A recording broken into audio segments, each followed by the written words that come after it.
ಬಗೆಗಣ್ಣನ್ನು ತೆರೆದು ನೋಡಿದಾಗಲೇ ಸರಿಯಾದ ಉತ್ತರವು ದೊರಕೊಂಡ ಕಾಲಕ್ಕೆ ಸ್ಫೇರಮುಖನಾದು ನಾನು.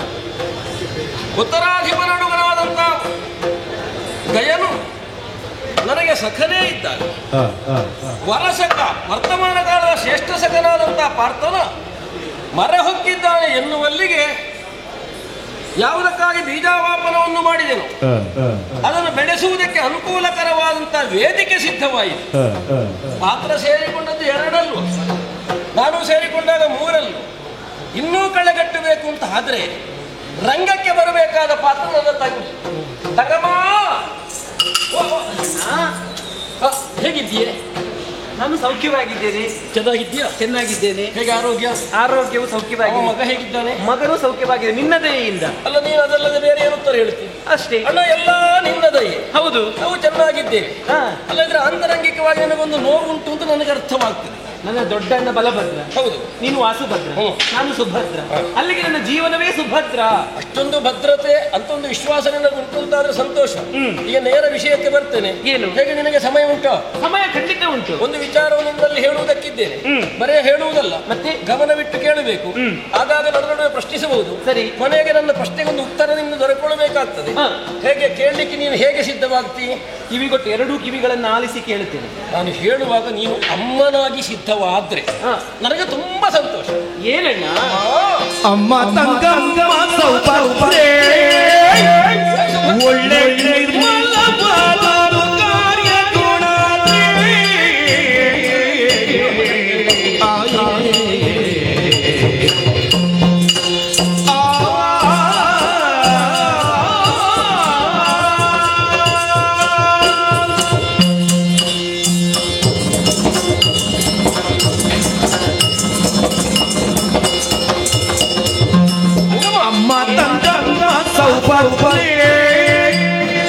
ಒಳ್ಳೆ ನಿರ್ಮಲವಾದ ಕಾರ್ಯ ಗುಣ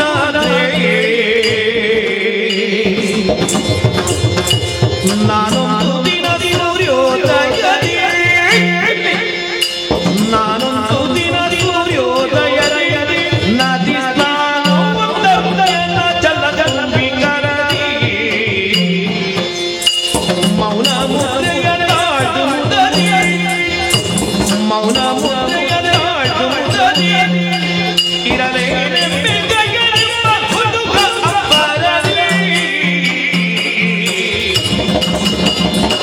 ಅಮ್ಮ ತಮ್ಮ ಸೌಭಾಗ್ಯ ಒಳ್ಳೆ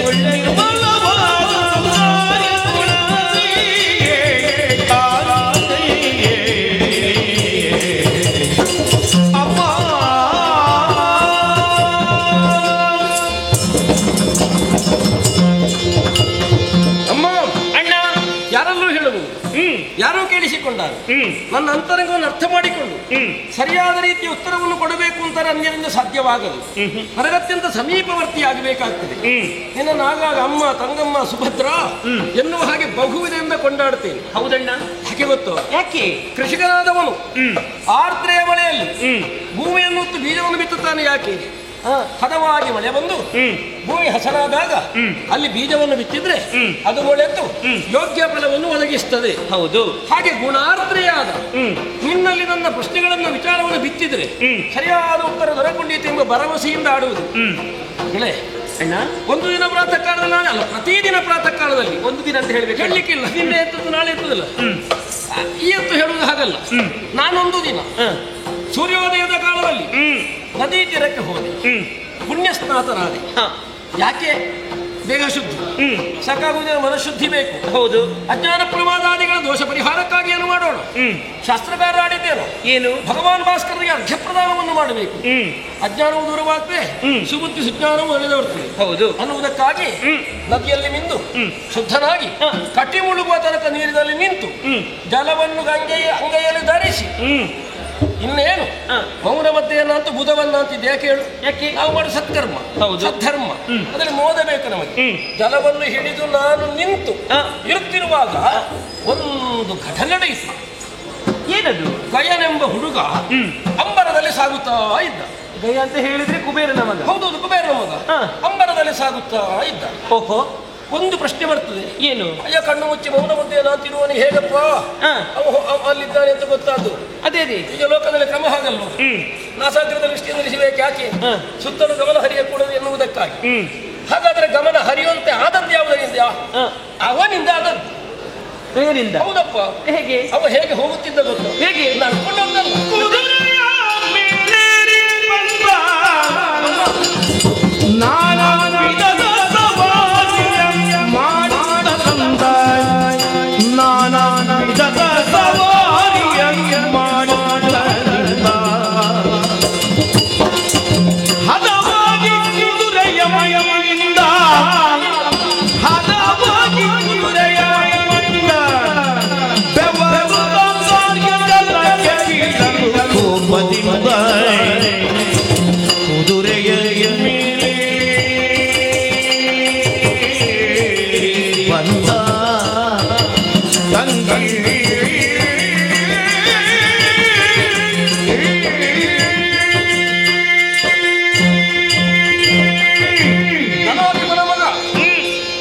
ಶ್ರೀಮಂತ ಸ್ವೇಚ್ಛೆಯಿಂದ ಹೇಗೂ ಸಂಚರಿಸಿದರಾದೀತು ಎನ್ನುವ ಭಾವ ಅವನಿಗೆ ಬಲಿತುತೋ ಎನ್ನುವ ಹಾಗೆ ಒಂದು ಕುದುರೆಯನ್ನು ಹೇಳಿಕೊಂಡು ಸಂಚರಿಸುತ್ತಿದ್ದ.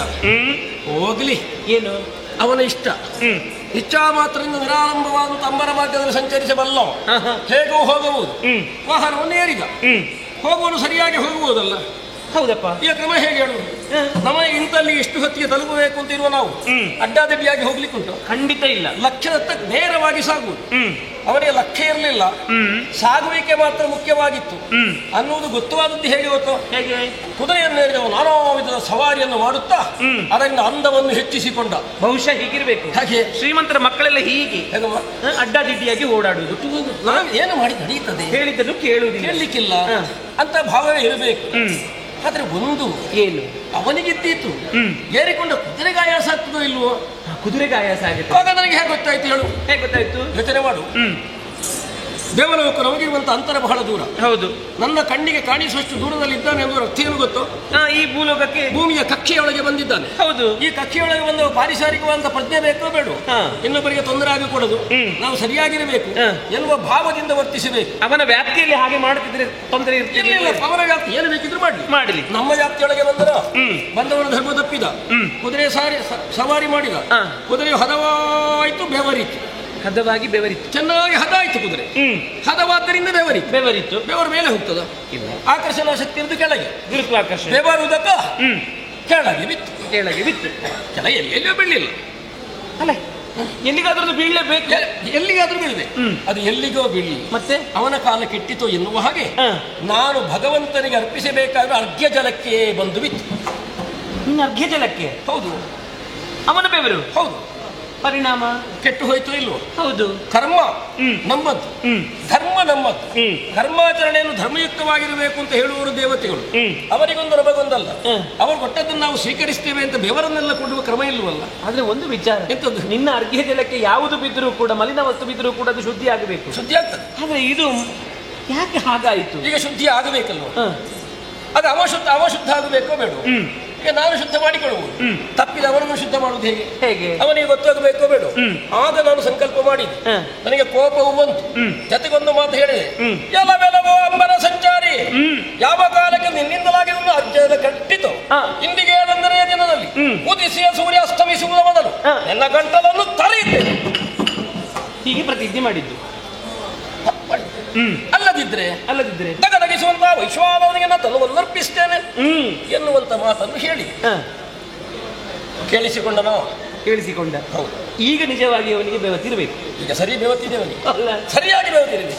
ಈಗ ಕೆಳಗೆ ನೋಡಿರ್ಬೇಕು. ಹೇಳಿದವ ಯಾರು? ಬಹುಶಃ ಕೃಷ್ಣನೇ ಎನ್ನುವುದನ್ನು ತಿಳಿದಾಗ ಬೆವತಿರಬೇಕು. ಒಂದು ಮಾತು ಹೇಳಿದೆ, ನನಗೆ ಅವಕಾಶ ಉಂಟು, ಆ ದೊಡ್ಡ ಜಪವಾದಿಗಳ ಮರೆ ಹೋಗು, ನೋಡ್ತೇನೆ ನಾನು ಅಂತ ಹೇಳಿದೆ. ಏನ್ ಮಾಡ್ಬೇಕಿತ್ತವ? ಅವ ಏನು ಕಾಲಿಗೆ ಬಂದು ಅಡ್ಡ ಬೀಳಬೇಕಿತ್ತು. ಹೌದಲ್ಲ, ಯೋಚನೆ ಮಾಡಲಿಲ್ಲ.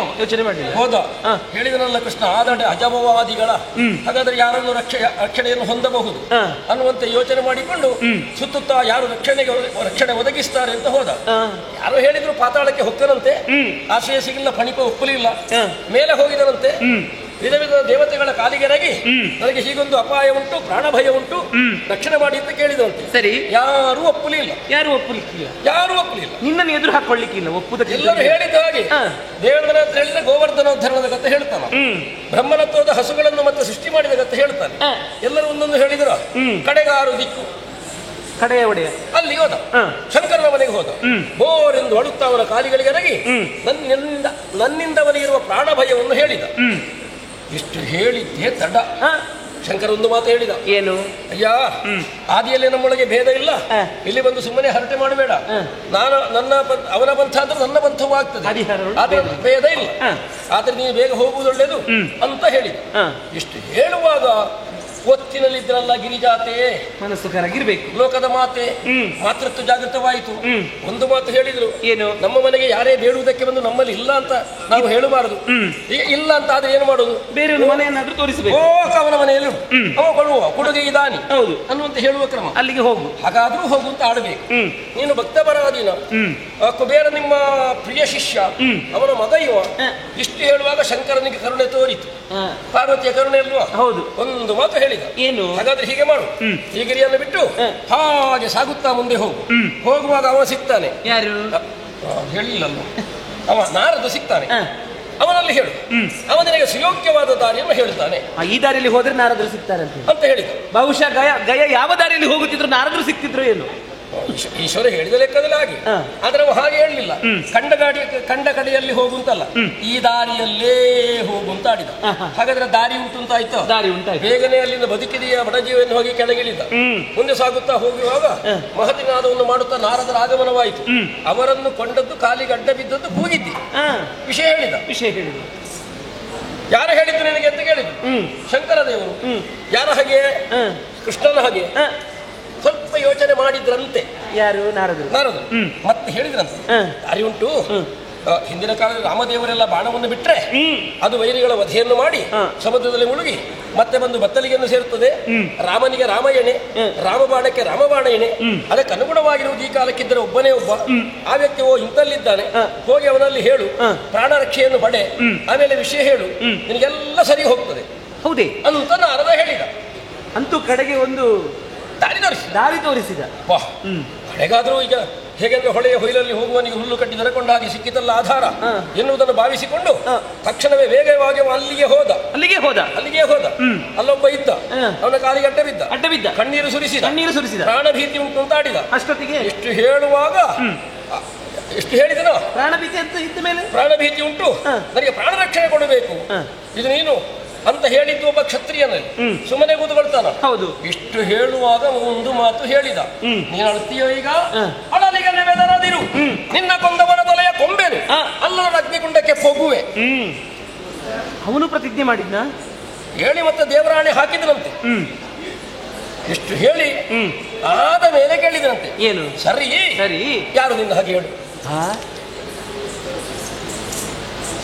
ಮೊದಲು ಎಲ್ಲ ಪ್ರಾಣ ಭಿಕ್ಷೆಯನ್ನು ನೀಡಿದ್ದು, ಮೊದಲು ಆತನಿಗೆ ರಕ್ಷಣೆ ಕೊಟ್ಟದ್ದು. ಮತ್ತೆ ಕೇಳಿದ, ಯಾರು ಹಾಗೆ? ಆಗ ಹೇಳಿದರಂತೆ, ಕೃಷ್ಣ ನನಗೆ ಹಾಗೆ ಅಷ್ಟೊತ್ತಿಗೆ ಆಗುವಾಗ ನಡುಕಾಗಿರ್ಬೇಕು.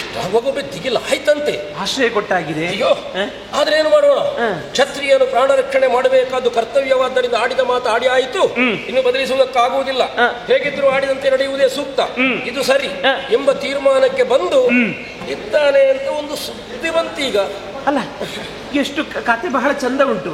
ಈಗ ಆಶ್ರಯ ಕೊಟ್ಟವರು ಯಾರು ಎನ್ನುವ ಹಾಗೆ ವಿಚಾರವನ್ನೇ ನೀನು ಹೇಳಲಿಲ್ಲ ಅಂತ. ಹೇಳಿಲ್ವಾ? ಎಲ್ಲಿ ಹೇಳಿದ್ವಿ? ಕಾಮ್ಯಕಾವನದಲ್ಲಿರುವ ಹೇಳಿದ್ದು. ಕಾಮ್ಯಕಾವನದಲ್ಲಿ? ಹೌದು. ಕಾಮ್ಯಕಾವನದಲ್ಲಿ ಕುಂತಿಯ ನಡುಮಗ. ಅದನ್ನೊಂದು ನೇರವಾಗಿ ನಿಮ್ಗೆ ಹೇಳಬಾರ್ದ? ಹೇಗೆ ಸಾಕ್ತ ಎನ್ನುವ ಹಾಗೆ? ಬೇಡ, ಇನ್ನೂ ನೇರ ಹೇಳ್ತೇನೆ. ಅದನ್ನ ಆಲಿಸಿದವ ನಿನ್ನ ಗಂಡ, ರಕ್ಷಣೆ ಕೊಟ್ಟವ ಹೀಗೆ ಹೇಳು. ಏನು? ನಾನು ಯಾರನ್ನು ನಂಬಬೇಕು, ಯಾರನ್ನು ಬಿಡಬೇಕು?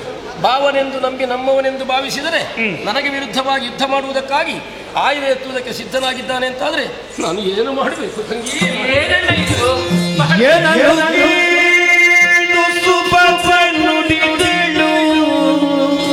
ಅಣ್ಣ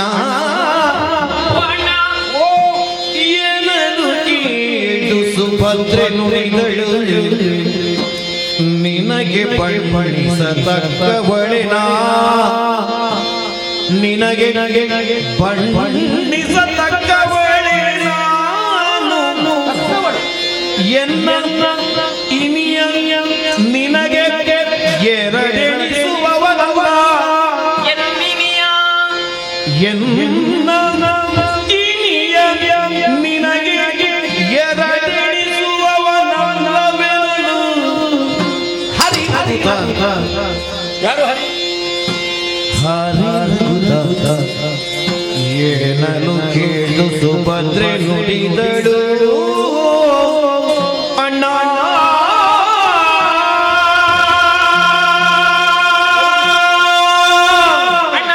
ನನಗಿಷ್ಟು ಸಂಕಟ ಆದರೆ ನಿನಗೆ ಕಿರುನಲ್ವ? ಮತ್ತೆಂತದಣ್ಣ ಇದು? ಕತೆ ಕೇಳುವುದಕ್ಕೆ ಬಹಳ ಸೊಗಸಾಗಿದೆ. ಹೌದು. ಕಥೆಯನ್ನು ಕೇಳುತ್ತಾ ಕೇಳುತ್ತಾ ಅಬ್ಬಾ, ಕಥೆ ಉತ್ತುಂಗಕ್ಕೆ ಹೋದ್ರೆ ಮತ್ತು ಮತ್ತು ಮತ್ತು ಮತ್ತು ಆಸಕ್ತಿ ಹೆಚ್ಚಾಗುತ್ತಾ ಇದೆ. ಆದರೆ ಇಷ್ಟೆಲ್ಲ ಕಟ್ಟುಕತೆ ಮಾಡಿ ಹೇಳುತ್ತೆ ಎನ್ನುವ ಹಾಗೆ ನಾನು ಎಣಿಸಿದವಳಲ್ಲ. ಕಟ್ಟುಕತೆ ಮತ್ತೆಂತದಿದಣ್ಣ? ಏನು ಸುಭದ್ರೆಯ ಕಣ್ಣಲ್ಲಿ ಒಂದು ಕಣ್ಣೀರು ಬರಿಸುವ ಎನ್ನುವಂತಹ ಯೋಚನೆ ನಿನ್ನದ್ದು. ಹಾಗಾಯ್ತಿ? ಮತ್ತೆ ಈ ಹಿಂದೆ ಕೆಲವೊಮ್ಮೆ ನನಗೆ ಬೇಸರವಾದಾಗ ಉಪವನಕ್ಕೆ ನನ್ನನ್ನು ಕರೆದುಕೊಂಡು ಹೋಗುದು. ಸುಭದ್ರ ಇಲ್ಲಿ ಬಾ, ನೋಡಲಿ ಕಪ್ಪು ಕಾಗೆ ಹೀಗೆ ಅಲ್ಲಲ್ಲ ಬಿಳಿಕಾಗೆ ಬಿಳಿಕಾಗೆ ಹಾಗೆ ಹೇಳುದು. ನೀನು ನಾನು ಓ ಹೌದಲ್ಲ ಹಾಗೆ ಸುಮ್ಮನೆ ಇಲ್ಲದನ್ನು ಒಂದು ಕಟ್ಟುಕತೆ ಮಾಡಿ ಆ ಬಳಿಕ ಮತ್ತೆ ಒಂದು ಮರೆಯಲ್ಲಿ ನಿಂತು ಹಾಗೆ ನಗೆಯಾಡುವುದು. ಹೌದಾ? ಈಗ ಹಾಗಾಯ್ತು. ಇದು ಹಾಗೆ ಆಯ್ತು. ನೀ ಆಡಿದಂತಹ ಮಾತು ಇದು ಕಟ್ಟುಕತೆ. ನಿನಗೆ ಬಣ್ಣಿಸತಕ್ಕವಳೆ ನಾನು ಅಲ್ವೇ? ಖಂಡಿತವಾಗಿಯೂ ಅಲ್ಲ. ಅದಕ್ಕಿಂತಲೂ ಮಿಗಿಲಾಗಿ ಎನ್ನಿನಿಯ ಎನ್ನ ಇನಿಯ ಅಬ್ಬಾ, ಒಂದು ವಿಶ್ವಾಸವೇ. ನನ್ನ ಗಂಡ ನಿನಗೆ ಎರಡೆಣಿಸುವುದಕ್ಕೆ ಸಾಧ್ಯ ಉಂಟೆ? ಇಲ್ಲವೋ? ಖಂಡಿತವಾಗಿಯೂ ಇಲ್ಲ. ಹಾಗಾಗಿ ಸುಮ್ಮನೆ ನೀನು ಆ ಕಟ್ಟುಕತೆಗಳನ್ನು ಹೇಳುವುದು ಬೇಡ, ನಾನು ನಂಬುವುದೇ ಇಲ್ಲ ಅದನ್ನು. ಅಂತೂ ನೀನು ಆತ್ಮವಿಶ್ವಾಸಕ್ಕೆ ಮೆಚ್ಚಿದೆ. ನನ್ನ ಗಂಡ ಹಾಗೆ ಮಾಡಲಾರ. ಯಾಕಂತ ಹೇಳಿದ್ರೆ ನನ್ನ ಪಾರ್ಥ ಮಹಾಶಯರ ಉಚ್ಛ್ವಾಸ ನಿಶ್ವಾಸ ಯಾವುದಂತ ಕೇಳಿದ್ರೆ ಅದು ಕೃಷ್ಣದೇವರು. ಹೌದಲ್ಲ? ಅಲ್ವಾ? ಎರಡು ಕಣ್ಣುಗಳು ಯಾವುದಂತ ಕೇಳಿದ್ರೆ ಕೃಷ್ಣದೇವರು. ಎಷ್ಟಕ್ಕೂ ಹೌದಲ್ಲ? ಎಷ್ಟಕ್ಕಲ್ಲ, 100ಕ್ಕೆ 100. ಒಳ್ಳೆಯದು. ಆ ವಿಶ್ವಾಸ ಯಾವ ಕಾಲಕ್ಕೂ ಸ್ಥಾಯಿಯಾಗಿ ಶಾಶ್ವತವಾಗಿರದು. ಈಗ ಅದೇ ಸಮಸ್ಯೆ ಆದದ್ದು. ಅಷ್ಟೊಂದ ಮೇಲೆ ನಂಬಿಕೆ ಉಳ್ಳವನು ಹೌದಾಗಿದ್ದರೂ ಈಗ ಇಂಥವನು ಯಾಕಪ್ಪ ಇದಕ್ಕೊಳಗಾದ, ನನ್ನ ಮಾತಿನಿಗೆ ನಂಬಿಕೆ ಬರುವುದಿಲ್ಲ ಅಂತಂದಾದ್ರೆ ನಿಮಗೆ ನಾನು ಹೇಗೆ ನಿಶ್ಚಯ ಭರಿಸಬೇಕು? ನಿಶ್ಚಯ ಹೇಗೆ ಭರಿಸು? ಕತೆ ಸುಮ್ಮನೆ ನಿಶ್ಚಯ ಮಾಡುವುದೇಕೆ? ಹೇಳಿದ್ದು ಈಗ ನಾನು ಹೇಳಿ ಸುಳ್ಳು ಅಂತಾಗುವುದು. ನೀ ಹೇಳಿದ್ದು ಸುಳ್ಳೆ, ಮತ್ತೆ ಪುನಃ ಅದನ್ನು ಸತ್ಯ ಮಾಡುವುದಕ್ಕೆ ಹೊರಡುದು ಯಾಕೆ? ಅದು ಸತ್ಯ ಹೌದು ಅಂತಾದ್ರೆ ಮತ್ತೆ ನೋಡೋಣ. ಮತ್ತೆ ಸತ್ಯ ಹೌದಂತ ಹೇಗೆ ನಂಬುದು ನಾನು? ಈಗ ಪ್ರಕರಣದಲ್ಲಿ ಭಾಗಿಯಾದವ ದಾರಿ ತೋರಿಸಿದವ ಯಾರು? ದಾರಿ ತೋರಿಸಿದವರು ನಾರದರು. ಹೌದಾ? ನೋಡು, ಓ ಅಲ್ಲಿದ್ದಾರೆ. ನಿನ್ನ ಅಂತರಾತ್ಮಕ ಅಂತರಂಗಕ್ಕೆ ಬೋಧ್ಯವಾಗುವ ರೀತಿಯಲ್ಲಿ ಒಮ್ಮೆ ಮನಗೊಟ್ಟು ಕೇಳು, ಅವ ಏನು ಹೇಳುತ್ತಾನೆ ಅಂತ ನೋಡು. ಏನು ಹೇಳಿದ? ಇಂದು ಬಂದು ನಾನು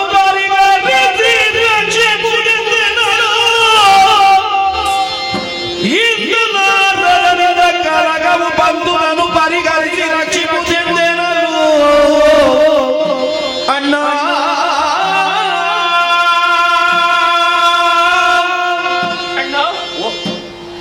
ನೀ ಆಡಿದಂತಹ ಮಾತುಗಳೆಲ್ಲವೂ ಕೂಡ ಸುಳ್ಳು ಎನ್ನುವ ಹಾಗೆ ಭ್ರಮೆಯಲ್ಲಿದ್ದವಳು ನಾನು. ಇಂದೀಗ ನಾರದರು ಆಡಿದ ಮೇಲೆ ನನಗೆ ಸತ್ಯಯುಕ್ತ ಅರಿವಾಯಿತು. ಕೇಳಿದಂತಹ ಕಥೆ ಸ್ವಾರಸ್ಯಕ್ಕೆ ಎಡೆ ಮಾಡಿದ್ದು. ನನಗೇನೋ ಸಂತೋಷಕ್ಕೆ ದಾರಿ ಆಗುತ್ತದೆ ಎನ್ನುವ ಹಾಗೆ ನಾನು ತಿಳಿದರೆ ಈ ಕಥೆಯಿಂದ ದುಃಖಕ್ಕೆ ಒಳಗಾದನಲ್ಲ ನಾನು. ಈ ಪ್ರಕರಣದಲ್ಲಿ ದುಃಖಕ್ಕೆ ಒಳಗಾದದ್ದು ಗಯನೂ ಅಲ್ಲ, ಪಾರ್ಥ ಮಹಾಶಯರು ಅಲ್ಲ, ನೀನು ಅಲ್ಲ, ಮತ್ತೆ ನಾನಣ್ಣ ನಾನು. ಇಲ್ಲವಾದಲ್ಲಿ ಗಯನೇನು ತಿಳಿಯದೆ ಮಾಡಿದಂಥದ್ದು ಅಪರಾಧ, ಅದವನ ಪ್ರಮಾದ, ಅವನನ್ನು ಕ್ಷಮಿಸಿ ಬಿಡಬಹುದಿತ್ತು ನೀನು. ಆದ್ರೆ ಹಾಗೆ ಮಾಡಿದವನಲ್ಲ. ನಿನ್ನ ಸಂಕಲ್ಪ ಏನು ಉಂಟು ಎನ್ನುವ ಹಾಗೆ ಯಾರಿಂದಲೂ ಅರಿಯುವುದಕ್ಕೆ ಸಾಧ್ಯವಿಲ್ಲ.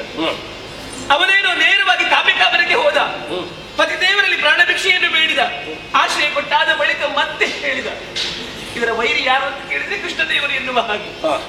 ನನ್ನ ಗಂಡನ ತಪ್ಪುಂಟೆ? ಖಂಡಿತವಾಗಿ ಅವರು ಕ್ಷತ್ರಿಯತ್ವವನ್ನು ಉಳಿಸಿದವರು.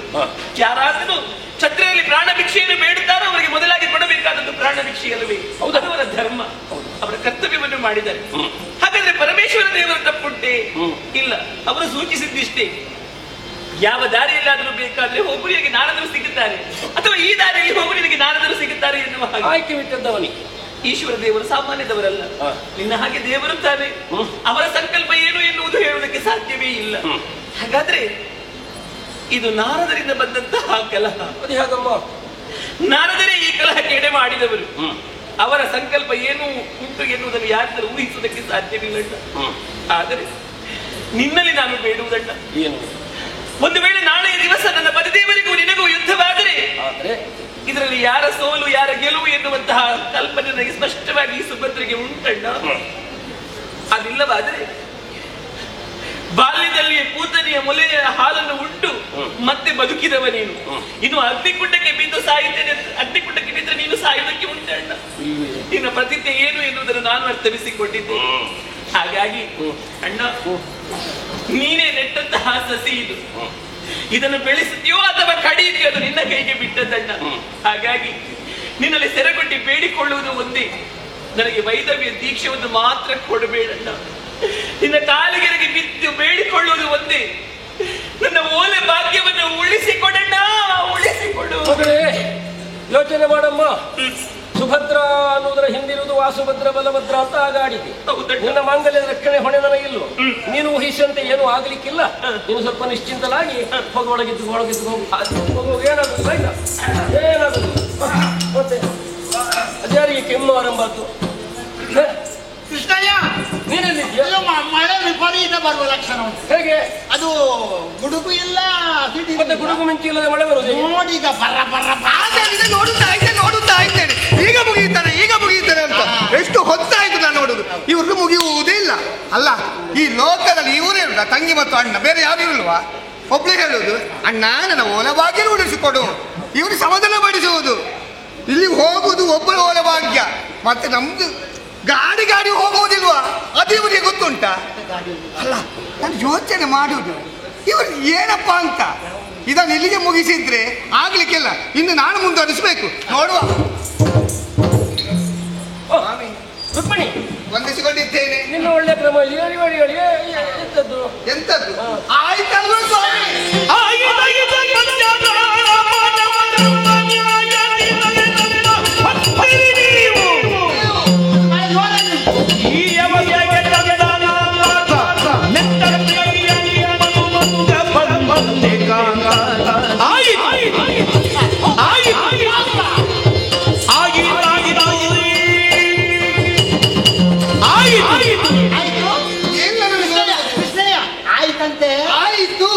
ಹೊಟ್ಟೆ ತುರು ಅಂತ ಉಂಟು. ಉಗ್ರಾಣಿ ಆಗ ಹಾಕಿದ್ದಾರೆ. ಎಂತದ್ದು ಉಗ್ರಾಣಿ? ಉಗ್ರಾಣಿ ಇದು ಪದಾರ್ಥಕ್ಕೆ ಉಗ್ರಾಣಿ. ಒಗ್ಗರಣೆ. ಹೌದು, ಹಸಿವು ಆಗ್ತದೆ. ಹೋಗುವ. ಎಲ್ಲಿಗೆ ಹೋಗುದು? ನಿನಗೆ ಅದು ಬಿಟ್ಟರೆ ಬೇರೆ ಏನು ಗೊತ್ತುಂಟು? ಊಟ ಮಾಡುವುದು, ಮಲಗುವುದು, ಹೇಳುವುದು, ಊಟ ಮಾಡುವುದು, ಮಲಗುವುದು, ಇದನ್ನೇ ಆಯ್ತು. ಒಳ್ಳೆ ಕಥೆ ಆಯ್ತಲ್ಲ. ಅವರು ಹೇಳುವುದನ್ನ ಊಟಕ್ಕೆ ಹೋಗುವಂತ ಬಂದದ್ದು ಆಯ್ತಂತ ಹೇಳಿದ್ರು. ಊಟಕ್ಕಾಯ್ತು. ಸರಿ, ಕೇಳಿದ್ದೆ ನೀನು? ಏನಾಯ್ತು? ಈಗ ಹೇಗಾಯ್ತು? ಅಲ್ಲಿ ನಿಂತು ಆಗಲಿಕ್ಕಿಲ್ಲ. ಇಲ್ಲಿ ಬರ್ಬೇಕು ನೀವು. ಎಲ್ಲಿಗೆ? ಇಲ್ಲಿಗೆ ಬರ್ಬೇಕು. ಈ ಬದಿಗೆ ಬರ್ಬೇಕು. ನೋಡುವ, ಚಂದ ನೋಡುವ. ನೀವು ತೆಗಿದ್ದಾರ ನಾ ತೆಗಿದ್ದೇನೆ. ಅಲ್ಲಿಂದ ಸಾಕಾಗ್ತದೆ. ನಿನ್ನ ಅದೆಂತದ? ಅದು ಪರಸ್ಪರ ಚಿತ್ರಪಟ. ಈಗ ಸರಿ ಬಂತ? ಬಂತು. ಹೇಗುಂಟು ಈಗ? ಇನ್ನೊಂದು ವಿಷಯದಿಂದ ಅವಳಿಗೆ ಸಮಾಧಾನ ಆಗುವಾಗ ಹೇಳು. ನೋಡಿ, ಆ ವಿಷಯ ಒಳ್ಳೆದು. ಯಾಕೆ ಅಂದು ಹೇಗೆ ಇವತ್ತು ಹಾಗೆ ಇದ್ದೀರಿ. ಮದುಮಗನ ಹಾಗೆ ಮದುವೆ ಮಂಟಪದಲ್ಲಿ ನೋಡಿದಂತಹ ಚಂದ. ನೀ ಕರ್ಮ ನಿನದು. ಅದು ಕೇಳಿದ ನಿನಲ್ಲಿ? ಯಾರು ಕೇಳಿದ್ದ? ಈಗ ಹೇಗಾಯ್ತು ಅಂದ್ರೆ ಈಗ ಹಾಗೆ ಅವಳ ಅದನ್ನು ಕೇಳಿದ್ದ?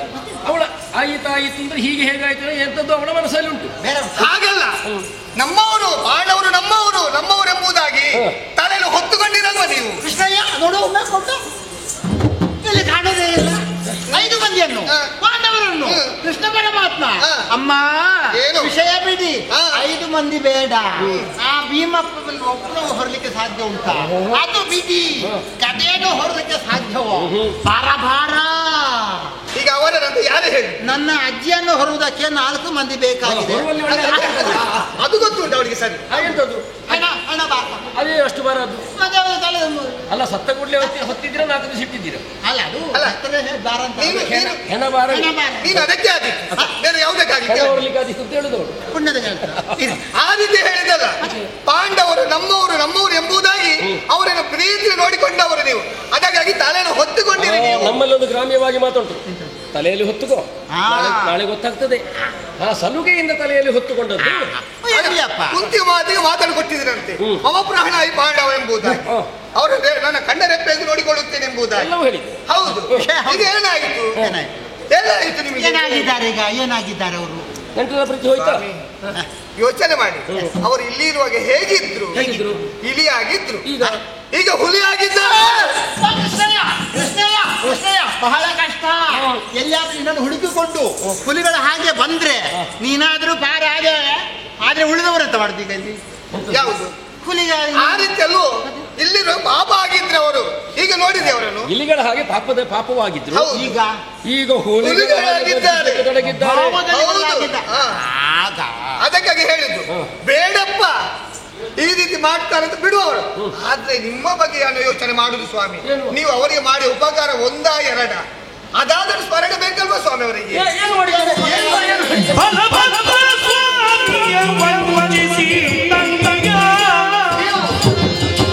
ಫಲವನಿಗೆ ಕೊಟ್ಟ ಉಪಕಾರವಿಲ್ಲದೆ ಫಲವನ್ನು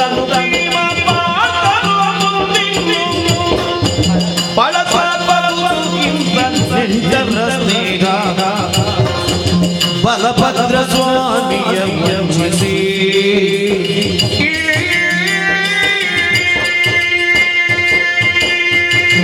ಈಗ ಬೇರೆ ವಿಚಾರ ಬಿಟ್ಟು ಬಿಡುವ, ನಿಮ್ಮ ಬಗ್ಗೆ ನಾನು ಯೋಚನೆ ಮಾಡು. ನೀವು ಎಷ್ಟು ಉಪಕಾರ ಮಾಡಲಿಲ್ಲ ಸ್ವಾಮಿ. 1 2 ಬೇಡ, ಒಂದು ವಿಚಾರದ ಬಗ್ಗೆ ಹೇಳುತ್ತೇನೆ. ನಿಮ್ಮ ಅಣ್ಣ ಬಲಭದ್ರ ದೇವರಿಗೆ ಮತ್ಸ್ಯ ನಾಮ ಹಾಕಿಲ್ವಾ? ಅದು ಆವತ್ತು ಅಂದಿನ ಕಥೆ ಇವರಿಗೆ ಹೇಳಿದ್ಯಾ? ನಾವು ರಾಮಾಯಣ ಅಲ್ಲ, ಅದೇ ಭಾವನ ರಾಮಾಯಣ. ನೀನು ರಾಮನದ್ದು, ಬಲರಾಮ ದೇವರು ಲಕ್ಷ್ಮಣನದ್ದು, ನಾನು ಹನುಮಂತನದ್ದು. ಅದು ಬೇಕಾಗಿಲ್ಲ. ಅಲ್ಲ, ಸರಿ, ವಿಷಯ ಹೌದು ಇರ್ಲಿ. ಆದ್ರೆ ಬಲರಾಮ ಸ್ವಾಮಿಗೆ ಬಣ್ಣ ಹಾಕ್ಲಿಕ್ಕೆ ಗೊತ್ತುಂಟಾ? ಬಣ್ಣ ಹಾಕಿದ್ರು ಹಾಕ್ತಾನೆ, ನಾಮ ಹಾಕ್ಲಿಕ್ಕೆ ಗೊತ್ತಿಲ್ಲ. ನೀನಲ್ವ ನಾಮ ಹಾಕಿದ್ದು? ಮಸಿ ನಾಮ ಹಾಕಿದ್ದು, ಎಣ್ಣೆ ಮಸಿ ನಾಮ ಹಾಕಿದ್ದು. ನಿಮ್ಮ ನಾಟಕ ಯಾರು ಹೇಳಿದ್ದು? ಅಲ್ಲ ಮತ್ತೆ ಅದಲ್ಲಲ್ವ? ಅದು ಅಲ್ಲ. ಈಗ ನೀವೇ ಯೋಚನೆ ಮಾಡಿ, ನಿಮ್ಮ ತಂಗಿಯಾದಂತಹ ಸುಭದ್ರೆಯನ್ನು ಯಾರಿಗೆ ಕೊಡುವುದಂತ ತೀರ್ಮಾನ ಮಾಡಿಕೊಂಡ ಅಣ್ಣ ಬಲಭದ್ರ. ಅದು ಹಲಸಿನ ಪುರದ ಕೂರವನಿಗಲ್ಲವಾ? ಏನಿಲ್ಲ ಬಾಯಿಂದ ಬರ್ತದ. ಹಲಸಿನ ಪುರದ ಕೂರವನ ಹಸ್ತಿನಾವತಿ ಗೌರವನಿಗೆ. ಹೌದಪ್ಪ, ಅದ್ರಲ್ಲಿ ಏನಾಯ್ತು? ಸುಭದ್ರೆ ನೀವು ಕೊಟ್ಟದ್ದು ಯಾರು? ಅರ್ಜುನನಿಗೆ. ಹೌದಪ್ಪ, ನೀವು ಉಪಕಾರವನ್ನು ಮಾಡಿದ್ದೀರಿ. ನೀವು ಅದವರಿಗೆ ಸ್ಮರಣೆ ಬೇಕಿತ್ತು. ಪಾಪ ಕೌರವ ವಾಸಿಗಳನ್ನು ಕಟ್ಟಿಕೊಂಡು ಬಂದ. ಮತ್ತೆ ಅದರಲ್ಲಿ ಏನಾಯ್ತು? ನಿಮ್ಮ ಅಣ್ಣನಿಗೆ ಮುಖಕ್ಕೆ ಮತ್ಸ್ಯ ಬಣ್ಣ ಬೀಳಿಲ್ವ? ಅಪಮಾನದ ಮಸಿನಾಮಾಯಿತು. ಹೌದೇನೋ ಅದು ವಿಷಯ. ಹಾಗೆ ಅದು ಮದುವೆ ವಿಷಯ ಎಲ್ಲ ಹಾಗೆ ಋಣ ಉಂಟಲ್ಲ, ಹೇಗೆ? ಋಣಾನ ಬಂಧ ರೂಪೇಣ ಪಶುಪತ್ನಿ ಸುತಲಯ ಸಿಕ್ಕಿದ್ರೆ ಹಾಗೆ ಆಗ್ಬೋದು. ಎಲ್ಲ ಲಯವೇ, ಸುತಲಯ ಅಲ್ಲ, ಸುತಾಲಯ. ಋಣಾನುಬಂಧಕರು ಅದು ಹೇಗೆ? ನಿನಗೆ ಅನುಭವ ಇರ್ತದೆ. ನನ್ನ ಹೆಂಡತಿಯನ್ನು ಎಷ್ಟು ಮಂದಿ ಕೇಳಿದಾರ ಗೊತ್ತಿಲ್ಲ. ಪಾಪಿ, ನೀನು ಬದುಕಿದ್ದಾಳೆ, ಇನ್ನು ಸಹ ನಿಂಗೆ ಸಾಯ್ಬಹುದಿತ್ತಲ್ಲ. ಮತ್ತೆ ನಿನ್ನ ಹೆಂಡತಿಯನ್ನು ಇನ್ನೊಬ್ಬರು ಕೇಳಿದ್ದಾರೆ ಎನ್ನುವ ಮಾತಿಗೆ ಅರ್ಥ ಉಂಟು. ಮದುವೆಗೆ ಮೇಲೆ ಅಲ್ಲ, ಅದಕ್ಕೆ ಮೊದಲು.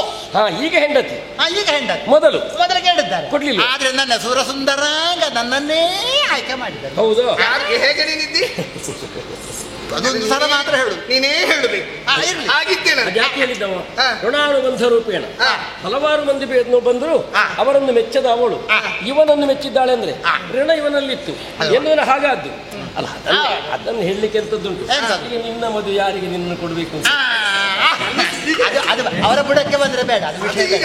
ಅದು ಬೇಡ, ಅದು ಬೇಡ, ಅದು ಬೇಡ. ಅದು ಬೇಡ, ಅದು ಬೇಡ. ನಾನು ಯಾಕೆ ಹೇಳಿದ್ದೆ ಸ್ವಾಮಿ? ಯಾಕೆ? ನೀವು ಅಣ್ಣನಿಗೆ ವಂಚನೆಯನ್ನು ಮಾಡಿ ಅವರಿಗೆ ಮಾಡಿಸಿಕೊಟ್ಟು ಬಲಭದ್ರ ಸ್ವಾಮಿಯನ್ನು ವಂಚಿಸಿ ಉಪಕಾರವನ್ನು ಕಲ್ಲುಗುಡನಿಗೆ ಸುಪತ್ತೇನಿತ್ತು ಅಂತ ಉಪಕಾರಕ್ಕೆಂದು ಫಲವ ತೋರ್ತಾನು ಭೀಮ ಪಾರ್ಥ. ಮದುವೆ ಮಾಡಿ ಮಾತ್ರ ಕೊಟ್ಟದ್ದು, ಬೇರೆ ಎಂತ ಕೊಟ್ಟಿದ್ದಾರೆ? ಕೊಡ್ಲಿಲ್ವಾ? ಕೊಡ್ಲಿಲ್ಲ. ಏನು ಕೊಟ್ಟದ್ದು? ಅಲ್ಲ ನೀನು ಅದು ವಿಷಯ ಬಿಡು. ಹಾ. ಈಗ ಮದುವೆ ವಿಷಯದಲ್ಲಿ ಅವನು ಸಮಾಧಾನ ಹೇಳಿದ, ಹಾ. ಅದರ ಅನುಗುಣವಾಗಿ. ಹಾ. ಅದಲ್ಲದೆ ಬೇರೆ ಎಂತದಾದ್ರು ಒಂದು ಗುರುತಿಸುವಾಗ ನಾವೇನಾದ್ರು ಮಾಡಿ ಇಲ್ವಾ? ಮಾಡಿದ್ದು ಇಲ್ವಾ? ಏನಾಗಿದೆ?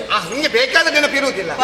ನಿಮಗೆ ಕೊಡ್ಲಿಲ್ವಾ ಬೇರೆ ನೀವು? ಎಂತದ್ದು ಯಾರು ಕೊಟ್ಟಿಲ್ಲ? ಕೊಟ್ಟದ್ದು? ಒಂದು ದಿವಸ ನಿಮ್ಮ ಹೆಸರಿನ ಒಂದು ಅಶ್ವಮೇಧ ನಡೆಯಿತು. ದಿನ ಶ್ರೀಕೃಷ್ಣ ದಿನ ಶುರುಮೇಧ. ಅಶ್ವಮೇಧ ಅಲ್ಲ, ಅಶ್ವಮೇಧ ಹ್ಮ್. ನಡೆಯಿತು. ಅದರಲ್ಲಿ ಬಂದಂತ ಸುವಸ್ತನ್ನು ಏನು ಮಾಡಿದ್ದೀರಿ? ದಾನ ಮಾಡಿದ್ದೆ. ಮತ್ತೆ ಉಳಿದದನ್ನು ಉಳಿದದ್ದು ಎಂತದ್ದು ಮಾಡಿದ? ಎಂತದ್ದು? ತುಂಬಾ ಬಂದಿತ್ತು, ದಾನ ಮಾಡಿದ್ದೆವು. ಎಲ್ಲವನ್ನು ಗಾಡಿಯಲ್ಲಿ ತುಂಬಿಸಿ ತುಂಬಿಸಿ ತುಂಬಿಸಿ ಅವರಿಗೆ ಕೊಟ್ಟಿರಲ್ವ ಸ್ವಾಮಿ ನೀವು? ಹೌದಾ? ಹೌದಲ್ವಾ? ಹಾ. ಒಂದು ಹೀಗೆ ಹೇಗೆ? ಈಗ ಮದುವೆ ಆದವರಿಗೆ ಒಂದು ಉಡುಗೊರೆ ಕೊಡುವ ಕ್ರಮ, ಬಳುವಳಿ ಕೊಡುವ ಕ್ರಮ ಅಂತ ಉಂಟು. ಅಲ್ಲ ಇಲ್ವಲ್ಲ? ಈ ಬಾಳು ಬಾಳು ಹುಳಿ ಅಲ್ಲ, ಬಳುವಳಿ. ನನಗೆ ಅನುಭವ ಇಲ್ವಾ? ಏನು ಅನುಭವ? ಈಗ ನನಗೆ ಕೊಡ್ಲಿಲ್ವಾ? ಕೊಟ್ಟಿದ್ದಾರ? ನನ್ನ ಹೆಂಡತಿ ಮನೆಗೆ ಬರುವಂತಹ ಸಂದರ್ಭದಲ್ಲಿ ನನ್ನ ಅತ್ತೆ ಏನೆಲ್ಲ ಕಟ್ಟಿ ಕೊಟ್ಟಿದ್ದಾರೆ ಗೊತ್ತುಂಟ? ಏನೆಲ್ಲ ಕಟ್ಟಿ ಕೊಟ್ಟರು? ದೊಡ್ಡದು ಇಲ್ಲಿ ಸಣ್ಣದು, ಹಾ. ಹಾಳೆ ಕಟ್ಟು, ಹಾ. ಹಿಡಿಸೂಡಿ, ಹಲಸಿನ ಬೀಜ, ಸೌತೆಕಾಯಿ, 10 ಸೇರು ಅಕ್ಕಿ, ಮತ್ತೆ ಕುಂಬಳಕಾಯಿ ಕೊಡ್ಲಿಲ್ವಾ? ಚಾಪೆ ಕೊಡ್ಲಿಲ್ವಾ? ಚಾಪೆ ಉಂಟು, ಸಗಣಿ ಉಂಡೆ ಕೊಡ್ಲಿಲ್ಲ? ಸಗಣಿ ಉಂಟ, ಸಗಣಿ ಅದು ಎಂತದು? ನೆಲ ಸರಿ. ಬರಾಣಿ ಬರಾಣಿ ಬೆರಣಿ, ಸಗಣಿ ಉಂಟೆ, ಬೆರಣಿ. ಬೆರಣಿ. ಹಾ. ಅದು ಕುಂಬಳಕಾಯಿ ಕೊಡ್ಲಿಲ್ಲ ನಿನಗೆ? ಕುಂಬಳಕಾಯಿ ಅಲ್ಲೇ ಬಿಟ್ಟು ಬಂದಿದ್ದೇನೆ. ಅದು ಯಾಕೆ ಬಿಟ್ಟದ್ದು? ಕೊನೆಗೆ ಅತ್ತೆಗಾಯಿ. ಅಲ್ಲ, ಅವ ಹೇಳಿದ್ರಲ್ಲ ಆಕ್ಷೇಪ ಮಾಡ್ಲಿಕ್ಕೆ. ಹಾ. ಯಾಕೆ ಗೊತ್ತುಂಟು? ಹಾ. ಅವರವರ ಅಂತಸ್ತಿಗೆ ಅನುಗುಣವಾಗಿ ಬಳುವಳಿ ಕೊಡುದು. ಅವನ ಅಂತಸ್ತಿಗೆ ಅಷ್ಟು, ನಮ್ಮ ಅಂತಸ್ತಿಗೆ ಏನಾದ್ರು ಕೊಡಬೇಕು. ಹಾಗಿರುವಾಗ ನನ್ನ ತಂಗಿಯನ್ನು ಕೊಡುವ ಹಾಗೆ ರಥದಲ್ಲಿ ಕರ್ಕೊಂಡು ಹೋದ. ಅದಕ್ಕೆ ಬೇಕಾಗಿ ಹೇರಳವಾಗಿ ಧನವನ್ನು ಕೊಟ್ಟಿದ್ದೇವೆ ಎನ್ನುವಾಗ ಅದನ್ನು ದೊಡ್ಡ ವಿಷಯ ಮಾಡ್ಲಿಕ್ಕೆ ಎಂತದ್ದು? ಇಲ್ಲ, ಕೊಡುದು ಕೊಡ್ಲೇಬೇಕು. ಉಪಕಾರ ಮಾಡ್ಲಿಲ್ವಾ ನೀವು ಅಲ್ಲಿ? ಎಂತದ್ದು? ಅಲ್ಲ, ಉಪಕಾರ ಮಾಡಿದ್ರೆ ಅದು ಬಳುವಳಿಯಾಗಿ ಕೊಟ್ಟದ್ದು. ಹೌದು. ಎನ್ನುವಲ್ಲಿ ಅಲ್ಲಿಂದಲಿಗೆ ಸರಿ ಹೋಯ್ತೋ ಇಲ್ಲೋ ಅದು. ಅದನ್ನೆಲ್ಲ ಕೃಷ್ಣಯ್ಯ, ಮಾತಾಡ್ತಾರೆ. ಕೃಷ್ಣಯ್ಯ, ಇನ್ನು ಅದರ ಬಗ್ಗೆ ಚರ್ಚೆ ಬೇಡ, ಇಲ್ಲಿಗೆ ಮುಗಿಸುವ ಅಲ್ವಾ? ಆಯ್ತು ಆಯ್ತು ಸ್ವಾಮಿ. ಸ್ವಾಮಿ ಆದದ್ದು ಆಗಿ ಹೋಯ್ತು. ಆದ್ರೆ ಇನ್ನಾದ್ರೂ ನನ್ನ ಮಾತನ್ನು ಕೇಳ್ತೀರಾ ಸ್ವಾಮಿ?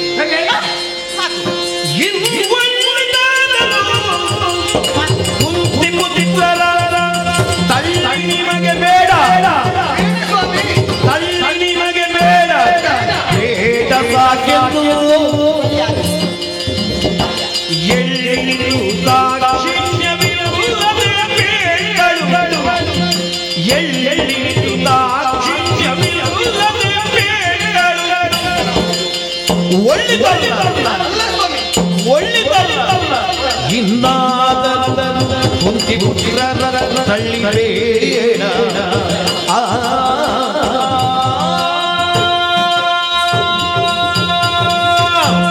ಆದದ್ದು ಆಗಿ ಹೋಯ್ತು ಸ್ವಾಮಿ. ಆದದ್ದು ಆಗಿ ಹೋಯ್ತು. ಹೋಯ್ತು. ನಾವು ಮನೆಗೆ ಹೋಗಿ ಊಟಕ್ಕೆ ಹೋಗುವ. ಮುಗಿಲಿಲ್ಲ ನನ್ನ ಎಂತದ್ದು ಹಸಿವೆ ನಿನ್ನ? ನೀನು ಊಟ ಮಾಡಲಿಲ್ಲ? ಅನ್ನಕ್ಕೆ ಹುಟ್ಟಿದ ಅದಿರ್ಲಿ ಬಿಟ್ಟು ಹೋಗುವ. ಸ್ವಾಮಿ ಓ, ಇನ್ನಾದ್ರೂ ನೀವು ನನ್ನ ಮಾತನ್ನು ಕೇಳ್ತೀರಾ? ಕೃಷ್ಣಯ್ಯ, ಹಾ. ಕೃಷ್ಣಯ್ಯ, ಹೆಂಡತಿ ಮಾತುಗಳು ಬೇಡ. ಯಾಕೆ? ಹೆಂಡತಿ ಮಾತುಗಳು ಬೇಡ. ಅದು ಯಾಕೆ? ಅದೇ ನೀನು ನಾನು ಸೋತು ಹೋಗಿದ್ದೇನೆ. ಹೇಗೆ? ಪ್ರೀತಿಯಿಂದ ಬಂದು ಹ್ಮ್. ಅದು ರಮಣ ನನ್ನ ಮಾತು ಕೇಳಬೇಕು ಅಂತ ಹೇಳಿದ್ದೆ ತಡ. ನಾನು ಬಹಳ ಅಕ್ಕರೆಂದು ಒಪ್ಪಿಕೊಂಡೆ. ಆಯ್ತು ಮಾತು ಕೇಳ್ತೇನೆ ಅಂತ. ಮಾತು ಕೊಟ್ಟಿದ್ದೀರಿಯೇ ಅನ್ನುವಂತ ಒಂದೇ ವಿಚಾರ. ಬಟ್ಟೆ ಹೋಗಿ ಪಾತ್ರೆ ತೊಳಿ ನೆಲ ಸಾರಿಸು, ಅದು ಮಾಡು ಇದು ಮಾಡು, ಪೂರ ಮಾಡಿಸಿದ್ದೆ. ಊರವರಿಗೆ ಗೊತ್ತಾಗಿದೆ? ಊರವರಿಗೆ ಗೊತ್ತಾಗದೆ ಮತ್ತೆ ಎಲ್ರು ಹೇಳಿದಲ್ವಾ, ಏನ್ ಹೇಳ್ತಾರೆ? ಅಮ್ಮ ಅವರ ಗಂಡ ಅಂತ. ಈಗ ಅದು ಬಗೆ ಬೇರೆ, ಹೆಂಡತಿ ಹೇಳಿದಾಗ ಕೇಳುವುದು ಬೇರೆ. ಅವಳು ಹೇಳಿದ ವಿಷಯ ಏನು? ಎಂತದ್ದು? ಗಂಡನಿಗೆ ಅನುಕೂಲಕರವಾಗಿರುವಂತಹ ವಿಷಯವನ್ನು ಹೇಳುವಾಗ ಹೆಂಡತಿಯ ಮಾತನ್ನು ಕೇಳಬಹುದು, ಕೇಳತಕ್ಕದ್ದು ಎನ್ನುವುದಕ್ಕಾಗಿ ಎಲ್ಲೂ ಹೇಳಿದ್ದು. ಕಾರ್ಯೇಶು ದಾಸಿ, ಕರುಣೇಶು ಮಂತ್ರಿ, ರೂಪೇಶು ಲಕ್ಷ್ಮಿ, ಕ್ಷಮೆಯಾ ಧರಿತ್ರಿ, ಭೋಜೇಶು ಮಾತಾ, ಶಯನೇಶು ರಂಭ, ಷಾಡ್ಗುಣ್ಯ ಪೂರ್ಣ, ಕುಲಮದ್ಧರಿತ್ರಿ. 6 ಗುಣವನ್ನು ಹೊಂದಿದವಳು ಹೆಂಡತಿಯಾಗಿರ್ತಾಳೆ ಎನ್ನು ಹೆಂಡತಿಯ ಮಾತನ್ನು ಕೇಳಬಾರ್ದು ಅಂತ ಉಂಟು. ಆ ರೀತಿ ಹೇಳ್ಬೋದು. ಆ ರೀತಿಯಲ್ಲಿ ಆಯ್ತು ಕೇಳುವ. ಸ್ವಾಮಿ ಓ, ಇನ್ನು ನಮಗೆ ಪಾಂಡವರ ತಳ್ಳಿ ಬೇಡವೇ ಬೇಡ ಸ್ವಾಮಿ. ತಳ್ಳಿ ಬೇಡ ಅಲ್ಲ, ತಳ್ಳಿ ಅಲ್ಲ. ಎಂತದ್ದು? ಏನು ತಳ್ಳಿ? ಅವ್ರು ಹೇಳಿ ಅವ- ಪಾಂಡವರ ತಳ್ಳಿ. ಅವಳು ಯಾವ ತಳ್ಳಿ ಹೇಳಿದ್ದು? ಅದು ಸೌದೆಕಾಯಿ ತಳ್ಳಿ ಅಥವಾ ಕುತ್ತಿಗೆ ಕೈ ಹಾಕಿ ತಳ್ಳಿ. ಮಾಡಬೇಕು ಅವನಿಗೆ. ಅವನಿಗೆ ನಿಜೆ ಮಾಡ್ಬೇಕು. ಅಲ್ಲ ನೀವು ಹೇಳ್ತಾರೆ ತಳ್ಳಿ ತಳ್ಳಿ. ಅದು ಅಲ್ಲ, ಪಾಂಡವರು ಎನ್ನುವಂತ ಪ್ರೀತಿ ನಮಗೆ ಇದು ಬೇಡ. ಅವರ ಮೇಲೆ ಎನ್ನುವುದಕ್ಕೆ ಒಂದು ಸಾಮಾನ್ಯ ಅರ್ಥ ಗೋಟಾವೆ. ಅವರ ಬಗ್ಗೆ ಆಸಕ್ತಿ ಇರಕೂಡದು ಅಂತ. ಬೇಡವೇ ಬೇಡ. ಬೇಡ ಅಂತ ಕೂತೇನಲ್ಲ. ಆಯ್ತಲ್ಲ, ಮುಗೀತಲ್ಲ. ಆಯ್ತು.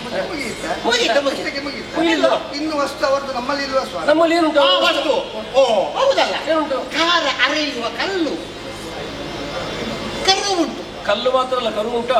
ಅದನ್ನೇನು ಮಾಡ್ಬೇಕೀಗ? ಕರುವನ್ನು ಬಿಸಾಡುದು. ಹೌದಲ್ವಾ ಸ್ವಾಮಿ? ಅದೇ ಯಾವುದು? ಕಡೆಯುವ ಕಲ್ಲು, ಅರೆಯುವ ಕಲ್ಲು, ಅದರ ಕರು ಅಲ್ಲಿಗೆ ಕಳಿಸುವ.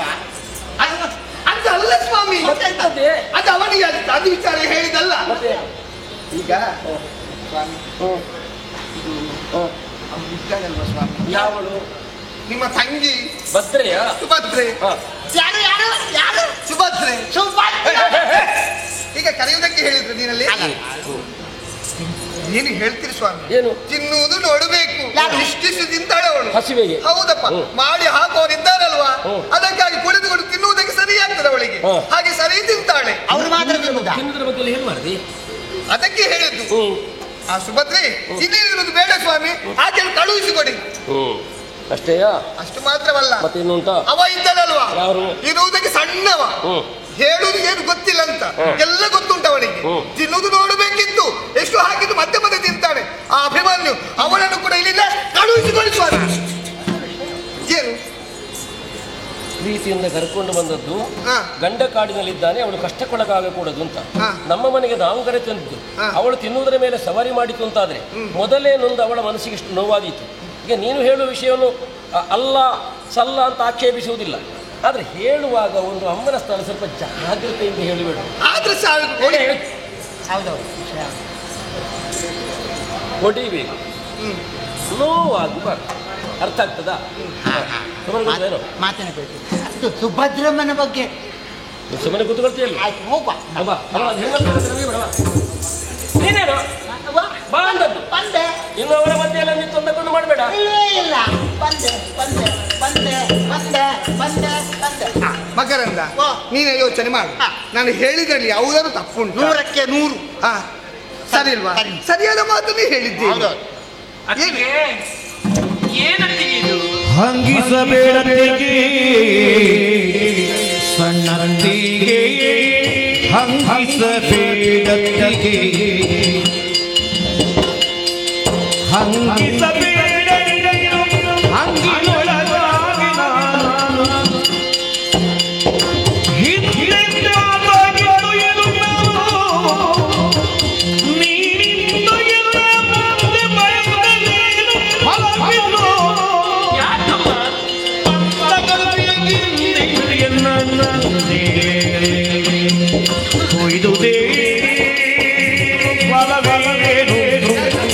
ಹಂಗಿಸಬೇಡತಿಗೆ ಸಣ್ಣನಿಗೆ.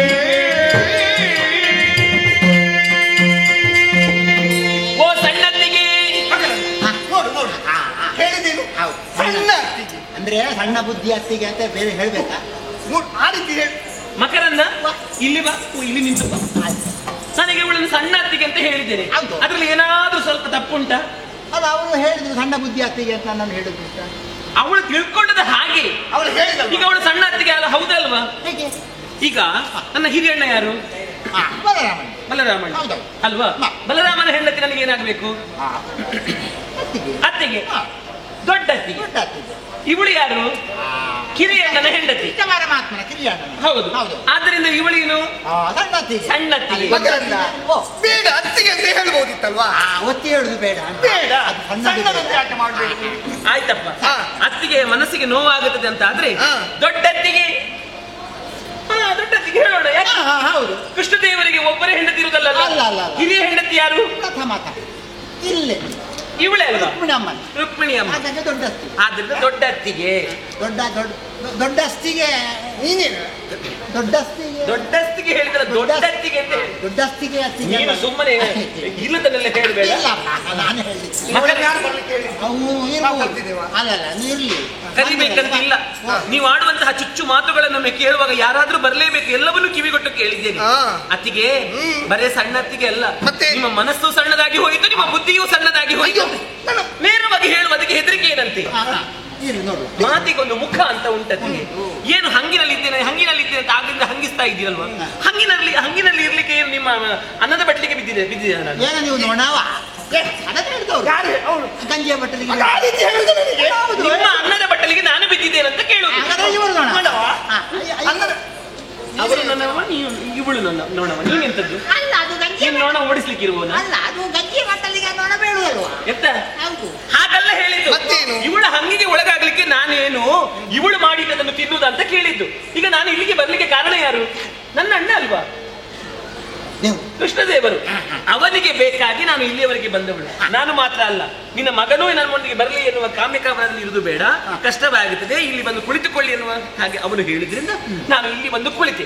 ಇವಳಿಗೆ ಬೇಕಾಗಿ ನಾನು ಬಂದದ್ದ? ಇವಳು ಹೇಳಿ ನಾನು ಇಲ್ಲಿವರೆಗೆ ಬಂದದ್ದ? ಅಲ್ಲವೇ ಅಲ್ಲ. ಮತ್ತೆ ಇವಳು ಎಂತದ್ದು ಮಾತಾಡಲ್ಲ. ಹೇಳುವವರು ತುಂಬಾ ಮಂದಿ ಇರ್ತಾರೆ, ಕೇಳುವಾಗ ಸ್ವಲ್ಪ ಯೋಚನೆ ಮಾಡ್ಬೇಕಲ್ವಾ? ಅವರು ಹೇಳ್ತಾರದೇನೋ ಎನ್ನುವ ಮಾತ್ರಕ್ಕೆ ಒಂದು ಕುಳಿತುಕೊಳ್ಳುವುದಾ? ನಿಮ್ಮ ಮಾತಿನಲ್ಲಿ ತಪ್ಪಿಲ್ಲ. ಇಲ್ಲ, ಇವಳು ಇಷ್ಟಿಷ್ಟು ದೊಡ್ಡ ದೊಡ್ಡ ಮಾತಾಡ್ತಾಳಲ್ವಾ? ಮೊದಲಾಗಿ ನಾವು ಎಲ್ಲಿದ್ದೇವೆ, ಏನು ಮಾಡಿದ್ದೇವೆ, ನಮ್ಮ ಇತಿಹಾಸ ಏನು ಎನ್ನುವುದನ್ನು ಪೂರ್ವಾಪರ ತಿಳಿದು ಆ ಬಳಿಕ ಮಾತಾಡಬೇಕು. ನಮ್ಮ ಮನೆಯಲ್ಲಿರುವಂತಹ ತುಳಸಿ ಗಿಡಕ್ಕೆ ಕಟ್ಟೆಯನ್ನು ಕಟ್ಟಿ ಇಡಬೇಕು. ಆ ಬಳಿಕ ಹೇಳಬೇಕು ಊರಿನಲ್ಲಿರುವಂತಹ ಅಶ್ವತ್ಥ ಮರಕ್ಕೆ ಕಟ್ಟೆ ಹಾಕಿ ಅಂತ ಹೇಳಿ. ಇವಳು ಗಾಜಿನ ಮನೆಯಲ್ಲಿದ್ದು ಬೇರೆಯವರ ಮನೆಗೆ ಕಲ್ಲು ಹೊಡೆದ್ರೆ ಏನಾಗುತ್ತದೆ? ಗಾಜಿನ ಮನೆ ಪುಡಿ ಪುಡಿ. ಇವಳ ಮನೆಗೆ ಕಲ್ಲು ಹೊಡೆದ್ರೆ ಏನಾಗುತ್ತದೆ? ಪುಡಿ ಪುಡಿ. ಇವಳ ಮನೆ ಪುಡಿ ಪುಡಿ. ಅದನ್ನು ಇವಳ ನೆನಪಿನಲ್ಲಿ ಇಡಬೇಕು. ಇವಳು ಏನು ಹೇಳಿದ್ರೆ ನನ್ನ ಮದುವೆ ಕಥೆಯನ್ನು ಹೇಳ್ತಾರೆ. ಓಡಿ ಬಂದವಳು, ಭಾರತದೊಂದಿಗೆ ಓಡಿ ಬಂದವಳು ಎನ್ನುವಾಗ ಇವಳು ಓಡಿ ಬಂದವಳು. ಓಡಿ ಬಂದವಳು ಅದನ್ನೇ ಹೇಳಿದ್ದು. ನೀ ಅಂತ ಹೇಳಿದ್ದು? ಅದು ನಾನು ಕೂಡ ಅದನ್ನೇ ಅಲ್ಲ ಮಕ್ಕಳ ಹೇಳಿದ್ರಲ್ಲಿ ತಪ್ಪಿ ಯಾವುದು ಅಲ್ವಾ? ಮತ್ತೆ ಅಲ್ವಾ ಓಡಿ ಬಂದ ಅಲ್ವಾ? ಈಗ ನಾನು ಓಡಿಕೊಂಡು ಬಂದವಳಂತ ಇವಳು ಹೇಳ್ತಾಳೆ. ಮತ್ತೆ ಇವಳೆಂತ ನಡೆದುಕೊಂಡು ಬಂದದ್ದ?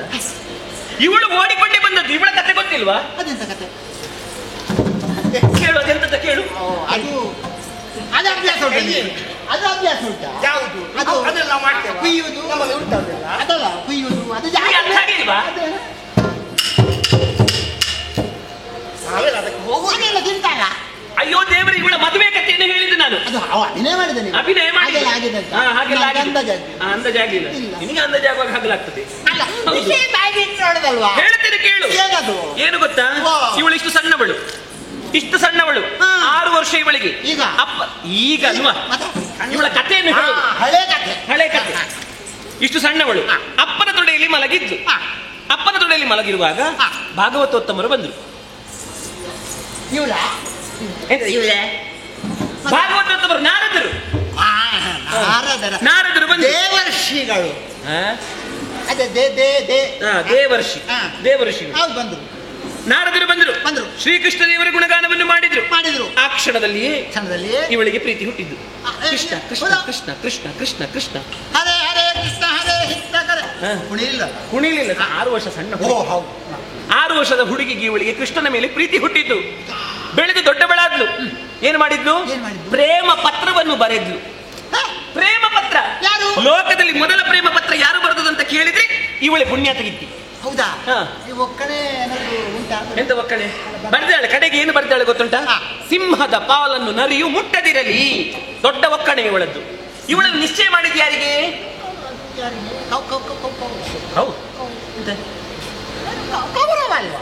ಶಿಶುಪಾಲನಿಗೆ. ಶಿಶುಪಾಲನಿಗೆ ನಿಶ್ಚಯ ಮಾಡಿದ್ವಿ. ತಪ್ಪಿದ್ದೀರಾ? ಆಯ್ತಪ್ಪ, ಸರಿ ಮಾಡ್ಲಿಕ್ಕಿದ್ದೇವಲ್ವಾ? ಶಿಶುಪಾಲನಿಗೆ ಇವಳನ್ನು ನಿಶ್ಚಯ ಮಾಡಿದ್ದು. ಆ ಬಳಿಕ ಇವಳು ಮದುವೆ ಆದದ್ದು ಯಾರನ್ನು? ಇವಳು ಪ್ರೀತಿಸಿದ ಯಾರನ್ನು? ಇವಳ ಅಣ್ಣ ರುಕ್ಮ ಇದ್ದಾನೆ. ಅವ ಶಿಶುಪಾಲನಿಗೆ ಇವಳ ನಿಶ್ಚಯ ಮಾಡಿದ್ದು. ಇವಳು ಏನು ಮಾಡಿದ್ಲು? ಕೃಷ್ಣದೇವರನ್ನು ಪ್ರೀತಿಸಿದ್ಲು. ದೊಡ್ಡ ಪ್ರೇಮ ಪತ್ರವನ್ನು ಬರೆದ್ಲು. ಸುದೇವ ಬ್ರಾಹ್ಮಣರನ್ನು ಕರೆದ್ಲು. ಕಾಳಿಕಾ ಗುಡಿಗೆ ಬರ್ಲಿಕ್ಕೆ ಹೇಳಿದ್ಲು. ಕಾಳಿಕಾ ಗುಡಿಗೆ ಬಂದಾಗ ದೇವರು ಕಾಣದಿದ್ದಂತಹ ಸಂದರ್ಭದಲ್ಲಿ ಇವಳದೊಂದು ದೊಡ್ಡ ಜಡೆ, ಅದನ್ನು ಕುತ್ತಿಗೆಗೆ ಸುತ್ತಿ ಹಾಕಿಕೊಂಡು ಸಾಯಲಿಕ್ಕೆ ಹೊರಟು. ಅಯ್ಯೋ, ನಾನು ಬದುಕುವುದಿಲ್ಲ, ನನ್ನ ದೇವರು ಬರಲಿಲ್ಲ, ನನ್ನ ಅಣ್ಣನಿಗೆ ಓಲೆ ಬರೆದ ನಂತರ ಆ ಬಳಿಕ ನನ್ನ ಅಣ್ಣ ಬಂದು ಇವಳ ಹತ್ರ ಹೇಳಿ, ನೀನು ಸಾಯುವುದು ಬೇಡ, ಇನ್ನೊಂದು ರಥವನ್ನು ಏರು ಹೋಗೋಣ ನಾವು ಎನ್ನುವ ಹಾಗೆ ಓಡಿಕೊಂಡು ಬಂದವಳು. ಈಗ ಇವಳು ಹೇಳ್ತಾಳಲ್ಲ, ನಾನು ಓಡಿಕೊಂಡು ಬಂದದ್ದಂತ ಹೇಳಿ, ಇವಳಿಗೆ ಯಾರು 4 ಅಕ್ಷತೆ ಕಾಳು ಹಾಕಿದ್ದಾರ? ಈಗ ನಾನು ಓಡಿಕೊಂಡು ಬಂದರೂ ಕೂಡ ತವರು ಮನೆ ಮತ್ತು ನನ್ನ ಗಂಡನ ಮನೆ 2 ಬಾಂಧವ್ಯವನ್ನು ಉಳಿಸಿಕೊಂಡಿದ್ದೇನೆ. ಇವಳಿಗೆ ಹೋಗ್ಲಿಕ್ಕೆ ಉಂಟಾ? ಯಾಕೆ ಇಲ್ಲ? ಕಡೆಗೆ ಏನಾಯ್ತು ಇವಳ ಅಣ್ಣನಿಗೆ? ಅವನ ಮುಂದಲೆಯನ್ನೇ ಕೊಯ್ದು. ಅದನ್ನಾಗದಿಂದ ಹೇಳಿದ್ದು ನಿನಗೆ ಅರ್ಥ ಆಯ್ತಾ? ಈಗ ಅಣ್ಣನ ಮುಂದಲೆಯನ್ನು ಕೊಯ್ದಿದ್ದಾಳಲ್ಲ, ಪುಣ್ಯಾತ ಗಿತ್ತಿ ಮಗನಿಂದ ಇಲ್ಲಿ ಬಾ, ಬಾಯಿಗೆ ಬಂದು ಹಾಗೆ ಮಾತಾಡ್ತಾ ಇದ್ದಾಳಲ್ವಾ? ನೀನೇ ಯೋಚನೆ ಮಾಡು. ಸಣ್ಣ ಪ್ರಾಯದಲ್ಲಿ ಕೃಷ್ಣದೇವರನ್ನು ನಾನು ಪ್ರೀತಿಸ್ತಾ ಇದ್ದವು, ಅವರನ್ನೇ ಮದುವೆ ಆಗಬೇಕೆಂಬುದು ತೀರ್ಮಾನ ಕೈಗೊಂಡವು. ಮಕರಂದ ಆ ಸಣ್ಣ ಪ್ರಾಯದಲ್ಲಿ ಪ್ರೀತಿ ಹುಟ್ಟಿದ 6 ವರ್ಷದ ಮಕ್ಕಳಿಗೆ ಪ್ರೀತಿ ಹುಟ್ಟುತ್ತದ? 60 ವರ್ಷದ ಮುದುಕರಿಗೆ ಕಾಮ ಹುಟ್ಟುವುದಕ್ಕೆ ಸಾಧ್ಯ ಉಂಟು? ಪ್ರೀತಿ ಹುಟ್ಟಿದ ಕೃಷ್ಣ ಕೃಷ್ಣ ಕೃಷ್ಣ ಕೃಷ್ಣದೇವರ ಕಥೆಯನ್ನು ಹೇಳಿದ್ಯಾರು? ನಾರದರು ಹೇಳಿದ. ಅವರು ಹೇಳಿದ ಹೇಳ್ಬೇಕಾ? ರುಕ್ಮಿಣಿ ಹೇಳಿದ್ರೆ ನನ್ನ ತಲೆಗೆ ಹೋಗುತ್ತಪ್ಪ. ಅದು ಹಾಗೆ ಹಾ. ಎಳೆ ಮಕ್ಕಳ ಎದುರಿನಲ್ಲಿ ಹೌದು. ಏನಾದ್ರು ಹೇಳಿದ್ರೆ ಹಾ. ಅದು ಅಂಟಿ ಕೊಡ್ತಾರೆ. ಹೌದು, ಅದೇ ರೀತಿಯಾಗಿ ಅವರನ್ನೇ ಪ್ರೀತಿಸಿ ಮತ್ತೆ ಮದುವೆ ಆದ್ರೆ ಅವರನ್ನೇ ನಾನು. ಮತ್ತೊಂದು ವಿಚಾರ, ಅಣ್ಣನ ತಲೆಯನ್ನು ಬೋಳಿಸಿ ಬಂದವಳ ಅಂತ ಹೇಳಿದ್ದಾಳೆ. ಹೌದು. ನಿಜವಾಗಿ ಹೇಳಬೇಕಾ, ಅಣ್ಣನನ್ನು ಕೊಲ್ತೇನೆ ಅಂತ ಮುಂದೆ ಆಗುವಾಗ ನಿಲ್ಲಿಸಿದ್ದು ನಾನು. ಅಣ್ಣನ ಗರ್ವವನ್ನು ಮುರಿಯಬೇಕು. ಅಣ್ಣನ ಗರ್ವ ಇತ್ತು. ಹೌದಪ್ಪ. ಆ ರುಕ್ಮಣ್ಣನ ಕಥೆ ಅಷ್ಟು ದೊಡ್ಡ ಕೆಲಸ ಮಾಡಿದ್ದಿ, ನಿಲ್ಲಿಸಿದ್ದಿ. ಹೌದು, ಅವರ ತಲೆಬೋಳಾಗಿರೋ ಸತ್ಯ ಅಲ್ವಾ? ಹೌದಪ್ಪ. ಆದ್ರೂ ಮರ್ಯಾದೆ ಹೋದೆ ಮರ್ಯಾದೆ ಹೋದದ್ದು ಹೋದದ್ದೇ. ಇಷ್ಟು ಮಾತ್ರ ಅಲ್ಲ, ಇಷ್ಟು ಮಾತ್ರ ಅಲ್ಲ, ಮತ್ತೊಂದು ಹೇಳ್ತಾಳೆ.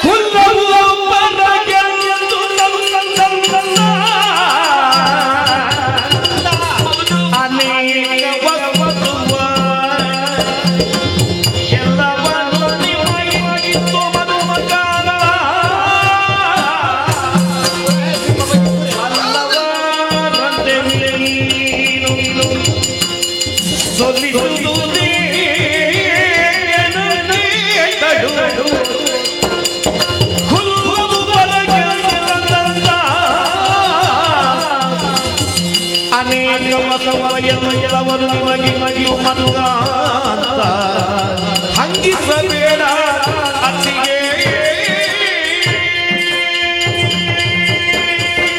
ಮಕರಂದ ವಿನಾಶ ಭೇದದ ಸುದ್ದಿಯನ್ನು ಹೇಳ್ತಾಳೆ ಇವಳು ಅಲ್ವಾ? ಹೌದು. ಏನು ನನ್ನ ಇವ ಅಣ್ಣ ಹಾಕಿದನ್ನೆಲ್ಲ ತಂದು ಇವರು ತಿನ್ನುವುದಕ್ಕೆ ಇವರೇ ಆಯ್ತು ಎನ್ನುವ ಹಾಗೆ. ಮೂಟೆ ಮೂಟೆ ಗಾಡಿ ಹೋಗಿದೆ. ಹೌದು ಹೌದು ಹೌದು. ಹಿಂದೆ ಬಂದು ದುಡ್ದದ್ದು ಇವಳ ಗಂಡ ಮಾತ್ರವಾ? ದುಡ್ದದ್ದು ಇವಳ ಗಂಡ ಮಾತ್ರ ಅಂತ ಕೇಳಿದ್ದು. ಮತ್ತೆ ಆ ದಿನಾಶ್ವಮೇಧ, ಒಂದು ದಿವಸದ ಅಶ್ವಮೇಧ. ಆ ಅಶ್ವಮೇಧದಲ್ಲಿ ಮೊದಲಾಗಿ ದುಡಿದವರು ಯಾರು? ಕುದುರೆ ಬೆಂಗಾವಲಾಗಿ ಹೋದವರು ಯಾರು? ನನ್ನ ಗಂಡ ಪಾರ್ಥ ಮಹಾಶಯರು. ಹೌದಾ? ಹೌದಾ? ನಿಮಗೆ ಗೊತ್ತಿಲ್ವಾ? ಪಾರ್ಥ ಮಹಾಶಯರು ದುಡಿದು ತಂದದ್ದರಿಂದಲೇ ಅದನ್ನು ನಾವು ತಿಂದಿದ್ದೇವೆ. ತಪ್ಪೇನು? ನನ್ನ ಗಂಡ ನಾನು ಮಾಡಿಟ್ಟಂತದ್ದು ತಿಂದಿದ್ದೇವೆ. ತಪ್ಪೇನು? ಸಂಪಾದನೆ ಮಾಡಿದ್ದು, ಉಳಿಸಿದ್ದು ಸರಿ ಅಲ್ವಾ? ತಪ್ಪೇನು? ಕೇಳು ಮಕರಂದ. ಆದ್ರೆ ಒಂದು ವಿಚಾರ ಮಕರಂದ, ದುಡಿದಕ್ಕೆ ಇಷ್ಟದ ಕೊಡಬಹುದಿತ್ತಪ್ಪ. ಆಗ ಮೂಟೆ ಮೂಟೆ ಕೊಡ್ಲಿಲ್ವಾ? ನೋಡ್ಲಿಲ್ವಾ? ಮೂಟೆ ಹೊತ್ತು ಕೊಟ್ಟಿದ್ದಾರೆ. ಹುಡುಗರಿಗೆ ಸಂಬಳ ಕೊಡ್ಬೇಕಿತ್ತು. ನಾವು ಸಂಬಳಕ್ಕಾಗಿರುವವರ ಹೆಚ್ಚಿಗೆ ಕೊಡುದು. ಸಂಬಳಕ್ಕೆ ನನ್ನ ಗಂಡನ ಮತ್ತು ನನ್ನ ಗಂಡನ ಮತ್ತು ಕೃಷ್ಣದೇವರ ಸಂಬಂಧ ಏನು ಎನ್ನುವುದು ಇವಳಿಗೆ ಪ್ರತ್ಯೇಕವಾಗಿ ನಾನು ಹೇಳಬೇಕಂತಿಲ್ಲ. ಏನು ಸಂಬಳ ಕೊಟ್ಟದಕ್ಕೆ ತೆಗೆದುಕೊಳ್ಳೋದಕ್ಕೆ ಇರುವಂತವರು ನನ್ನ ಗಂಡ ಅಲ್ಲವಲ್ಲ? ಅವರ ಬಾಂಧವ್ಯ ಏನು ಎನ್ನುವುದಕ್ಕೆ ಲೋಕವೇ ತಿಳಿದ ವಿಚಾರ. ಅಲ್ಲ ಮಕರಂದ, ಭಾವ ಹಾಗೂ ದೇವನೆಂಬ ಭಾವ. ಹೌದಪ್ಪ. ಆದ್ರೆ ಕೊಟ್ಟದನ್ನು ಪ್ರೀತಿಯಿಂದ ನೋಡ್ಕೊಳ್ಬಹುದಿತ್ತಲ್ವಾ? ಕೊಟ್ಟದನ್ನು ಯಾರೀಗ ದ್ವೇಷ ಮಾಡಿದ್ದಾರೆ? ನನ್ನ ಅಣ್ಣನನ್ನು ನಾನು ದ್ವೇಷ ಮಾಡಿದ್ದೇನಾ? ಇಲ್ಲವಲ್ಲ. ಮತ್ತೆ ಯಾರು ದ್ವೇಷ ಮಾಡಿದ್ದು? ಇವಳೀಗ ದ್ವೇಷ ಕಟ್ಟಿಕೊಂಡದ್ದು. ಇವಳೀಗ ಮುಂದೆ ಬಂದು ಹೀಗೆಲ್ಲ ಆಡ್ತಾ ಇರುವುದು. ಇವಳೀಗ ದ್ವೇಷ ಕಟ್ಟಿಕೊಳ್ಳುವ ಹಾಗೆ ಮಾಡ್ತಾ ಇದ್ದಾಳೆ. ಮಕರಂದ, ಓಲೆ ಭಾಗ್ಯ ಉಳಿಸಿಕೊಡಿ ಎನ್ನುವಾಗ ನಾನು ದುಃಖಿತಳಾದದ್ದು ಹೌದು. ಆದರೆ ಒಂದು ಅರ್ಥ ಮಾಡಿಕೊ, ನನ್ನ ಓಲೆ ಭಾಗ್ಯವನ್ನು ಉಳಿಸಿಕೊಡಬೇಕಾದವರು ಯಾರು? ಕೃಷ್ಣ ಪರಮಾತ್ಮ. ಈಗ ನನ್ನ ಓಲೆ ಭಾಗ್ಯ ಉಳಿಯಬೇಕಿದ್ರೆ ಇವಳ ಗಂಡ ಉಳಿಬೇಕು ತಾನೆ? ಇವಳ ಗಂಡ ಉಳಿಬೇಕು ತಾನೆ? ಇವಳ ಓಲೆ ಭಾಗ್ಯ ಉಳಿತದೆ ತಾನೆ? ಗಟ್ಟಿಯಾಗಿರ್ತದೆ ತಾನೆ? ಮತ್ತೆ ಇವಳು ಯಾಕೆ ಇವಳು ಬೊಬ್ಬೆ ಬಿಡುವುದು? ಇವಳ ಓಲೆ ಭಾಗ್ಯ ಗಟ್ಟಿಯಾದ ಮೇಲೆ ಇವಳು ಬೊಬ್ಬೆ ಬಿಡುವಂತಹ ಅವಶ್ಯಕತೆ ಏನುಂಟು? ಅದ ಏನಿಲ್ಲ ಏನಿಲ್ಲ. ಏನು ಬಾಯಿ ಬಂದಾಗ ಮುಚ್ಚೆ ಬಾಯಿ.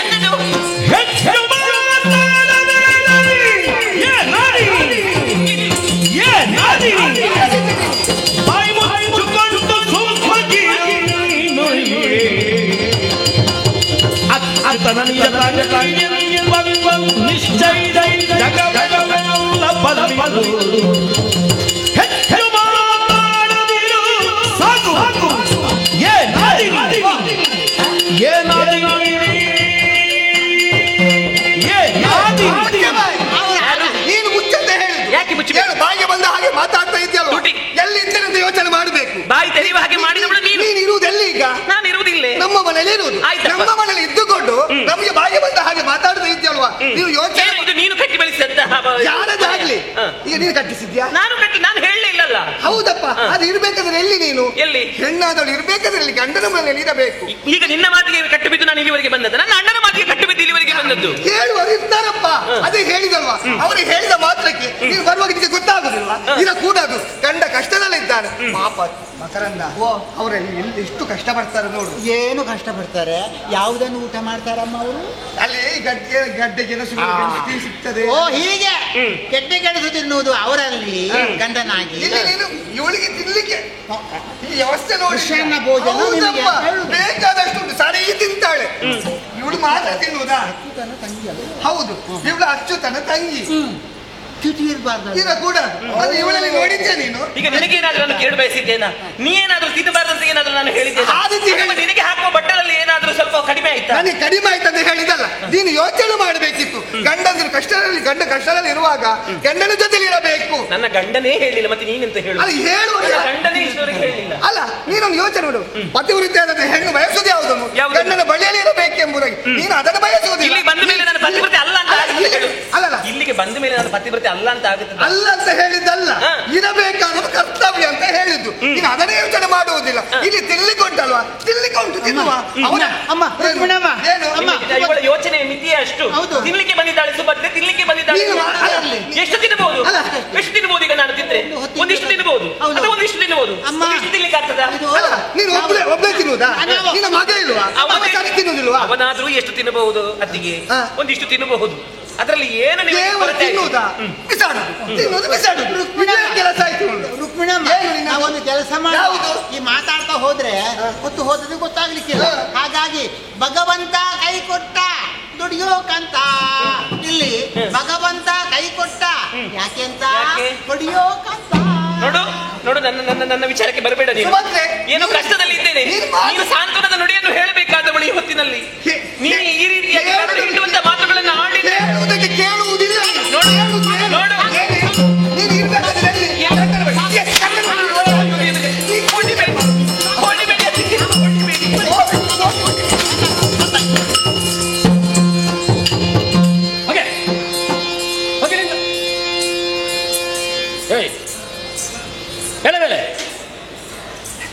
ಇಲ್ಲೇನೋ ಕೆಲಸ ನಿನಗೆ ಹೆಣ್ಮಕ್ಕಳ ಮಧ್ಯೆ?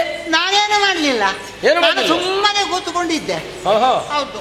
ಭಗವಂತ ಕೈ ಕೊಟ್ಟ ಜಾಕೆ ಕೊಟ್ಟ. ರಾಮ ರಾಮ ರಾಮ ಇಟ್ಟು ನಿಂತರ ಸೇರುವುದು ಕಷ್ಟ ತಡೆಯುವುದು. ರಾಮ ರಾಮ ನಾನು ಹುಟ್ಟಿದ ರಾಮ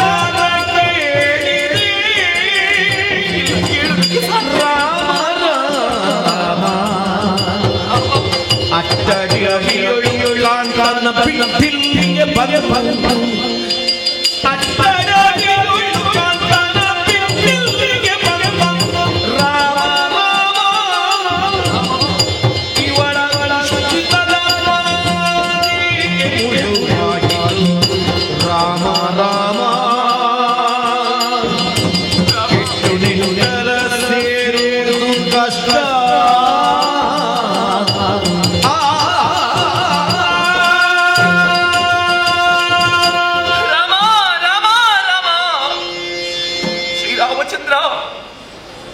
ನನಗೀಗ ನಿನ್ನ ಹೆಸರು ನೆನಪಾಗುತ್ತಾ ಇದೆ. ಈಗ ನಿನ್ನನ್ನು ರಾಮ ರಾಮ ಎನ್ನುವ ಹಾಗೆ ಉಚ್ಚರಿಸುತ್ತಾ ಇದ್ದೀನಿ. ಯಾಕೆ? ನಿನಗೊಬ್ಬಳು ಮಡದಿದ್ದಳು, ಸೀತಾ ಮಾತೆ, ಲೋಕ ಮಾತೆ. ನೀನು ಕಾಡಿಗೆ ನಡೆದು ಬರುವಂತಹ ಸಂದರ್ಭದಲ್ಲಿ ಆ ಸೀತಾ ಮಾತೆ, ನಾನು ನಿಮ್ಮೊಂದಿಗೆ ಬರುತ್ತೇನೆ ಛಾಯಾನುವರ್ತಿಯಾಗಿ. ಎಲ್ಲಿ ಗಂಡ ಇದ್ದಾರೋ ಅಲ್ಲಿ ನಾನು ಇರಬೇಕಾದದ್ದು ನನ್ನ ಧರ್ಮ, ನನ್ನ ಸತೀತ್ವದ ಧರ್ಮ ಎನ್ನುವ ಹಾಗೆ ತಿಳಿದು ವನಾಭಿಮುಖವಾಗಿ ನಡೆದುಕೊಂಡು ಬಂದಾಗ ಸೀತೆ ನಿನ್ನೊಂದಿಗೆ ಬಂದಳು. ಹಾಗೆಯೇ ನನ್ನ ಪತಿದೇವರು ಕಾಮಿಕಾವರದಲ್ಲಿರುವಂತಹ ಸಂದರ್ಭದಲ್ಲಿ ಅವರನ್ನು ಬಿಟ್ಟು ಇಲ್ಲಿಗೆ ಬಂದೆನಲ್ಲ ನಾನು. ನನ್ನ ಗಂಡ ಎಲ್ಲಿದ್ದಾರೋ, ಅವರು ಯಾವ ಕಷ್ಟವನ್ನು ಅನುಭವಿಸುತ್ತಾ ಇದ್ದರು, ಅದರಲ್ಲಿ ನಾನು ಇರಬೇಕಿತ್ತು. ನನ್ನ ಗಂಡನೊಂದಿಗೆ ನಾನು ಕಾಮಿಕಾವರದಲ್ಲಿ ಇರಬೇಕಿತ್ತು. ಅದನ್ನು ಈ ರುಕ್ಮಿಣಿ ಆಡಿಬಿಟ್ಟಳಲ್ಲ. ಇಲ್ಲ, ಇದು ಅವಳ ಮಾತಲ್ಲ, ಸಮಸ್ತ ದ್ವಾರಕೆಯ ಜನರ ಮಾತಿದು. ಅದವಳ ಮುಖವಾಣಿಯಾಗಿ ಇವತ್ತು ನನಗೆ ಬಂದಿದೆ. ಅವಳು ತುಚ್ಛ ಮಾತುಗಳನ್ನು ಆಡಿ ನನ್ನನ್ನು ಎಚ್ಚರಿಸಿದ್ದಾಳೆ. ಸುಭದ್ರಾ, ನೀನು ಇಲ್ಲಿರಬೇಕಾದವಳಲ್ಲ, ನೀನು ಕಾಮ್ಯಕಾವನಕ್ಕೆ ಹೋಗಬೇಕಾದವಳು ಎನ್ನುವ ಹಾಗೆ.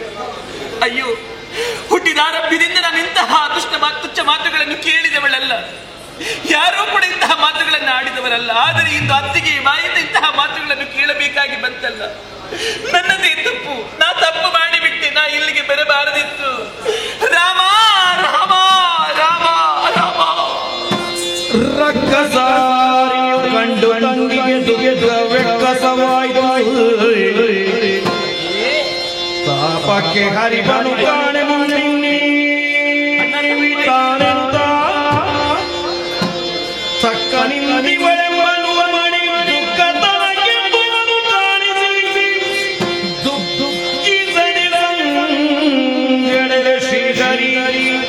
ಕಪಟ ವೃತ್ತಿಯಲ್ಲಿ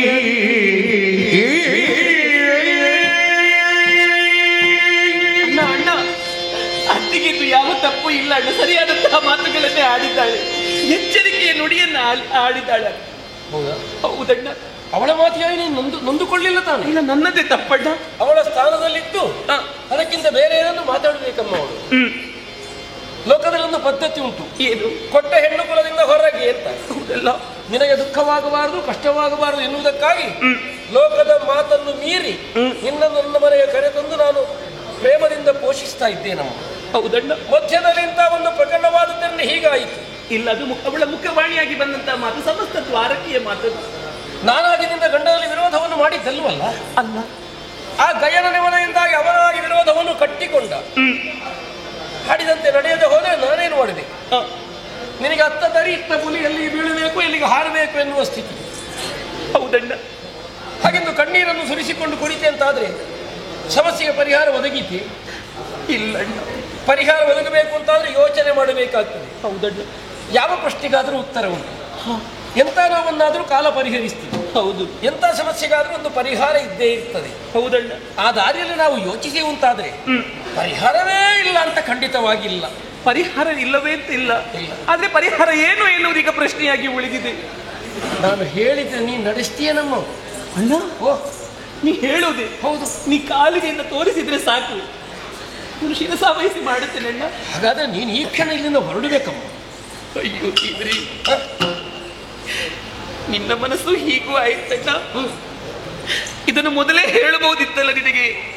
ಸುಭದ್ರಾ, ನೀನು ನನಗೆ ಭಾರವಾಗುತ್ತಾ ಇದೆಯಾ, ನೀನು ಹೋಗು ಇಲ್ಲಿಂದ ಎನ್ನುವ ಹಾಗೆ ಹೇಳ್ತಿದ್ರೆ ಇಂತಹ ತುಚ್ಛ ನುಡಿಗಳನ್ನು ನಾನು ಆಲಿಸುವುದಕ್ಕೆ. ಶಿವನೇ ಹಾಗೆ ಹೇಳಿದ್ದೇನಮ್ಮ ನಾನು. ಮತ್ತೇನಣ್ಣ, ನಿನ್ನಿಂದ ಶಾಶ್ವತವಾಗಿ ಹೋಗು ಅಂತ ಹೇಳಿದ್ದಲ್ಲ, ಮತ್ತೆ ಒಂದು ಕಾರ್ಯದ ಹೊಣೆಯನ್ನು ಹೊತ್ತು ಹೋಗು ಅಂತ ಆಡಿದ್ದು ನಾನು. ನೀನು ಹೊತ್ತುಕೊಂಡು.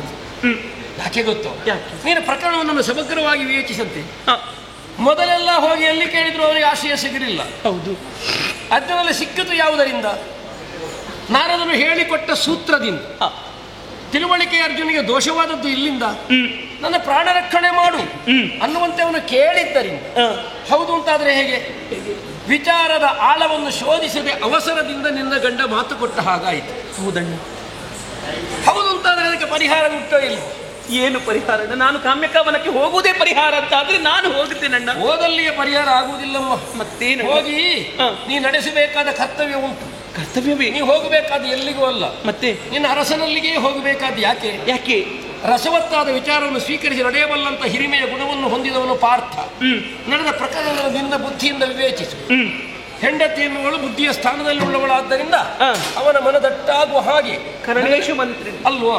ಯಾವ ಕಾರಣಕ್ಕಾದ್ರೂ ಬೇಕು ಅದನ್ನು ಹೇಳಿ ಈ ಪ್ರಕರಣದಲ್ಲಿ ನನಗಿರುವ ಹೊಣೆ ಎಷ್ಟು ಅಂತ ಅವನಿಗೆ ತಿಳಿಯಬಡಿಸಿ ಅವನಿಂದಾದ ಪ್ರಮಾದವೇನು ಎನ್ನುವುದನ್ನು ಅವನಿಗೆ ಹೇಳಿ ಹೇಗಾದ್ರೂ ಮಾಡಿ ಆ ಗಯನ ನೀನು ಕರ್ಕೊಂಡು ಬಂದೆ ಅಂತ ಆದ್ರೆ ಸಮಸ್ಯೆಗೆ ಪರಿಹಾರ ಸುಲಭ ಆಗುವುದಿಲ್ಲ. ಮತ್ತೆ ಭಾಷೆ ಎಲ್ಲ ಇದ್ರಲ್ವ, ಅದಕ್ಕೆಲ್ಲ ಪರಿಹಾರ ಬೇಕಷ್ಟು ಉಂಟಮ್ಮ. ಹೌದಣ್ಣ, ಹೌದು, ನೀ ಹೇಳಿದಂತಹ ಮಾತು ಸತ್ಯ. ಹಾಗಾದ್ರೆ ನಾನು ಇಲ್ಲಿಂದ ಹೊಣೆಯನ್ನು ಹೊತ್ತುಕೊಂಡು ಅಲ್ಲಿವರೆಗೆ ಹೋಗಬೇಕು. ಸುಭದ್ರೆಯಿಂದ ಒಂದು ಸಂಧಾನವಾಗಬೇಕು. ಸುಭದ್ರಾ ಸಂಧಾನವಾಗಬೇಕು ಅಲ್ವಾ? ಅರಸನಲ್ಲಿಗೆ ಹೋಗಿ ವಿಷಯವನ್ನು ಹೇಳಿ ಕೈನನ್ನು ಕೊಂಡು ಬಾರೇ ಸುಭದ್ರೆ. ಅಣ್ಣ, ನನ್ನ ಮಾಂಗಲ್ಯ ಭಾಗ್ಯ ಉಳಿಯುತ್ತದೆ ಅಂತ ಆದ್ರೆ ನಾನು ಯಾವ ಕಾರ್ಯವನ್ನು ಮಾಡುವುದಕ್ಕಾದ್ರೂ ಸಿದ್ಧಳಿದ್ದೆ. ನಾನು ಲೋಕಕ್ಕೆ ಮಂಗಳತೆಯನ್ನು ಬಯಸುವವನೇ. ಹೌದಲ್ಲ? ಹೌದಲ್ಲ ಅಣ್ಣ, ಯಾವುದೇ ಪತಿವ್ರತ ಹೆಣ್ಣಾಗಲಿ ಅವಳ ಮಾಂಗಲ್ಯಕ್ಕೆ ಕುತ್ತಾದ್ರೆ ಅದು ಧರ್ಮವೇ ಆಗಲಿ ಅಧರ್ಮವೇ ಆಗಲಿ ಅದನ್ನು ವಿರೋಧಿಸಬೇಕಾದದ್ದು ಅವಳ ಧರ್ಮ ಆಗಿರುತ್ತೆ. ಹಾಗಾಗಿ ಅಣ್ಣ, ನಿನ್ನ ಆಜ್ಞೆಯನ್ನು ಹೊತ್ತುಕೊಂಡು ನಾನು ಕಾಮ್ಯಕಾ ವರದೆಡೆಗೆ ನಡೆಯುತ್ತೇನೆ. ಯಾವ ಸಮಸ್ಯೆಯ ಪರಿಹಾರ ಆಗುವುದು ಒಬ್ಬನಿಂದ, ಅವನನ್ನು ಸ್ಮರಿಸಿಕೊಂಡು ಹೋಗು. ಆದಿತಲ್ಲ. ಹಾಗಾದ್ರೆ ದೇವಕಿ ಸಂಜಾತನಾದಿ ಮಾತ್ರವಲ್ಲ, ಈಶ್ವರನಿಗೆ ಸಖನಾದಿ ಇಂದೀಗ ಮಾರಾರಿಯೊಡನೆ ಗೆಲಿದಂತಹ ಪಾರ್ಥನೊಡನೆ ಸಂಧಾನವನ್ನು ಮಾಡುವುದಕ್ಕೆ ಬೇಕಾಗಿ ನಿನ್ನ ತಂಗಿಯಾದಂತಹ ಈ ಸುಭದ್ರೆಯನ್ನು ಕಳಿಸಿಕೊಡುತ್ತಿಯಲ್ಲ. ಹೌದು ಹೌದು ಹೌದು, ನಿನ್ನನ್ನೇ ಪ್ರಾರ್ಥನೆ ಮಾಡುತ್ತಾ ಹೋಗುತ್ತೀನಿ.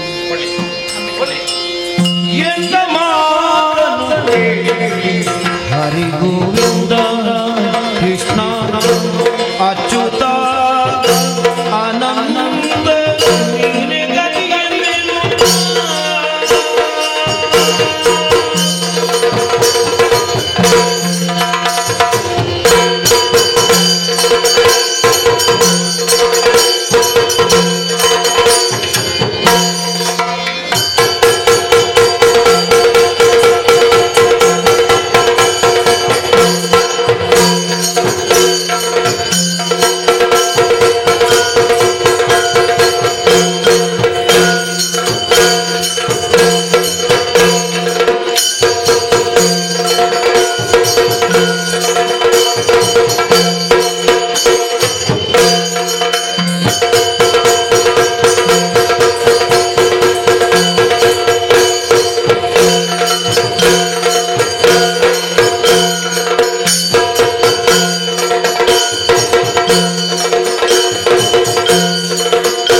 ಸಕಲ ಸಂಪತ್ತನ್ನು ಸಂಪಾದಿಸಿಕೊಂಡು ಇಂದ್ರಪ್ರಸ್ಥದಲ್ಲಿ ಸುಖದಿಂದ ಕಾಲವನ್ನು ಕಳೆಯುವಂತಹ ಸಂದರ್ಭ ಕೌರವ ದ್ಯೂತಕ್ಕಾಗಿ ನಮ್ಮನ್ನು ಆಹ್ವಾನಿಸಿತು.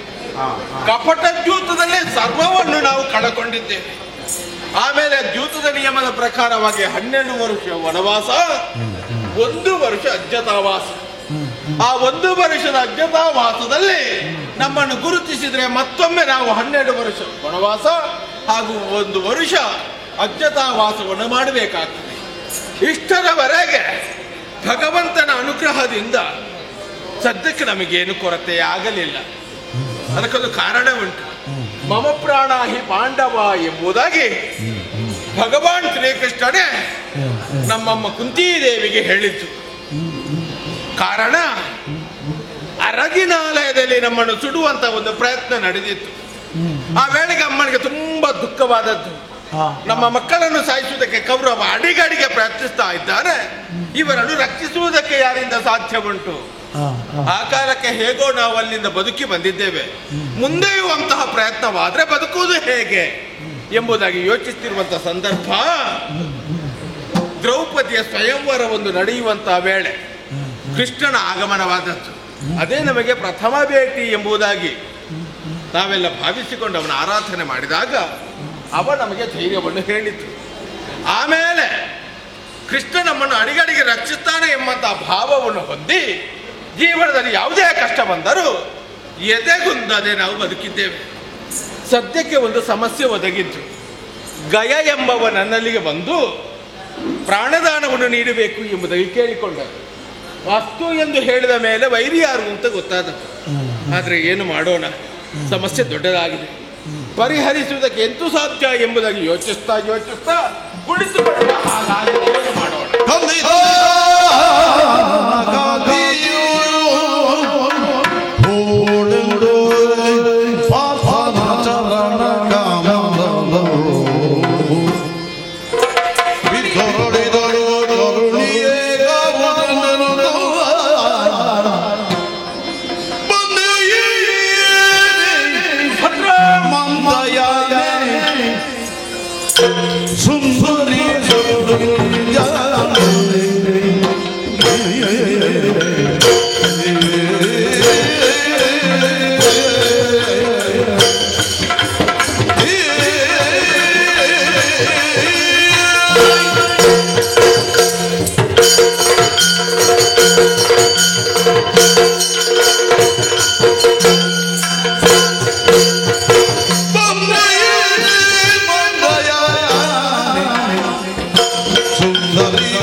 ಬರುವಾಗ ಜೊತೆಲಿ ನೀನು ಬರ್ತೇನೆ ಎಂಬುದಾಗಿ ಹೇಳಿದ್ದುಂಟು. ಹೌದು, ಆದ್ರೆ ಅಭಿಮನ್ಯು ಚಿಕ್ಕವ, ನಮ್ಮೊಂದಿಗೆ ನಿಮಗೆಲ್ಲ ಕಷ್ಟವಾದಿತ್ತು ಎಂಬ ಕಾರಣಕ್ಕೆ ಬೇಕಾಗಿ ತವರು ಮನೆಯ ಕಡೆಗೆ ಮುಖ ಮಾಡು ಎಂಬುದಾಗಿ ನಾವೆಲ್ಲ ಒಪ್ಪಿಗೆ ಕೊಟ್ಟದ್ದು. ಹೌದು, ಮನಸ್ಸಿಲ್ಲದ ಮನಸ್ಸಿನಿಂದ ನೀನು ಮಗಳನ್ನು ಕರ್ಕೊಂಡು ಆ ಕಡೆಗೆ ಹೋದವು. ಸರಿ, ಅಲ್ಲಿ ನೀನು ಸುಖದಲ್ಲಿ ಇರಬಹುದು ಎಂಬುದಾಗಿ ನಾವು ನಿರೀಕ್ಷೆ ಮಾಡಿದ್ರೆ ಸದ್ಯಕ್ಕೆ ನಿನ್ನನ್ನು ನೋಡುವಾಗ ಹಾಗೆ ಕಾಣುವುದಿಲ್ಲ. ಮುಖ ಬಾಡಿ ಹೋಗಿದೆ, ಅದಾವುದೋ ನೋವು ನಿನ್ನಲ್ಲಿ ಮನೆ ಮಾಡಿದೆ ಎನ್ನುವುದು ಸ್ಪಷ್ಟವಾಗುತ್ತಾ ಉಂಟು. ಅದೇನೇ ಇರಲಿ, ನನ್ನ ಮುಖವನ್ನು ಕಂಡಾಗ ನಗು ನಗುತ್ತಾ ಓಡೋಡಿಕೊಂಡು ಬಂದು ನನ್ನನ್ನು ಬಿಗಿದಪ್ಪು ಓಡು. ಆದ್ರೆ ಇವತ್ತು ಹಾಗಲ್ಲ, ಬಂದವಳ ಚರಣಕ್ಕೆ ಆನಂದಳಾಗಿದ್ಯಾ. ಹೌದು, ಈ ವ್ಯತ್ಯಾಸವನ್ನು ನನಗೆ ಕಂಡಾಗ ಗೊತ್ತಾಗ್ತದೆ. ಏನು ಮೊದಲಿನ ಹಾಗೆ ನೀನಿಲ್ಲ ಎನ್ನುವುದು. ಏನು ಸಮಸ್ಯೆ ಎಲ್ಲವನ್ನು ನನ್ನಲ್ಲಿ ಹೇಳಬಹುದೇ? ಓ ಇನಿಯ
ಮತ್ತೊಮ್ಮೆ ನಿಮ್ಮ ಚರಣಗಳಿಗೆ ನಾನು ಎರಗಿದ್ದೇನೆ ಎದ್ದೇಳು ಪ್ರಭು.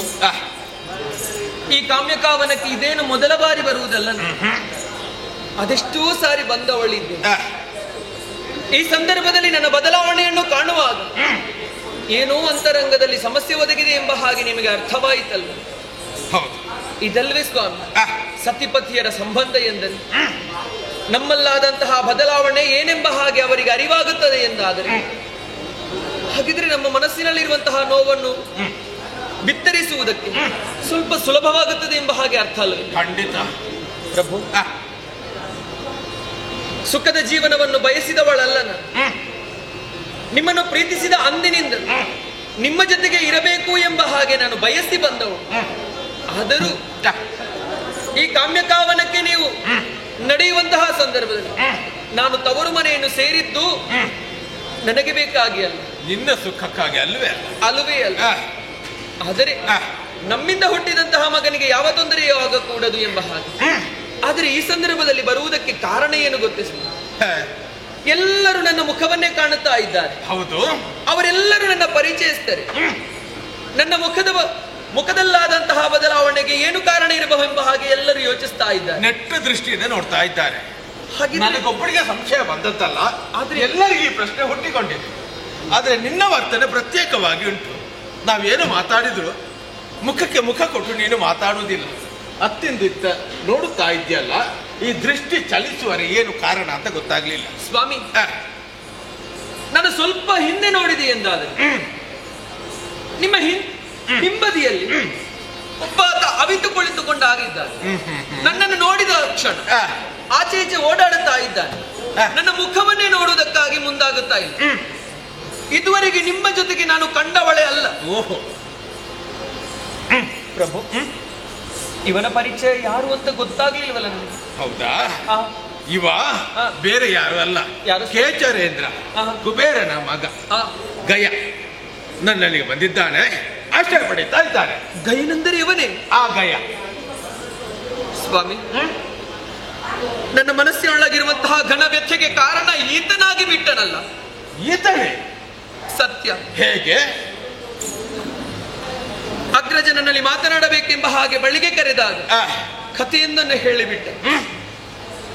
ಸೂರ್ಯದೇವನಿಗೆ ಅರ್ಘ್ಯವನ್ನು ಸಲ್ಲಿಸಬೇಕೆಂಬಂತಹ ಉದ್ದೇಶದಿಂದ ಹೊರಟಂತಹ ಆತ ಕೈಯಲ್ಲಿ ಜಲವನ್ನೆತ್ತಿದಂತಹ ಹೊತ್ತಿಗೆ ಮೇಲಿನಿಂದ ಅಶ್ವದ ಬೆವರೊಂದು ಆತನ ಕೈಗೆ ಬಿತ್ತಂತೆ. ಆದ್ದರಿಂದಲೇ ಎತ್ತಿದಂತಹ ಜಲವು ಮಲಿನವಾಯಿತು ಎಂಬ ಕಾರಣಕ್ಕಾಗಿ ಆತ ಒಂದು ಶಪಥವನ್ನು ಮಾಡಿದ್ದಾನಂತೆ.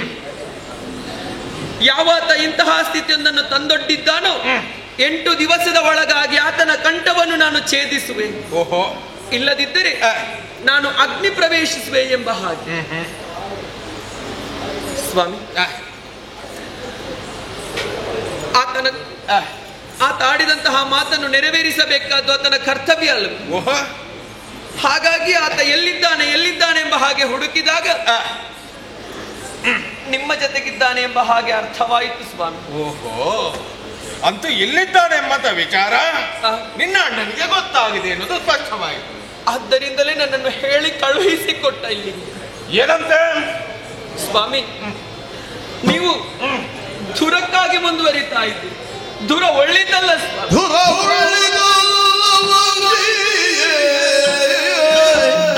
ಒಳ್ಳಿದ್ದಲ್ಲವಂತೆ ಪ್ರಭು.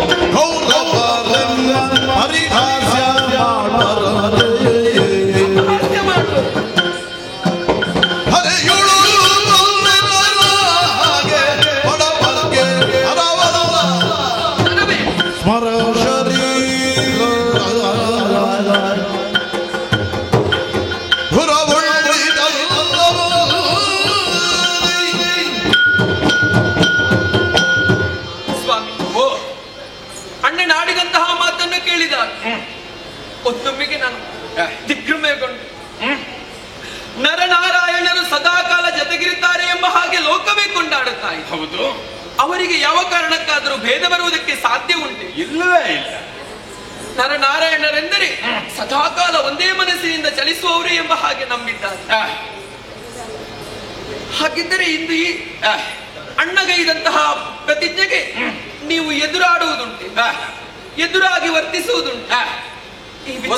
ವರ್ತಿಸಿದ್ರೆ ಯುದ್ಧವೇ ವಾದೀತು. ಸ್ವಾಮಿ ಇಲ್ಲ ಪ್ರಭು, ದುರ ಒಳ್ಳಿತಲ್ಲ ಬಂತು. ಯಾಕೋ? ನಮ್ಮನ್ನು ಅಪಹಾಸ್ಯ ಮಾಡುವವರು ಎಷ್ಟು ಮಂದಿ ಇದ್ದಾರೆ? ಯಾರು? ಯಾಕೆ ಯೋಚಿಸುವುದು ಯಾಕೆ? ನಮ್ಮ ದಾಯಾದಿಗಳಿಲ್ಲವೆ? ಆ ಕೌರವರು ಕೃಷ್ಣ ಮತ್ತು ಅರ್ಜುನ ಜೊತೆಗಿರುತ್ತಾರೆ ಎಂಬ ಹಾಗೆ ಎಲ್ಲರೂ ನಂಬಿದ್ದಾರೆ. ಅವರು ಜೊತೆಗಿರುವಾಗ ಅವರು ಚೆನ್ನಾಗಿರುತ್ತಾರೆ, ಯಾರು ಅವನನ್ನು ಮುಟ್ಟುವುದಕ್ಕೆ ಬರುವುದಿಲ್ಲ ಎಂಬ ಹಾಗೆ ನಂಬಿದ್ದಾರೆ. ಹಾಗಿರುವಾಗ ಕೌರವರೇ ಅಪಹಾಸ್ಯ ಮಾಡುವುದಕ್ಕಿಲ್ಲ ಸ್ವಾಮಿ. ಓಹೋ, ಕೃಷ್ಣನಿಂದ ಪಾಂಡವರಿಗೆ ಸಾಕಷ್ಟು ಉಪಕಾರವಾಗಿದೆ. ಹೌದು. ಹಾಗಾಗಿ ಉಪಕಾರವನ್ನು ಮಾಡಿದಂತಹ ಪಾಂಡವರು ಕೃಷ್ಣನನ್ನು ವಿರೋಧಿಸುವುದಕ್ಕಿಲ್ಲ.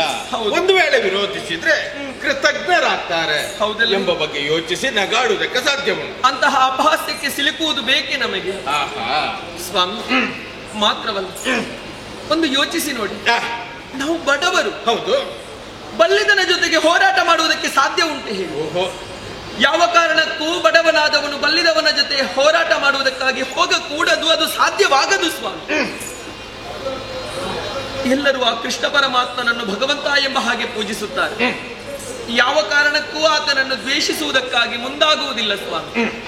ಹಾಗಿರುವಾಗ ನೀವು ಆ ಪರಮಾತ್ಮನನ್ನು ದ್ವೇಷಿಸುವುದಕ್ಕಾಗಿ ಹೊರಟಿದ್ದೀರಿ. ಬಡವನಾದಂತಹ ನಿಮಗಿದು ಸಾಧ್ಯವೇ ಹೇಳಿ? ಸುಭದ್ರ, ಉಳಿದವರ ನಗುವಿಗೆ ನಾವು ವಸ್ತು ಆಗಬಾರದು. ನಮ್ಮದ್ದಾಗಿರುವಂತಹ ಕಾರ್ಯ ಎನ್ನುವುದು ಅಪಹಾಸ್ಯಕ್ಕೆ ಎಡೆ ಮಾಡಿ ಕೊಡಬಾರದು. ಇವಿಷ್ಟೇ ನಿನ್ನ ವಿಚಾರ ಸ್ವಾಮಿ. ಆ ಕಾರಣಕ್ಕೆ ಬೇಕಾಗಿ ನಾವೆಲ್ಲ ಯುದ್ಧಕ್ಕೆ ಸಿದ್ಧರಾದ್ರೆ ಅದನ್ನು ಅಪರಾಧ ಅಂತ ನೀನು ಹೇಳುದಲ್ವಾ? ನೀನಿಷ್ಟು ಹೊತ್ತು ಮಾತಾಡಿದಾಗ ನಿನ್ನ ಮುಖವನ್ನು ನಾನು ಗಮನಿಸಿದ್ದೇನೆ. ನೀನು ನೆನಪು ಮಾಡುತ್ತಾ ಮಾತನಾಡುವುದು ಯಾಕೆ ಎಂಬುದಾಗಿ ಈಗ ನನಗೆ ಅರ್ಥವಾಯಿತು. ಅಣ್ಣ ಹೇಳಿಕೊಟ್ಟಂತ ಪಾಠ. ಆದ್ದರಿಂದ ತಡವರಿಸುತ್ತಾ ನೀನು ಮಾತನಾಡುವುದಕ್ಕೆ ಪ್ರಾರಂಭ ಮಾಡಿದ್ದು ಒಳ್ಳೆದಾಯ್ತು. ಅವ ಹೇಳಿಕೊಟ್ಟದನ್ನು ನೀನು ಒಪ್ಪಿಸಿದ್ದೀಯಲ್ಲ, ಅದು ನನಗೆ ಸಂತೋಷವಾಯಿತು. ಆದರೆ ಅದೇ ನಮಗೆ ಮುಖ್ಯವಲ್ಲ. ಜೀವನದ ಬಗ್ಗೆ, ಜೀವನದ ನೆಲೆಯ ಬಗ್ಗೆ, ಬೆಲೆಯ ಬಗ್ಗೆ ನೀನು ಕೂಡ ಅರಿತುಕೊಂಡವಳು ಅಲ್ಲವೇ? ಕೃಷ್ಣನ ತಂಗಿಯಾಗಿ ಬೇಕಾದಂತ ಜ್ಞಾನವನ್ನು ಸಂಪಾದಿಸಿಕೊಂಡಂತ ಪ್ರಬುದ್ಧಳಾಗಿದ್ದೀನಿ. ಹೀಗಿರುವಾಗ ಒಬ್ಬ ಭಾರತನಿಗೆ ಅಥವಾ ಕ್ಷತ್ರಿಯ ಕುಲ ತಿಲಕನಾಗಿರುವಂತ ಧನಂಜಯನಿಗೆ ಹೆಂಡತಿಯಾಗಿ ನಿನ್ನ ಮನದ ಅಭಿಪ್ರಾಯ ಏನು ಹೇಳುವಿರಾ? ಸ್ವಾಮಿ, ನಿಮ್ಮನು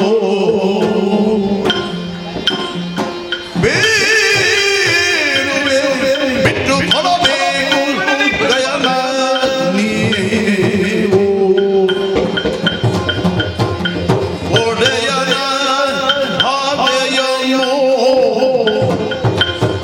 ಸಲಿಸಬೇಕಂತೆ ಬಿಡಬೇಕು ಹಾಗೆಯ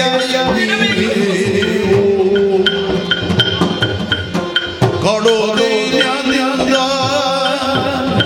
ಬೇಡುವೆ ನಿಮ್ಮನು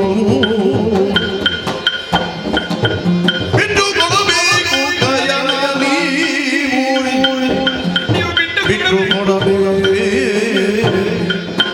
ಗಯನ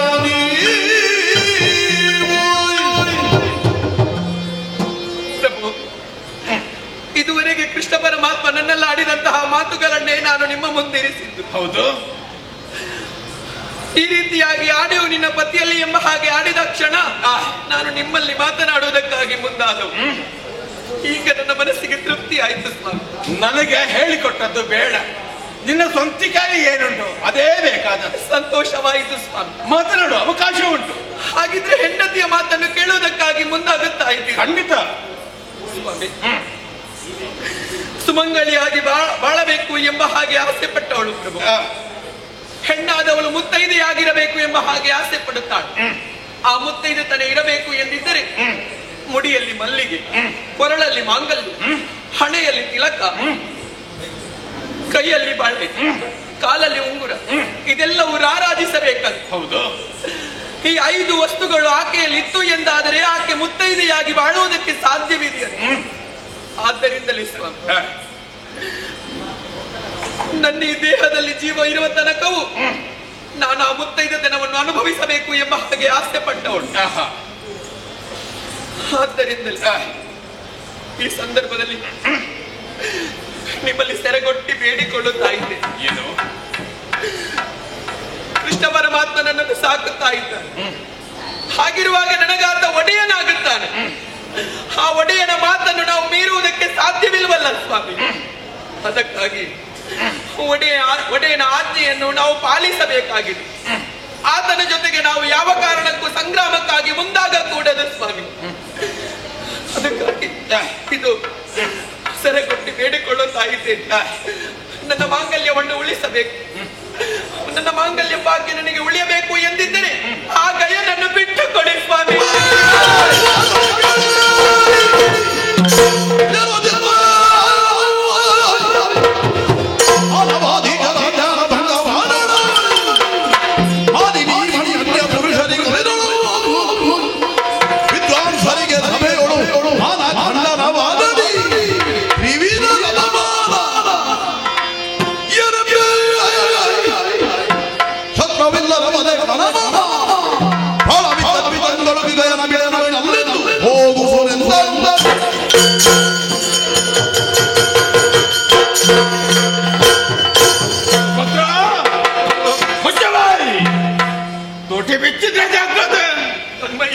ಅವಕಾಶ ಉಂಟು ಎಂಬುದಾಗಿ ಬಾಯಿಗೆ ಬಂದಂತೆ ಮಾತನಾಡಬೇಡ. ಗಯನನ್ನು ಬಿಟ್ಟು ಕೊಡಬೇಕು.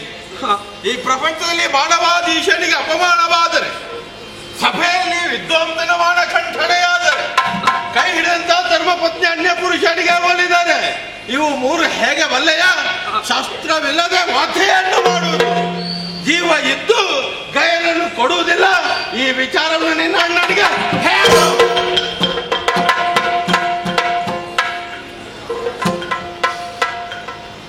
ಸುಭದ್ರ, ಸ್ವಾಮಿ ಸ್ವಾಮಿ ದುಃಖಿಸಬೇಡ. ಕರ್ಣಕರ್ಕಶವಾಗುವಂತಹ ಧ್ವನಿಯಲ್ಲಿ ಮಾತನಾಡಿದೆ ಎಂಬುದಾಗಿ ಭಾವಿಸಬೇಡ. ನೀನು ಆಡಿದ ಪ್ರತಿಯೊಂದು ಮಾತನ್ನು ಕೇಳಿದ್ದೇನೆ. ಭಗವಂತನಲ್ಲಿ ಹೋರಾಟ ಮಾಡಿದ್ರೆ ಬದುಕು ಇಲ್ಲ ಎನ್ನುವುದು ಸ್ಪಷ್ಟವಾಗ್ತದೆ. ಈ ವಿಚಾರ ಅರಿತು ಗೈರನ್ನು ಕೊಡುವುದಿಲ್ಲ ಎಂಬುದಾಗಿ ಯಾಕೆ ಹೇಳಿದ ಬಲ್ಲೆಯ? ಯಾಕೆ? ಕ್ಷತ್ರಿಯ ಕುಲದಲ್ಲಿ ಹುಟ್ಟಿದ್ದೇನೆ. ಕ್ಷತ್ರಿಯನಿಗೆ ಆಡಿದ ಮಾತು ಎನ್ನುವುದು ಸರ್ವಶ್ರೇಷ್ಠವಾಗ್ತದೆ. ಅದನ್ನು ಉಳಿಸುವುದಕ್ಕಾಗಿ ಪ್ರಾಣವನ್ನು ಕೊಡಬೇಕೇ ಹೊರತು ಪ್ರಾಣವನ್ನು ಉಳಿಸುವುದಕ್ಕಾಗಿ ಮಾತನ್ನು ತಪ್ಪಬಾರದು. ಅದಕ್ಕೆ ಬೇಕಾಗಿ ಗಯನನ್ನು ಬದುಕಿಸ್ತೇನೆ, ಉಳಿಸ್ತೇನೆ ಎಂಬುದಾಗಿ ನಿರ್ಧಾರಕ್ಕೆ ಬಂದದ್ದು. ಗಯ ಆಡುವುದಕ್ಕಿಂತ ಮುಂಚಿತವಾಗಿ ಅವನ ವೈರಿಯಾರು ಅಂತ ನನಗೆ ಗೊತ್ತಿರಲಿಲ್ಲ. ಒಂದು ವೇಳೆ ಪ್ರಾಣದಾನವನ್ನು ನೀಡುವುದಕ್ಕಿಂತ ಮುಂಚಿತವಾಗಿ ಕೃಷ್ಣನೇ ನನ್ನ ವೈರಿ ಎಂಬುದಾಗಿ ಅವ ಮಾತನಾಡುತ್ತಿದ್ದರೆ ಆ ವೇಳೆಗೆ ಅವನನ್ನು ಬಂಧಿಸಿ ಕೃಷ್ಣ ಪರಮಾತ್ಮನ ಪಾದದೆಡೆಗೆ ತಂದು ನಾನೇ ಒಪ್ಪಿಸುತ್ತಿದ್ದೆ. ಏನು ಮಾಡೋಣ? ಮಾತು ಕೊಟ್ಟಾಗಿದೆ. ಮಾತು ತಪ್ಪಿ ಪ್ರಾಣವನ್ನು ಕಳೆದಂತ ದೇಹವಾಗಿ ನಾನು ಈ ಪ್ರಪಂಚದಲ್ಲಿ ಉಳಿದೇನು ಪ್ರಯೋಜನ ಉಂಟು? ಆದ್ದರಿಂದ ಸುಭದ್ರ, ಬೇಸರ ಮಾಡಬೇಡ. ನಾನು ಯಾವ ಮಾತನ್ನು ಆಡಿದ್ದೇನೆಯೋ ಅವೆಲ್ಲವನ್ನು ನೀನು ನಿನ್ನ ಅಣ್ಣನಲ್ಲಿ ಹೇಳು. ಸ್ವಾಮಿ, ಕೊಟ್ಟ ಮಾತಿಗೆ ತಪ್ಪುವುದಿಲ್ಲ ಎಂಬ ಹಾಗೆ ದಿಟ್ಟ ನಿರ್ಧಾರವನ್ನೇ ಗೈದಿದ್ದೇನೆ. ಹೌದಲ್ವೇ? ಆದರೆ ಒಂದು ಯೋಚಿಸಿ, ಪ್ರೀತಿಸಿ ಮದುವೆಯಾದವಳು ನಾನು. ಪ್ರೀತಿಸಿದವರಿಗೆಲ್ಲರಿಗೂ ಮದುವೆ ಆಗುವಂತಹ ಅವಕಾಶ ದೊರಕುವುದಿಲ್ಲ. ಎಷ್ಟೋ ಮಂದಿಯ ಪ್ರೀತಿ ತ್ಯಾಗವಾಗಿ ಬಿಡ್ತದೆ. ಮಾತ್ರವಲ್ಲ, ಮದುವೆಯಾದ ಅಂದಿನಿಂದ ಅವರ ಜೀವನ ಚೆನ್ನಾಗಿರುತ್ತದೆ ಎಂಬ ಹಾಗೆ ಯಾವ ಕಾರಣಕ್ಕೂ ನಂಬಿಕೆ ಇಲ್ಲ. ಆದರೆ ನನ್ನ ಜೀವನಕ್ಕೆ ಯಾವ ತೊಂದರೆಯೂ ಆಗಿದ್ದಿಲ್ಲ ಸ್ವಾಮಿ. ನಿಮ್ಮನ್ನೇ ನಂಬಿದಂತಹ ನನಗೆ ಒಂದೊಮ್ಮೆಗೆ ನೀವು ಹೋದಿರಿ ಎಂದಾದರೆ ನನ್ನ ಗತಿ ಏನು ಸ್ವಾಮಿ? ಯೋಚಿಸಬೇಡ. ಕ್ಷತ್ರಿಯ ರಾಣಿ ನೀನು, ನಿನಗೆ ಸ್ವಾತಂತ್ರ್ಯ ಉಂಟು. ನನ್ನನ್ನು ಹಿಂಬಾಲಿಸುವ ಮನಸ್ಸಿದ್ರೆ ಹಿಂಬಾಲಿಸಬಹುದು, ಅಥವಾ ಬದುಕಬೇಕು ಎಂದಿದ್ರೆ ಮೊದಲೇ ನಿನಗೆ ದಾರಿಯನ್ನು ತೋರಿಸಿದ್ದೇವೆ. ಹಾಗಾಗಿ ತವರು ಮನೆಯನ್ನು ಸೇರಿ ಬದುಕಬಹುದಲ್ವೇ? ಇಲ್ಲ ಸ್ವಾಮಿ, ತಾಯಿಯಾದಂತಹ ಮಾದ್ರಿ ದೇವಿ ಯಾವ ರೀತಿ ಪತಿಯನ್ನು ಅನುಸರಿಸಿ ನಡೆದಳು ಅದೇ ರೀತಿ ನಾನೂ ನಡೆಯುವವಳು ಸ್ವಾಮಿ. ಆದ್ದರಿಂದಲೇ ಒಂದು ವೇಳೆ ನನ್ನ ಮನಸ್ಸಿನೊಳಗಿರುವಂತಹ ಭಯ ನಿಜವಾಯಿತು ಎಂದಾದರೆ ನಾನು ಖಂಡಿತವಾಗಿಯೂ ಜೀವಂತ ಉಳಿಯುವವಳಲ್ಲ. ಸುಭದ್ರ, ತಾಯಿ ಮಾದ್ರಾದೇವಿಯನ್ನು ಮಾತ್ರ ನೋಡಬೇಡ, ಅಮ್ಮ ಕುಂತಿದೇವಿಯನ್ನು ನೋಡು. ಆಕೆಗೂ ಗಂಡ ಸತ್ತಾಗ ಸಹ ಗಮನವನ್ನು ಮಾಡಬಹುದಿತ್ತು. ಮಾಡಿದ್ದಾಳ? ಇಲ್ಲ ಎಂದಿದ್ದರೆ ಬದುಕಬಹುದು ಎಂಬುದಾಗಿ ಆಕೆಯೇ ತೋರಿಸಿಕೊಟ್ಟ ಹಾಗಾಗ್ತದಲ್ಲ. ದಾರಿಯನ್ನು ಹಿಡಿಯಬಹುದಲ್ವೇ ನಿನಗೆ? ಸ್ವಾಮಿ, ಆದರೆ ನಮ್ಮಿಬ್ಬರ ದಾಂಪತ್ಯ ಜೀವನದ ಫಲವಾಗಿ ನಮಗೆ ಹುಟ್ಟಿದಂತಹ ನಮ್ಮ ಮಗ ಅಭಿಮನ್ಯುವಿನ ಕಥೆ ಏನು ಸ್ವಾಮಿ? ಸುಭದ್ರ, ಅಭಿಮನ್ಯುವಿನ ಮೇಲೆ ನಿನಗೆ ಮಾತ್ರ ಪ್ರೀತಿಯಲ್ಲ, ನನಗೂ ಪ್ರೀತಿ ಉಂಟು. ಸರಿ, ಅವರನ್ನು ಬೆಳೆಸಬೇಕು, ರಕ್ಷಿಸಬೇಕು. ಮುಂದಿನ ಪ್ರಪಂಚದಲ್ಲಿ ನಮ್ಮ ಹೆಸರನ್ನು ಉಳಿಸುವುದಕ್ಕಾಗಿ ಕೀರ್ತಿ ಪತಾಕೆಯನ್ನು ಬಾಳೆತ್ತರಕ್ಕೆ ಏರಿಸುವುದಕ್ಕೆ ಬೇಕಾಗಿ ಉಳಿಯಬೇಕು ಎಂಬುದಾಗಿ ಅವ ಖಂಡಿತ ಉಳಿತಾನೆ. ನಾನಿಲ್ಲ ಎಂದಿದ್ದರೆ ಆಚಾರ್ಯ ಭೀಷ್ಮರಿದ್ದಾರೆ. ನಾವು ಕೂಡ ಅಪ್ಪನನ್ನು ಕಳ್ಕೊಂಡಂತಹ ವೇಳೆಯಲ್ಲಿ ಅನರ್ಥರಾಗಬಾರದು ಎಂಬ ಕಾರಣಕ್ಕೆ ಬೇಕಾಗಿ ಆಶ್ರಯವನ್ನು ನೀಡಿದ್ದಾರೆ. ಹಾಗಾಗಿ ಅವರ ಬಳಿಗೆ ಕೊಂಡು ಹೋದೆ ಎಂದಿದ್ದರೆ ಖಂಡಿತ ರಕ್ಷಿಸುವುದಕ್ಕೆ ಸಾಧ್ಯ ಉಂಟು. ಸ್ವಾಮಿ, ಭೀಷ್ಮಾಚಾರ್ಯರ ಬಳಿಯಲ್ಲಿ ಬಿಟ್ಟೆ ಎಂದಾದರೆ ಕೌರವರು ಆತನನ್ನು ಅಪಹಾಸ್ಯ ಮಾಡುವುದಕ್ಕಿಲ್ವೇ?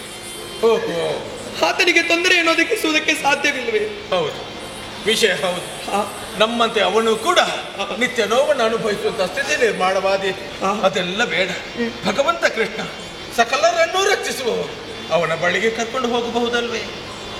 ಸ್ವಾಮಿ, ಕೃಷ್ಣ ಪರಮಾತ್ಮನಲ್ಲಿ ಆದರೆ ಆತನ ಮಾತನ್ನೇ ನಾವು ನೆರವೇರಿಸಲಿಲ್ಲ ಎಂಬ ಹಾಗೆ ಅವನ ಅರಿತರೆ ಹೌದು, ಮಾವ ಅಳಿಯನಿಗೆ ಮೊದಲಿನಿಂದಲೂ ಅಷ್ಟು ಸರಿ ಹೋಗುವುದಿಲ್ಲ ಎಂಬಂತ ವಿಚಾರವನ್ನು ನಾನು ತಿಳಿದುಕೊಂಡಿದ್ದೇನೆ.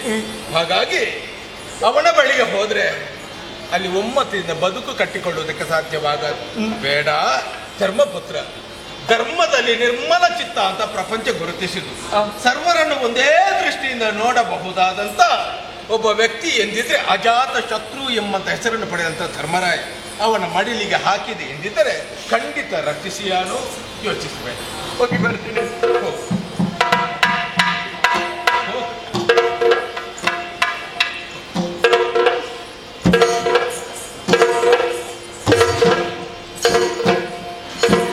ಸ್ವಾಮಿ, ಸ್ವಾಮಿ,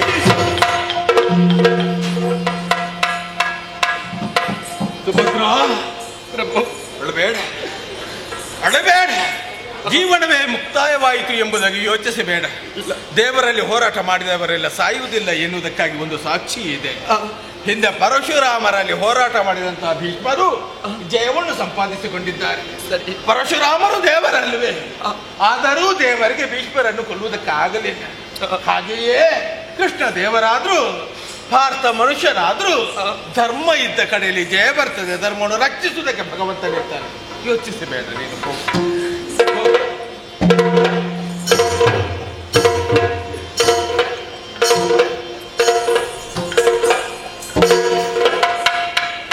ಮೊದಲೇ ದುಃಖ ಹೆಚ್ಚಾಗಿತ್ತು ನನಗೆ.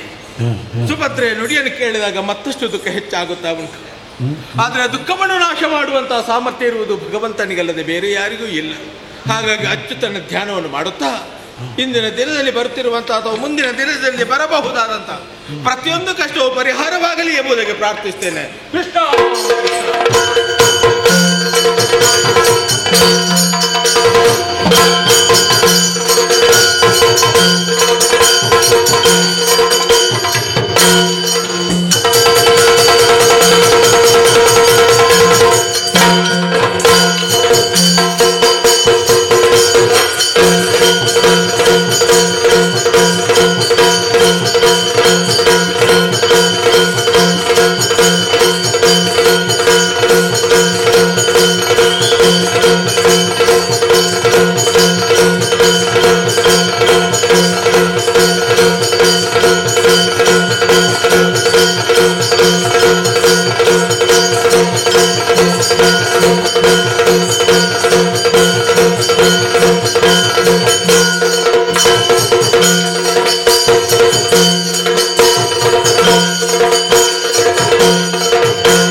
ನನ್ನ ಮುಖವನ್ನೇ ನೋಡ್ತಾ ಇದ್ದಾರೆ.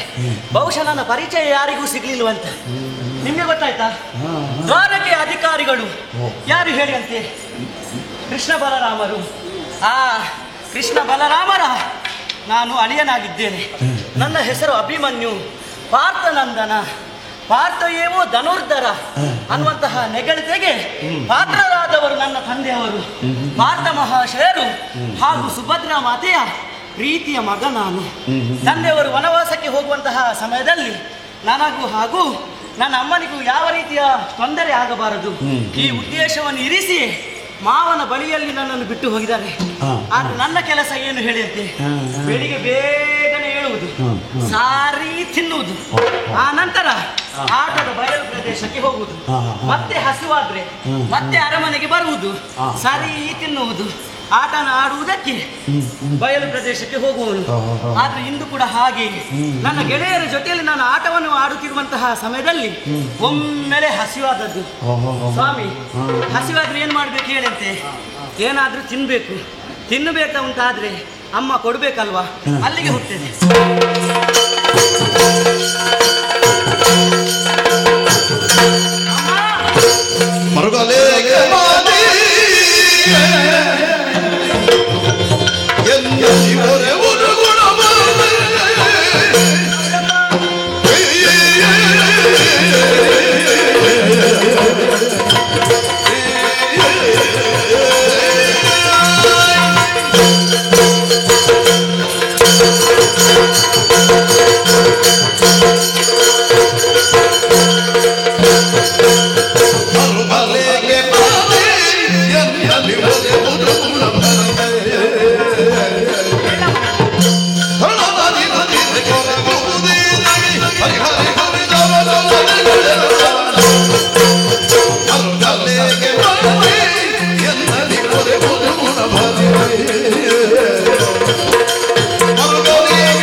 ಏನಮ್ಮ ಇದು? ಯಾವಾಗಲೂ ನಿನ್ನ ಬಳಿಗೆ ಬರುವವನು ಈ ಅಭಿಮನ್ಯು. ಯಾವಾಗಲೂ ಬರುವಾಗ ತನ್ನ ನೀಲವಾದ ತೋಳುಗಳಿಂದ ಎತ್ತಿ ಮುದ್ದಿಸುವಂತಹ ತಾಯಿ ನೀನು. ಆದ್ರೆ ಇಂದು ಹಾಗಲ್ಲ. ನನ್ನ ಬಳಿಗೆ ಬಂದಂತಹ ನೀನು ಸುಮ್ಮನೆ ನಿಂತುಕೊಂಡಿದ್ದೀಯ. ಯಾವುದೋ ಒಂದು ಚಿಂತೆಯಲ್ಲಿ ನೀನು ಇದ್ದೀಯ ಅನ್ನುವುದು ಸ್ಪಷ್ಟವಾಗಿದೆ. ಅಮ್ಮ ಹಾಲನ್ನು ಕೊಡುವುದಿಲ್ಲ, ಹಣ್ಣನ್ನು ನೀಡುವುದಿಲ್ಲ. ಯಾಕಮ್ಮ? ಏನಾಯ್ತಮ್ಮ? ನನ್ನಲ್ಲಿ ಹೇಳಬಾರದು. ಏನಾಯ್ತು ನೀವು?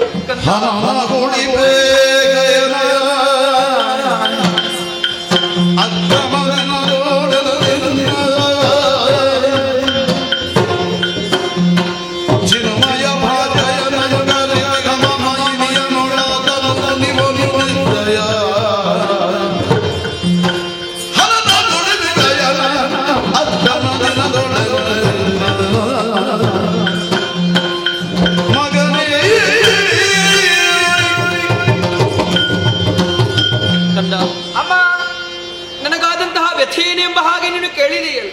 ನಿನ್ನ ವ್ಯಥೆಯ ಕಥೆಯನ್ನು ನನ್ನಲ್ಲಿ ಹೇಳಬಾರದೆ ಅಮ್ಮ. ಮಗನೇ, ಅಮ್ಮ ಏನೆಂದು ಹೇಳಲಿ? ಏನಾಯ್ತು? ನಿನ್ನ ಮಾವ ಸೂರ್ಯೋದಯ ಸಂದರ್ಭದಲ್ಲಿ ಆತನಿಗೆ ಅರ್ಘ್ಯ ಸಲ್ಲಿಸುವುದಕ್ಕಾಗಿ ಮುಂದಾದಾಗ ಕೈಯಲ್ಲಿ ಹಿಡಿದಂತಹ ಜಲ ಅಷ್ಟೊಂದು ಮೇಲಿನಿಂದ ಹೋದಂತಹ ಅದರ ಬೆವರ ಹಾನಿ ಆತನ ಕೈಗೆ ಬಿತ್ತಂತೆ. ಆದ್ದರಿಂದಲೇ ಆ ಜಲ ಮಲಿನವಾಯಿತು ಎಂಬ ಹಾಗೆ ಕೋಪಗೊಂಡು ಯಾವಾತ ಈ ಕೃತ್ಯವನ್ನು ಎಸಗಿದ್ದನು ಆತನ ರುಂಡವನ್ನು ಛೇದಿಸುತ್ತೇನೆ 8 ದಿವಸದೊಳಗಾಗಿ ಎಂಬ ಹಾಗೆ ಆಡಿದ. ಸರಿಯಮ್ಮ. ಆದರೆ ತನ್ನ ಜೀವವನ್ನು ಉಳಿಸಿಕೊಳ್ಳುವುದಕ್ಕಾಗಿ ಆತ ಹೋಗಿ ನಿನ್ನ ಅಪ್ಪನ ಬಳಿಯಲ್ಲಿ ಕುಳಿತ. ಹೌದೇ? ಅಪ್ಪನಲ್ಲಿ ರಕ್ಷಣೆಯನ್ನು ಬೇಡಿಕೊಂಡಿದ್ದಾನೆ ಮಗನೇ. ನನ್ನ ಅಪ್ಪ ಬಿಡ್ಲಿಕ್ಕಿಲ್ಲ ಮಗನೇ.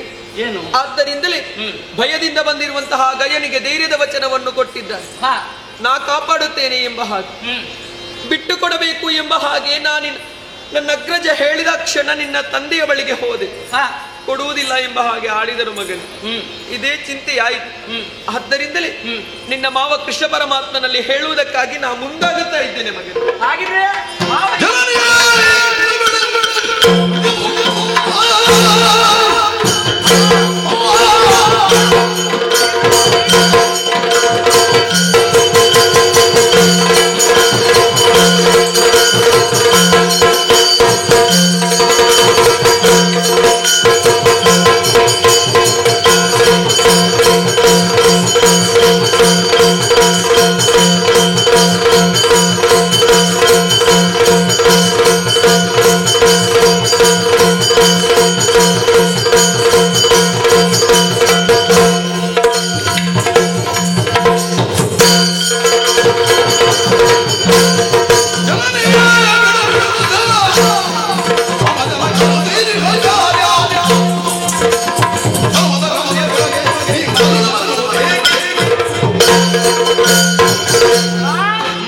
ಇದಕ್ಕಾಗಿ ಚಿಂತೆಯನ್ನು ಮಾಡ್ತಾ ಇದ್ದೀಯ. ಮಾವ ಗಯನಿಗೆ ಆಶ್ರಯವನ್ನು ಕೊಡುವುದಿಲ್ಲ. ತಂದೆಯವರು ಆಶ್ರಯವನ್ನು ಕೊಟ್ಟಿದ್ದಾರೆ, ಒಳ್ಳೆಯ ಕೆಲಸವನ್ನು ಮಾಡಿದ್ದಾರೆ ನನ್ನ ತಂದೆಯವರು. ಅಂತಹ ನನ್ನ ತಂದೆಯಲ್ಲಿ ಮಾವ ಯುದ್ಧವನ್ನು ಮಾಡುವುದಕ್ಕೆ ಹೊರಟಿದ್ದಾನೆ. ಹಾಗಿದ್ರೆ ಬಿಡುವವನು ನಾನಲ್ಲ. ಈ ಕ್ಷಣವೇ ಮಾವನ ಬಳಿಗೆ ಹೋಗ್ತೇನೆ. ಅವನನ್ನು ಹಣ್ಣುಗಾಯಿ ನೀರುಗಾಯಿ ಮಾಡ್ತೇನೆ. ಮಾವ ಎಷ್ಟೊಂದು ಅಣ್ಣನ ಮೇಲೆ ಪ್ರೀತಿ ಇಟ್ಟಿದ್ದಾನೆ, ನೀನು ಮಾತನಾಡುತ್ತೆ ಈಗ. ಮುಚ್ಚಬಾಯಿ. ಮಾವನ ತಲೆಗೆ ಬಡಿತೆ. ಮತ್ತೆ ಎಂತ? ಅವನಿಗೆ ಬುದ್ಧಿ ಉಂಟಾ? ಮುಚ್ಚಬಾಯಿ. ಅವನಲ್ಲಿ ಯುದ್ಧ. ನನ್ನ ಅಹಂಕಾರವೇ. ಅಮ್ಮ ನಿನ್ನನ್ನು ಎಷ್ಟು ಪ್ರೀತಿಯಿಂದ ನೋಡಿಕೊಳ್ತಾನೆ. ಯಾವತ್ತಾದ್ರೂ ನಿನಗೆ ನೋವು ಕೊಟ್ಟಿದ್ದಾನೆ? ಇಲ್ಲ. ಹಾಗಿರುವಾಗ ನೀನು ಅಳಿಯನದಂತಹ ನೀನು ಈ ರೀತಿಯಾಗಿ ವರ್ತಿಸಿ ಬೇರೆ ಯಾರಲ್ಲಿ ಯುದ್ಧವನ್ನು ಮಾಡಿ ನನ್ನ ಅಪ್ಪನಲ್ಲಿ ಮತ್ತೆ ಯಾಕೆ ಯುದ್ಧಕ್ಕೆ ಯಾಕೆ ಬರುವುದು? ಅವರಿಬ್ಬರ ಸಮಸ್ಯೆ. ನೀನ್ ಯಾಕೆ ಮಾವನ ಬೈ? ಅಮ್ಮ ನಾನು ಬಿಡುದಿಲ್ಲ ಮಾವನನ್ನು. ನೀನು ಸುಮ್ಮನೆ ಮಾಡಿ ನಾನು ಮಾವನಲ್ಲಿಗೆ ಹೋಗು. ನೀನು ಹೋಗುದಾ ಇಷ್ಟು ಬೇಗ? ಈಗ ಬಂದದ್ದು ಈಗ ಹೋಗುದಾ? ಹೋಗುದೇನು ಅಮ್ಮ ಏನು? ಈಗ ನೀನು ಮಾವನಲ್ಲಿಗೆ ಹೋಗುದಾ? ಹೌದು. ನಾನು ಬರ್ತೇನೆ. ನೀನು ಬೇಡ. ನಾನು ಬರ್ತೇನೆ. ನೀನು ಬಂದ್ರೆ ಇದೇ ರೀತಿ ಮಾತಾಡ್ತೀನಿ. ಅಮ್ಮ ಎಲ್ಲಿ ಹೇಗೆ ಮಾತಾಡ್ಬೇಕಂತ ಗೊತ್ತಿಲ್ಲ ನೀನು. ಅಮ್ಮ ತಾಯಿ ಹೋದಲ್ಲಿ ಮಗ ಬರ್ಬೇಕಲ್ಲ, ನಾನು ಬರ್ತೇನಮ್ಮ. ಬರ್ತೀಯ? ಹೌದು. ಆದ್ರೆ ಒಂದು ಕೆಲಸ ಮಾಡ್ಬೇಕು. ಏನಮ್ಮ? ಬಾಯಿ ಮುಚ್ಚಿರ್ಬೇಕು. ಬಾಯಿ ಮುಚ್ಚಬೇಕು. ಹೀಗೆ ಹಿಡ್ಕೊಂಡಿರು. ಅಮ್ಮ ಮಾತಾಡುದು ಹೇಗೆ, ತಿನ್ನುವುದು ಹೇಗೆ? ಅದು ತಿನ್ನುವುದು ಮತ್ತೆ ಅಲ್ವಾ? ಮಾವನಲ್ಲಿಗೆ ಹೋಗುವಾಗ ಮಾತಾಡ್ಬಾರ್ದು, ಆಯ್ತಮ್ಮ. ಸುಮ್ಮನೆ ಕುಳಿತುಕೊಳ್ಬೇಕು. ಬಾಯಿ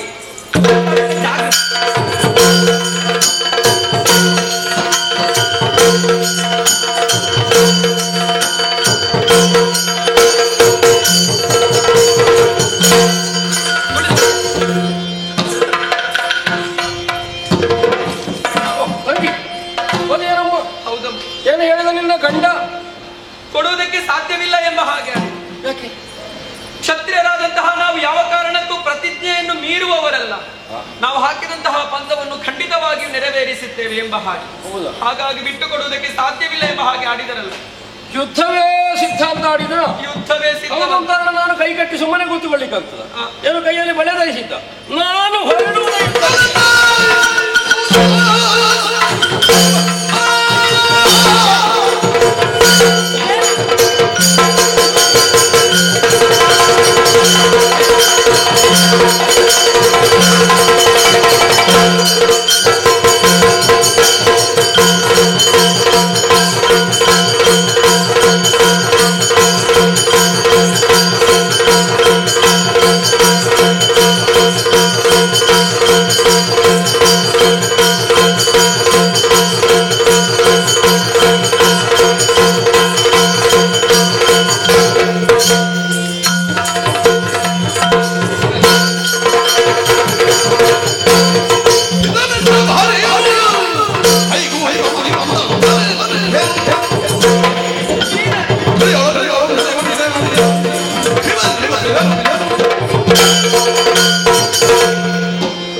ನೀನು ಮಾವನ? ಮಾವಲ್ಲ ನೀನು. ನೀನು ಕೃಷ್ಣ. ನೀನು ಕೃಷ್ಣನೂ ಅಲ್ಲ. ಕಿಟ್ಟ ಕಿಟ್ಟ ತೋಕಿ. ಒಳ್ಳೆದುಂಟು. ಎಂತದು ಒಳ್ಳೆದು? ಮಕ್ಕಳ ಭಾಷೆ ಒಳ್ಳೆದು ಕೆಟ್ಟದಲ್ಲ ಹೇಳೋದಕ್ಕೆ ನೀನ ಜನ ಅಲ್ವಾ? ಏನಂತ ಆಲೋಚನೆ ಮಾಡಿದ್ದಿ? ಏನ್ ಮಾಡ್ಬೇಕು? ಅಪ್ಪನಲ್ಲಿ ಯುದ್ಧವನ್ನು ಮಾಡೋದಕ್ಕೆ ಹೊರಟೆಯ? ಹೌದಾ? ಗಯನಿಗೆ ಆಶ್ರಯವನ್ನು ಕೊಟ್ಟಿದ್ದಾರೆ. ನನ್ನ ಅಪ್ಪನ ಕರ್ತವ್ಯ, ಅಷ್ಟು ಯೋಗ್ಯತೆ ನನ್ನ ಅಪ್ಪನಿಗೆ ಉಂಟು. ನಿನ್ನ ಹಣೆ ಬರಹ ನಮ್ಗೆ ಗೊತ್ತಿಲ್ಲ, ಮತ್ತೆ ಎಲ್ಲ ಗೊತ್ತುಂಟು.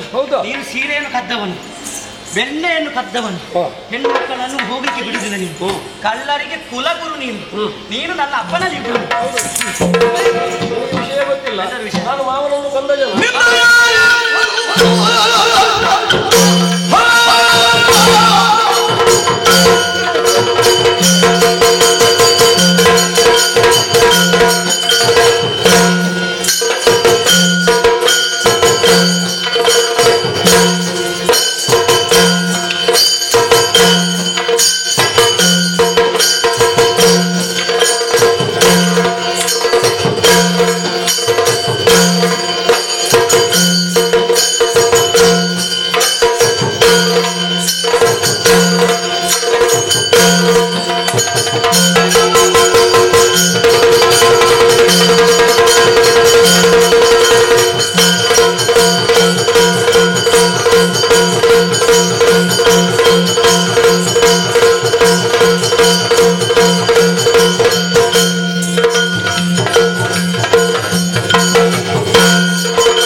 ಅನ್ನುವಂತಹ ಬಿರುದನ್ನು ಪಡೆದವನು ನೀನು. ಹೌದು.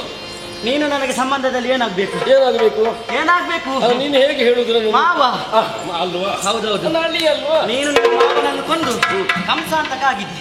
ನಾನು ಈ ಸಲ ನಿನ್ನನ್ನು ಕೊಂದು ಕೃಷ್ಣ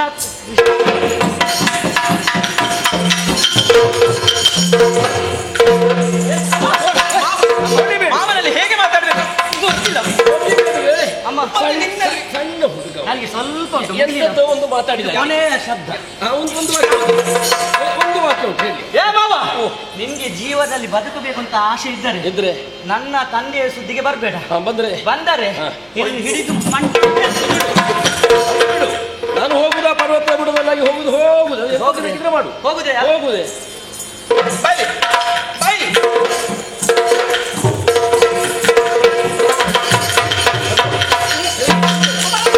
ನೀನು ಕೊಟ್ಟು ಸಲ್ಲುದ ಅವನಿಗೆ ಊಟ ಆಗ್ಲಿಲ್ವ?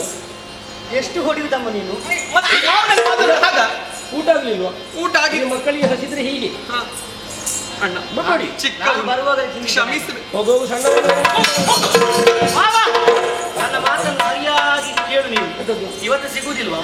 ನೀನು ಅಪ್ಪನಲ್ಲಿ ಯುದ್ಧಕ್ಕೆ ಹೋಗುವ ದಾರಿ ಯಾವುದು? ಬೆಟ್ಟದ ಗೋಳದಲ್ಲಿ ಹೋಗ್ತೇನೆ. ಇಲ್ಲೇ ಹೋಗುದಲ್ವಾ? ಮರದ ಮೇಲೆ ನಿಲ್ತೇನೆ. ದೊಡ್ಡ ಬಂಡೆಗಳು ಉಂಟಲ್ಲ, ನಿನ್ನ ತಲೆಗೆ ಹಾಕಿ ಅಲ್ಲೇ. ನೀನು ಸ್ವಲ್ಪ ಸಲುಗೆಯಲ್ಲಿ ಮಾತಾಡಿದಕ್ಕೆ ಆಯ್ತು, ಹುಡುಗನ ಮಾತಲ್ಲು ಅದಲ್ಲೇನು ಆಗುವುದಕ್ಕಿಲ್ಲ, ಗಾಬರಿ ಮಾಡುವುದಕ್ಕಿಲ್ಲ. ಮಗು ನಿನ್ನ ಕಣ್ಣಲ್ಲಿ ಏನು ನೀರು ತುಂಬಿತೆ? ಹೋಗಲೇ ಭಾಗ್ಯ ಉಳಿಸಬೇಕು ಅಂತಲ್ವಾ? ನಿನ್ನ ಕೈಯಲ್ಲಿ ಈಗ ಹೋಗಬೇಡ. ಮಳೆಗಾಲಕ್ಕೆ ಒಂದು ಒಳ್ಳೆ ಗುಡುಗು ಮಿಂಚು ಸಿಡಿಲು ಬಿರುಗಾಳಿ ಬರ್ತದೆ. ಅದರಿಂದ ಲೋಕವೇ ಪ್ರಳಯ ಹೊಂದಿತು ಅಂತ ಅರ್ಥ ಅಲ್ಲ. ವರ್ಷಧಾರೆ ನಿಧಾನವಾಗಿ ಸುರಿಯುವುದರಿಂದ ಪ್ರಪಂಚಕ್ಕೆ ಒಳ್ಳೆಯದು ಮಾಡ್ತದೆ ಎನ್ನುವಂತಹ ಒಂದು ಹೇಳಿಕೆ ಉಂಟು, ಅನುಭವ ಉಂಟು. ಅಷ್ಟನ್ನು ನೀ ತಿಳ್ಕೊಂಡ್ರೆ ಸಾಕು. ಭವಿತವ್ಯ ಏನಂತ ನೀ ಹೇಳಲಾರೆ, ನನಗೆ ಚೆನ್ನಾಗಿ ಗೊತ್ತಿದೆ. ಹೋಗಮ್ಮ, ಹೋಗು ಹೋಗು ಹೋಗು. ಎಣ್ಣಿದ ಕಾರ್ಯವಲ್ಲೂ ಇದು. ಎಷ್ಟು ಬೇಕೋ ಅಷ್ಟು ಮಾಡಿ ಬಂದಿದ್ದಾಳೆ. ಗಂಡನಿಗೆ ಬಲವಾಗಿದ್ದಾಳೆ ಎನ್ನುವುದು ನಮಗೆ ಬೇಕಾದ ವಿಷಯ. ಆದರೆ ಇಷ್ಟೇ ಯುದ್ಧಕ್ಕೆ ಸಾಕಾಗುವುದಿಲ್ಲ. ಇನ್ನಷ್ಟು ನರನನ್ನು ಪಟುಗೊಳಿಸಬೇಕು ಅಂತ ಆದರೆ ಇನ್ನೊಂದು ಸಂಧಾನ ಆಗಬೇಕು. ಇವಾಗಲೇ ಅವಲಿದ್ದಾನೆ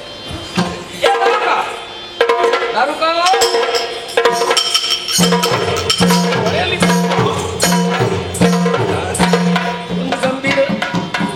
ನಾವು ಎಷ್ಟು ಹೊತ್ತಿಗೆ ಬಂದಿದ್ದೇವೆ ಅನ್ನುವುದು ವಿಷಯ ಅಲ್ಲ, ನಾವು ಬಂದ ಮೇಲೆ ಎಷ್ಟು ಪರಿಣಾಮ ಬಿದ್ದಿದೆ ಅನ್ನುವುದು ವಿಷಯ ಆಗುವುದು. ಇಲ್ಲದಿದ್ದರೆ ಈ ಪ್ರಸಂಗದಲ್ಲಿ ಇಷ್ಟು ಹೊತ್ತಿಗೆ ನಮ್ಮನ್ನು ಕರೆಯುವುದು, ಎಷ್ಟು ಹೊತ್ತಿಗೆ ಬಂದಿದ್ದೇವೆ ಅನ್ನೋದನ್ನು ತಲೆಗೆ ತಗೊಳ್ಳಿಕ್ಕಿಲ್ಲ. ಕರೆದಿದ್ದಾರಲ್ಲ, ಕರೆದ ಬಂದೆಯ? ಹೌದು. ಈಗ ನಾನು ಬೇರೆ ಹೇಳಬೇಕು ನಿನಗೆ. ಬಾರ ಅಂತಲೇ ಬಾರಯ್ಯ ದಾರುಗ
ಕರೆದಾಗ ಬರುವವರನ್ನೇ ನಾನು ಕರೆಯುವುದು.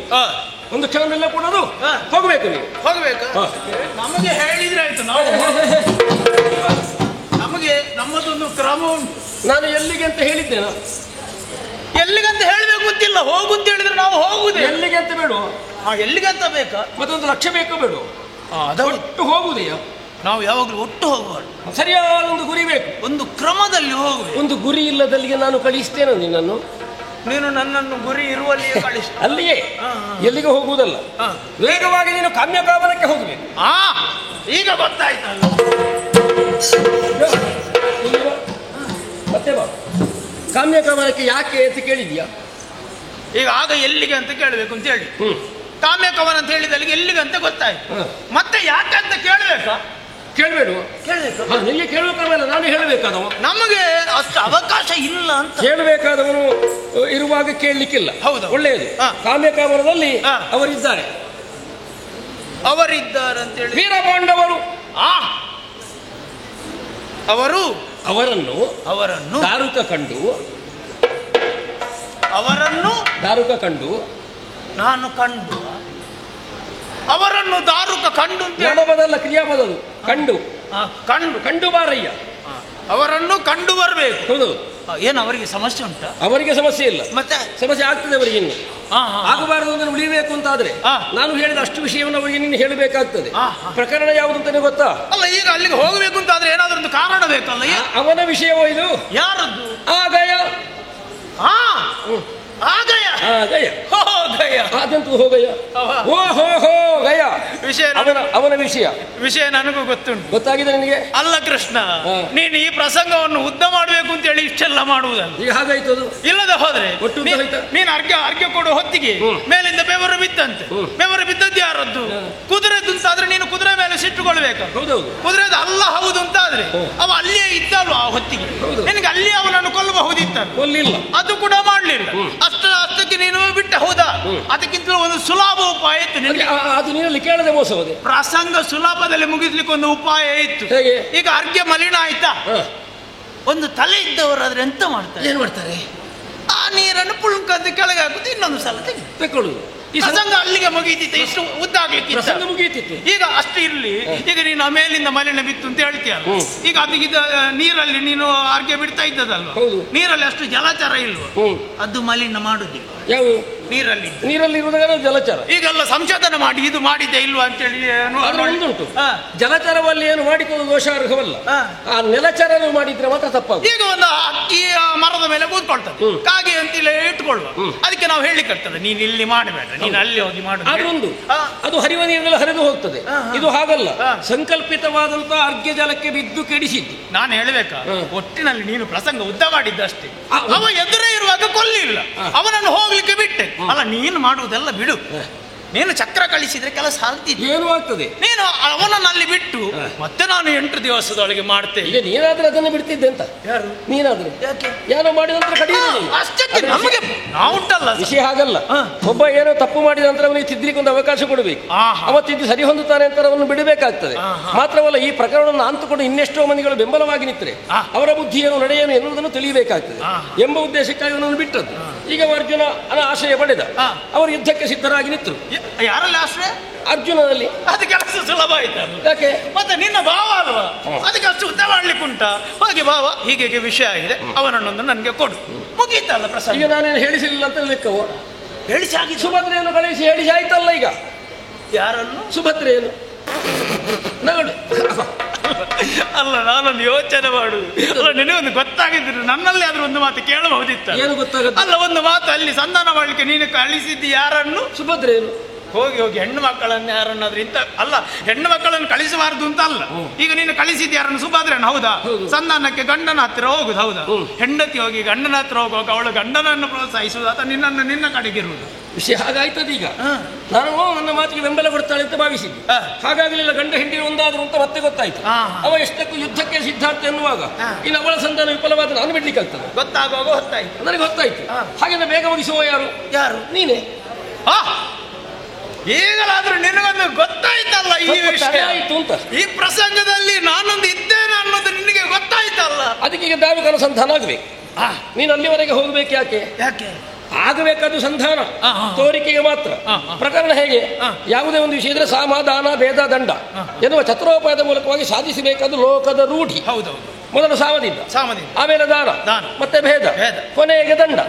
ಅದು ಸುಮ್ಮನೆ ಉದ್ದ ಮಾಡುದು ಬೇಡ, ನಾವು ಮುಗಿಸುವ ದಂಡದಲ್ಲಿ ಮುಗಿಸುವ. ದಂಡದಲ್ಲಿ ಮುಗಿಸಬೇಕು. ದಂಡಕ್ಕೆ ನೀನು, ನಾನು ದಂಡಕ್ಕ, ನೀನು ದಂಡಕ್ಕಲ್ಲ. ಮತ್ತೆ ಸಾಮದಾನ ಭೇದಕ್ಕೆ ನೀನು, ದಂಡಕ್ಕೆ ಎತ್ತುವುದಕ್ಕೆ ನಾನಿರುವ.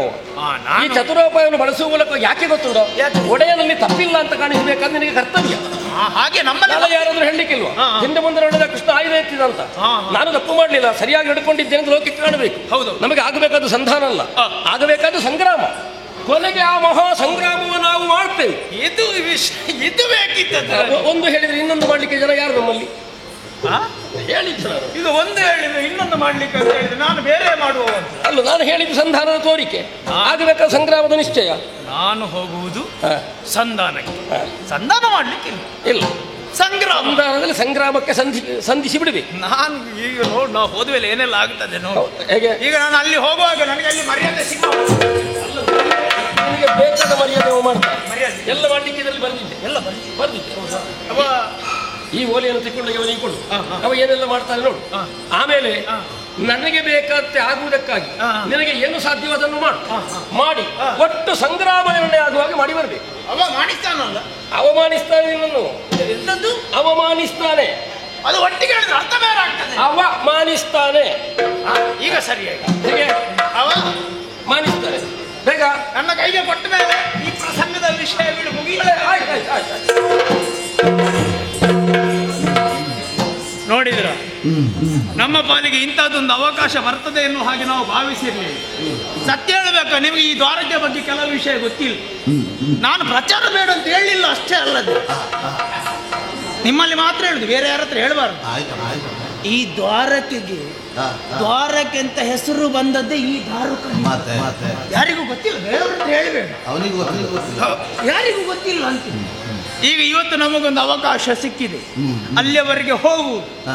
ನಾವು ಇಲ್ಲಿವರೆಗೆ ನಮ್ಮ ಸಮಸ್ಯೆ ಏನಾಗಿತ್ತು, ನಾವು ಕೃಷ್ಣನ ಜೊತೆಗೆ ಹೋಗುದು. ಯಾವಾಗ ನೋಡಿ ಎದುರಿಗೆ ಬಂದವರು ಒಂದು ನಮಸ್ಕಾರ ಕೊಟ್ಟು ನಾನು ನನಗೆ ಅಂತ ತಿಳ್ಕೊಂಡ್ರೆ, ನೋಡುವಾಗ ನನಗಲ್ಲ ಹಿಂದಿದ್ದವನಿಗೆ ನಮಸ್ಕಾರ. ಹೀಗೆ ಹೋಗಿ ಹೋಗಿ ನನಗೆ ಅಭ್ಯಾಸ ಆಗಿ ಈಗ ನನಗೆ ನಮಸ್ಕಾರ ಕೊಟ್ಟು ನಾ ಹೀಗೆ ತಿರುಗಿ ನೋಡು, ಇದು ಬಹುಶಃ ನನಗಲ್ಲ ಬೇರೆಯವರಿಗೆ ಕೊಟ್ಟದ್ದು ಅಂತೇಳಿ. ಆದ್ರೆ ಇವತ್ತು ನಾನು ಒಬ್ಬನೇ ಹೋಗುವುದು. ಹೇಗೆ ಸಾರಥಿ ಆಗಿ ಅಲ್ಲ, ರಥವನ್ನು ಏರಿಕೊಂಡು ಹೋಗುವುದು. ಹಾಗಿದ್ರೆ ನನ್ನ ರಥಕ್ಕೆ ಸಾರಥಿ ಯಾರು?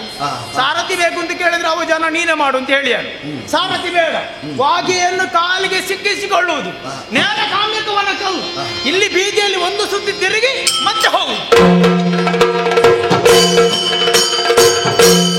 ನೀವು ಬೇರೆಯವರಿಗೆಲ್ಲ ಚಂದ ಬಾರಿಸ್ತೀರಿ, ನಾನಾಗುವಾಗ ಹೇಗೆ ಬಾರಿಸಿದ್ರೆ ಕಡೆಗೆ ಗಡಂಗಿನಲ್ಲಿ ತಂದು ನಿಲ್ಲಿಸ್ಬೇಕು. ಮತ್ತೆ ಮಾಡೋದಲ್ಲ.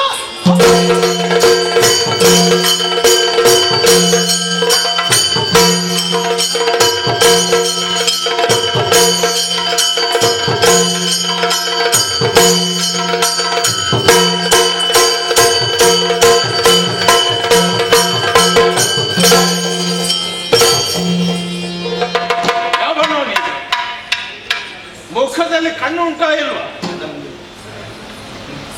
ನೀವು ಒಂದು ಗಡಂಗಿ ಸರಿ ಬಾರಿಸ್ಲಿಲ್ಲ.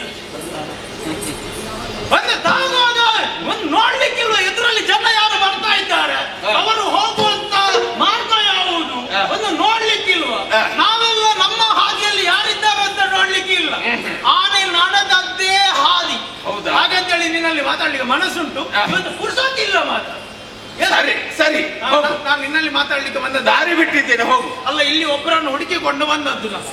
ಅಂತೂ ಬಂದದ್ದು ಇಲ್ಲಿಗೆ, ಇಲ್ಲಿಗೆ, ಆದ್ರೆ ಒಬ್ಬರನ್ನು ಹುಡುಕಿಕೊಂಡು ಬಂದದ್ದು ಇಲ್ಲಿಂದವರೇ ಆಗಬೇಕು. ಹೌದೌದು. ಹೌದಾ? ಹೌದೌದು. ಸರಿ, ನಿನಗೆ ಯಾರು ಬೇಕು? ಇಲ್ಲಿ ಇಲ್ಲಿ ಅಜೀರ್ಣ ಅಂತ ಹೇಳಿದ್ರೆ, ಅಜೀರ್ಣ ಊಟ ಸರಿಯಾಗದಿದ್ರೆ ಹಾಗಾಗ್ತದೆ. ಯಾರೋ ರೋಗ ಬಂದವರು ಇರಬಹುದು. ಅವ ಅಜೀರ್ಣ. ಅಜೀರ್ಣ ಅಂದ್ರೆ ರೋಗವ. ಮತ್ತೆ ಅಜೀರ್ಣ ಅಲ್ಲ, ಅರ್ಜುನ. ಅರ್ಜುನ ಹೆಸರು ಅರ್ಜುನ. ಅರ್ಜುನ ಅರ್ಜುನ ಇದ್ದಾರೆ. ಸರಿ ಸರಿ, ಹೌದಾ? ಹೌದು. ಅರ್ಜುನ ಹೌದಾ? ಬರ್ತಾನ? ಎಂತದ ಬರ್ತ? ಕಲಿ ಬರ್ತಾನ? ಅದಲ್ಲೂ ಹೇಳಬೇಕು. ಕಲಿ ಬರ್ತಾನ? ಹಾಗಲ್ಲದು. ಮತ್ತೆ ಕಲಿ ಪಾರ್ಥ. ಹಾಗೆ ಧನಂಜಯ ಧನಂಜಯ ಧನಂಜಯ ಧನಂಜಯ ಕೆರಂಜಿ ಕೆರಂಜಿ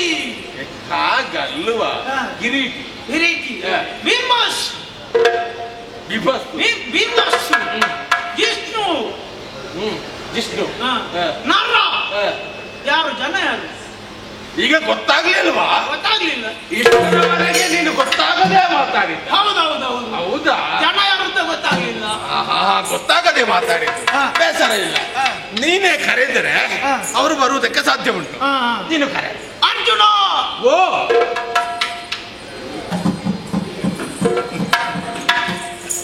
ಯಾಕೋ ಕಿರೀಟಿ ನಾನೇ ನೀನ ನನಗೆ ಅದು ವಿಷಯ ಈಗ ಇಷ್ಟೆಲ್ಲ ಹೇಳಿದ್ದು ನೀನು ಅಂತೇಳಿ ನನಗೆ ಗೊತ್ತುಂಟು. ನಿನಗೆ ಗೊತ್ತುಂಟಾ? ತಲೆ ಕೆಟ್ಟವನೇ, ನನ್ನ ಹೆಸರು ನನಗೆ ಗೊತ್ತಿಲ್ವೇನು? ವಿಷಯ ಅದಲ್ಲ. ಮತ್ತೆ ಈಗ ಇಷ್ಟೆಲ್ಲ ಹೆಸರು ಹೇಳಿದೆ ಅಲ್ಲ, 10 ಹೆಸರು ನೀವೇ ಇಟ್ಕೊಂಡ್ರೆ ಉಳಿದವರಲ್ಲಿ ಯಾವುದೇ ಹೆಸರು ಇಟ್ಕೊಳ್ಳೋದು ಪುಣ್ಯ ಅದು. ಹುಟ್ಟುತ್ತೇನೆ ಒಟ್ಟಾರೆ ಇಟ್ಕೊಳ್ಳುದ ನಾವಿಟ್ಟುಕೊಂಡದ್ದಲ್ಲ, ನಮಗಾಗಿ ಬಂದದ್ದು. ಬರುವುದಕ್ಕೆ ಬಲವಾದ ಕಾರಣ ಉಂಟು. ಯಾಕೆ? ಕೃಷ್ಣನಲ್ಲಿಂದ ಬಂದದ್ದು. ಓ ದ್ವಾರಕೆ. ಹೌದೌದು.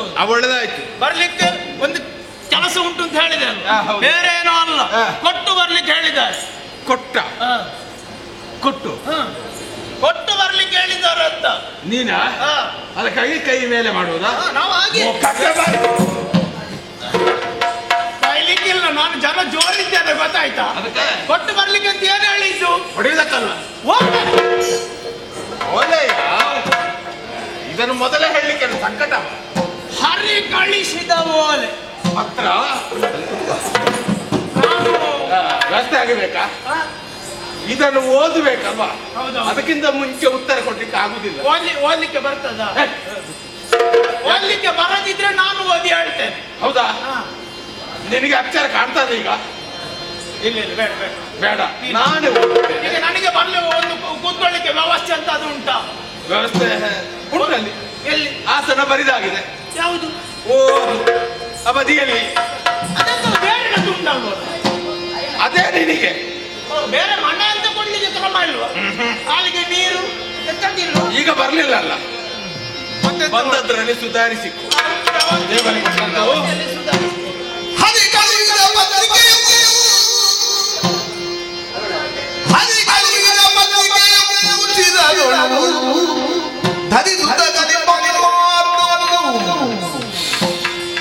ಭಕ್ತಿಗಳು ಹರಿಪದಯುಗ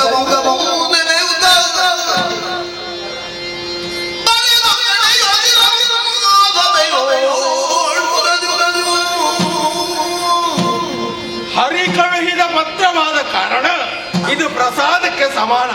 ಆದ್ದರಿಂದ ಮೊದಲು ಹಿರದಲ್ಲಿ ಇದನ್ನು ಧರಿಸಿಕೊಂಡದ್ದು. ಹರಿಯನ್ನು ಧ್ಯಾನಿಸಿ ವಾಚಿಸ್ತೇನೆ, ನೋಡೋಣ.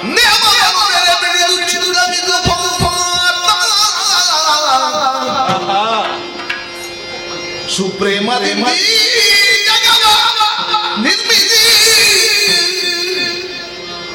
ಸಲಹುವ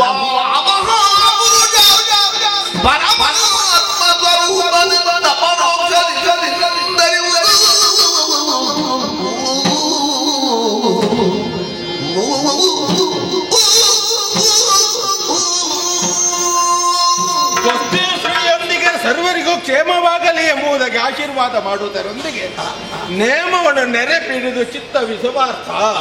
ಹಾಗಾದ್ರೆ ಭಗವಂತನ ವಾಕ್ಯ ಏನಿದೆಯೋ ಅದನ್ನು ನನ್ನ ಪಾಲಿಸತಕ್ಕದ್ದು ಎಂಬುದಾಗಿ ಹೇಳುವುದರ ಜೊತೆಯಲ್ಲಿ ದೇವನೆಂಬುದಾಗಿ ನೀನು ಗುರುತಿಸಬೇಕು. ಈ ಭಾವವನ್ನು ಅರಿತು ವ್ಯವಹರಿಸಿದೆ ಎಂದಿದ್ದರೆ ನಿನಗೇನು ಪ್ರಯೋಜನ ಇದೆ ಎಂಬುದಾಗಿ ಸೂಚಿಸ್ತಾ ಇದ್ದಾರೆ. ಹಾಗಾದ್ರೆ ಅವನ ಮಾತನ್ನು ನಾನು ಇಷ್ಟರವರೆಗೆ ತಪ್ಪಲಿಲ್ಲ. ಮಾತು ಯಾವುದು? ಸಾರಿ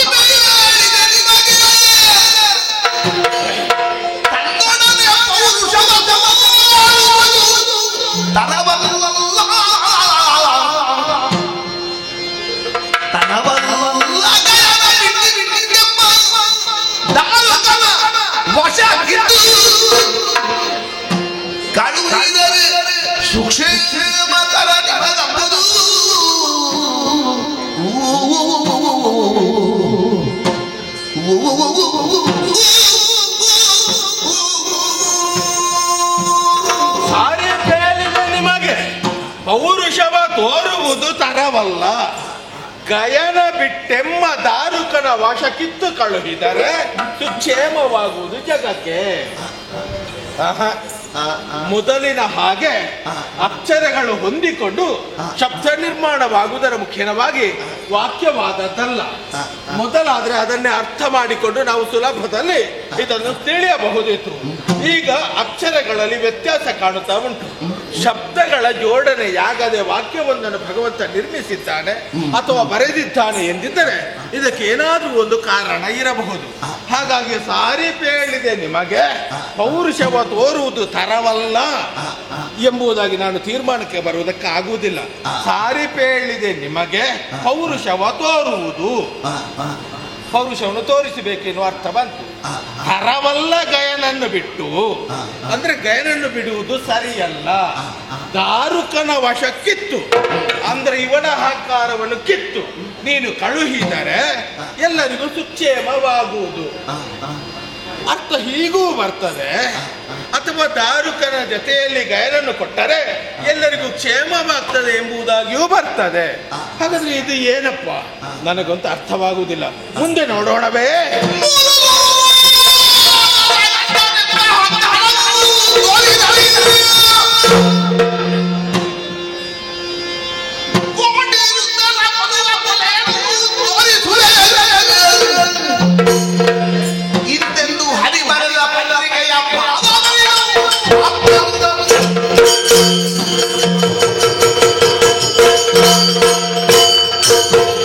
ಮೂರು ಲೋಕದ ಗಂಡನೆಂಬ ಅಹಂಕಾರವನ್ನು ತೋರಿದರೆ ಕೋಟಿ ರುದ್ರರನ್ನು ಕೊಲ್ಲುವ ಆ ಶಕ್ತಿಯನ್ನು ನಿನಗೆ ತೋರಿಸಬೇಕಾದೀತು.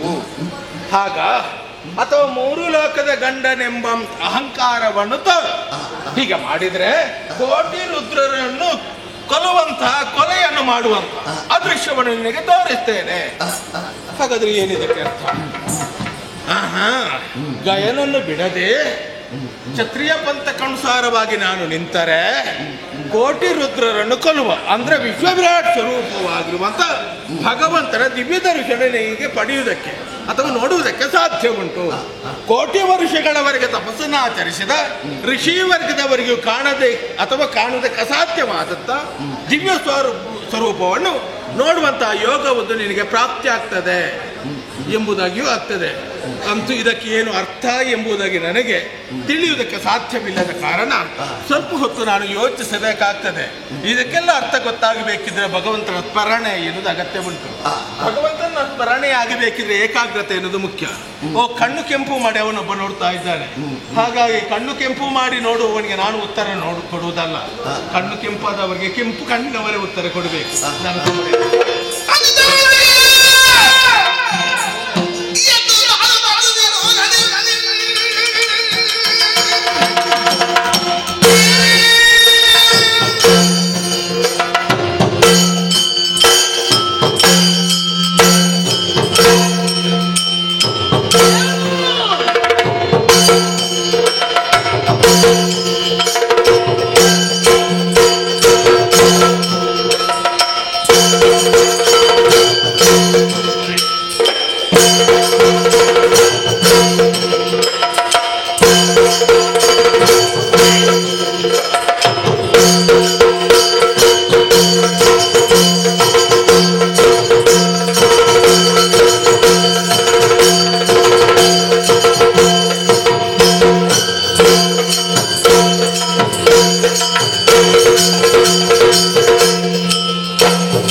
ಉತ್ತರ ಬರದಿದ್ರೆ ಬರೆಸಲಿಕ್ಕೆ ನಮಗೆ ಗೊತ್ತು.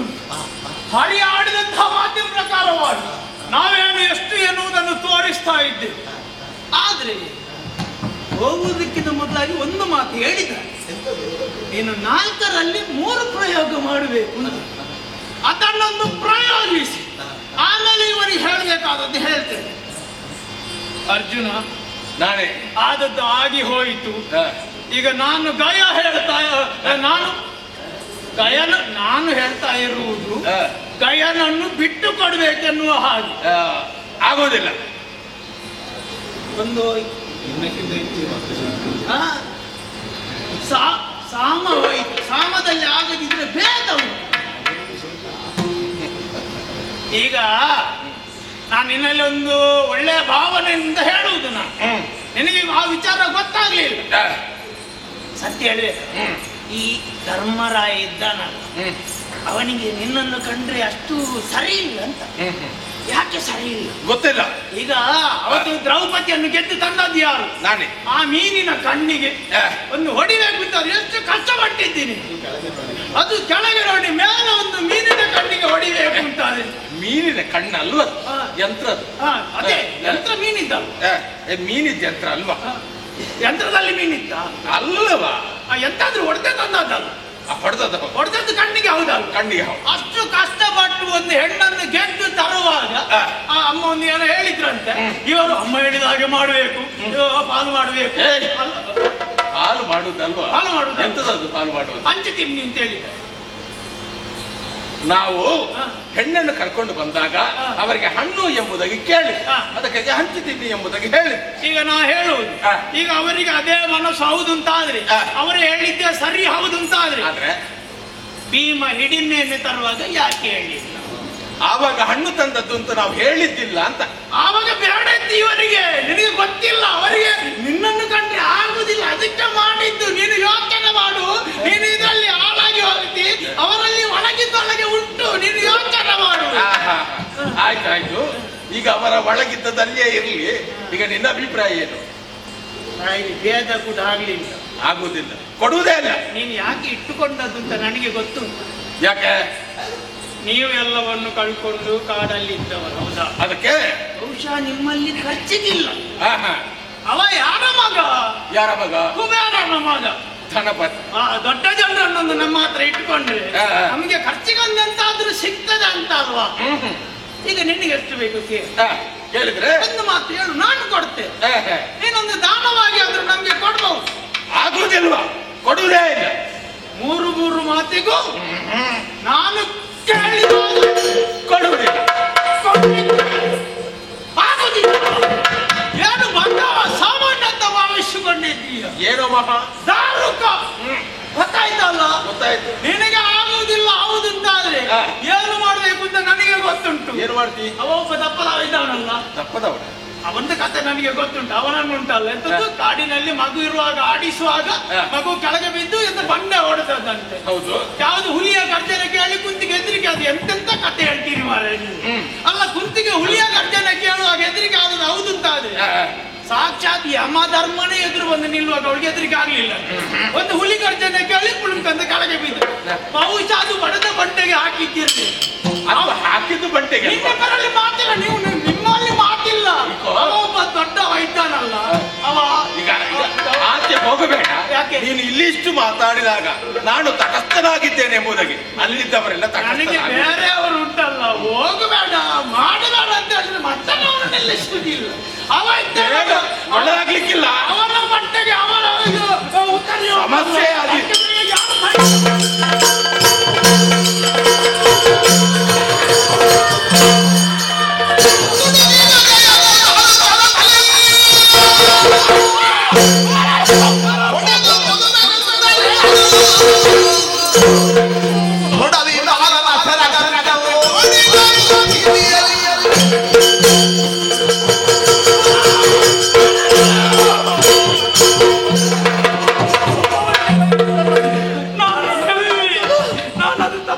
ಧರ್ಮಕ್ಕೆ ರಾಯ ಕೈಗೆ ಬಂದಾಗ ಬೈತಾ ಇದ್ದ.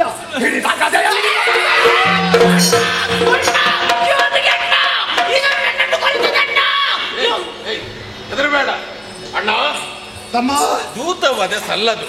ಕ್ಷತ್ರಿಯರಾಗಿರುವಂತ ನಾವು ಕ್ಷತ್ರಿಯ ಪಂಥಕ್ಕನುಸಾರವಾಗಿ ಅಧಿಕ ಪ್ರಸಂಗ ಪ್ರಸಂಗ ಮಾತಾಡಬೇಡ. ಮುಂದೆ ಬಾ. ಬಾ. ಎಲ್ಲಿಂದ ಬಂದವ ನೀನು? ಇದು ನೀವು ಭೀಮಸೇನರು ನೀವ? ಯಾರು? ಭೀಮಸೇನ. ನನಗೆ ಗೊತ್ತಾಗ್ಲಿಲ್ಲ. ನಾನು ಅವರಿಗೆ ಕೈ ಎಳಿಬೋದು. ಯಾರಿಗೆ? ಅವರು ದೊಡ್ಡವರು. ಸಾಧ್ಯ ಉಂಟಾ ನಿನಗೆ? 6 ಜನ ಪಾಪನ. ಅವ್ರು ಹೇಳಿ ಮಾರ್ರೆ. ದೂತವದೇ ಸಲ್ಮಾನ್. ಓಹೋ, ಬದುಕುವ ಲಕ್ಷಣ ಯಾವುದು ಉಂಟಲ್ವ? ಯಾರು ಬೇಕು ನಿನಗೆ? ಅಲ್ಲ, ನಾನು ಸುಮ್ಮನೆ ನನ್ನದೆಂತದಿಲ್ಲ ಈ ಪ್ರಸಂಗದಲ್ಲಿ. ನನ್ನನ್ನೊಂದು ಮಧ್ಯೆ ಅವ್ರ ತಂದು ಹಾಕಿದ್ದು ಬಿಟ್ರೆ ನನ್ನದೆಂತದಿಲ್ಲ. ಈಗ ಅರ್ಥ ಆಯ್ತಾ? ನಾನು ಒಂದು ಓಲೆ ಉಂಟಲ್ಲ, ಅದನ್ನೊಂದು ಬೇರೆಯೊಂದು ಕೊಟ್ಟವರಿಗೆ ಬೇರೆ ಅವನಿಗೆ ಉತ್ತರ ಬೇಕಂತೆ. ಇವನಿಗೆ ಉತ್ತರ ಅದಕ್ಕೆ ತಂದದ್ದಕ್ಕದು ಉತ್ತರ ಕ್ರಿಯೆ. ಕೊಡ್ಲೇಬೇಕು. ಇವತ್ತು ಉತ್ತರ ಕ್ರಿಯೆ ಇಲ್ಲ ಇಲ್ಲ, ಉತ್ತರ ಕ್ರಿಯೆ ಉತ್ತರ ಕೊಡ್ತೀವಿ. ಉತ್ತರ ಯಾವ ರೀತಿಯಲ್ಲಿ ಕೊಡ್ತೀವಿ? ತಮ್ಮ, ಓ, ಇವನನ್ನು ಹೀಗೆ ಕಳುಹಿಸುವುದಲ್ಲ, ಇವನಿಗೊಂದು ಸನ್ಮಾನ ಮಾಡಬೇಕು. ಇಲ್ಲಿಯವರೆಗೆ ಬಂದಿದ್ದಾನೆ, ಬಿಟ್ರೆ ಆಗ್ತದ? ಸನ್ಮಾನ ಬೇಡ. ಯಾಕೆ? ಮುಂದೆ ಬಾ, ಮುಂದೆ ಬಾ, ಮುಂದೆ ಬಾ. ನಾವು ಈ ಕ್ಷೇತ್ರಕ್ಕೆ ಬರುವಾಗಲೇ ಸನ್ಮಾನದ ನಿರೀಕ್ಷೆಯಲ್ಲಿ ಬಂದದ್ದು. ನಿಮ್ಮಂತವನಿಗೆ ಮಾಡದಿದ್ರೆ ಮತ್ತೆ ಯಾರಿಗೆ ಮಾಡುವುದು? ಅಲ್ವಾ? ಪ್ರಾಯದವರೆಲ್ಲ ಇದ್ದಾರೆ, ಅವರಿಗೆಲ್ಲ ಆಗಲಿ. ಅವರಿಗೆ ಸಾಕು. ಇನ್ನು ಮತ್ತೆ ಪುರುಷತ್ವ ಸಿಕ್ಕಿದ್ರೆ ಇನ್ನು ಮಾಡುವುದಿದ್ರೆ ನಿನ್ನಂತವರಿಗೆ ಮಾಡಬೇಕು. ನನಗೆ ಅವಶ್ಯ ಇಲ್ಲ. ಅವರಿಗೆ ಸ್ವಲ್ಪ ಬೆಳವಣಿಗೆ ಬರಬೇಕು. ನಾನೊಂದು ಚಿಗುರುತ್ತಿರುವ ಎಲ್ಲ ಪ್ರತಿಭೆ ಇಷ್ಟು ಬೇಗ ಸನ್ಮಾನ ಮಾಡಿ ಹಾಳು ಮಾಡಬೇಡ. ನಿನಗೆ ಮಾಡಬೇಕು. ಸರಿ ಇಲ್ವೋ? ಈ ಸನ್ಮಾನ ಜೀವನದಲ್ಲಿ ನೀನು ನೆನಪಿಟ್ಟುಕೊಳ್ಳಬೇಕು. ಅಲ್ಲ, ಸನ್ಮಾನದಲ್ಲಿ ಹೇಗೆ ಅದನ್ನು ನೋಡಿದಾಗ ಗೊತ್ತಾಗ್ತದೆ. ಅಲ್ಲ, ಈಗ ಹೇಳಲಿಕ್ಕಿಲ್ಲ ಅದೇನು. ಒಂದು 2 ಬಗೆ ಕೊಟ್ಟು ಎಂತ ಅದರೊಟ್ಟಿಗೆ ಮೊದಲಿಗೆ ಎಂತಾದ್ರೂ ಸೇರಿಸಿ ಆಯ್ತಾಯ್ತು, ಮಾತಾಡಿದ್ದು ಸಾಕು. ಸೇರಿಸಿ ಕೊಟ್ಟು ಸನ್ಮಾನ ಮಾತಾಡುವಾಗ ಮಾತಾಡ್ಲಿಕ್ಕೆಲ್ಲ ಇಲ್ಲ.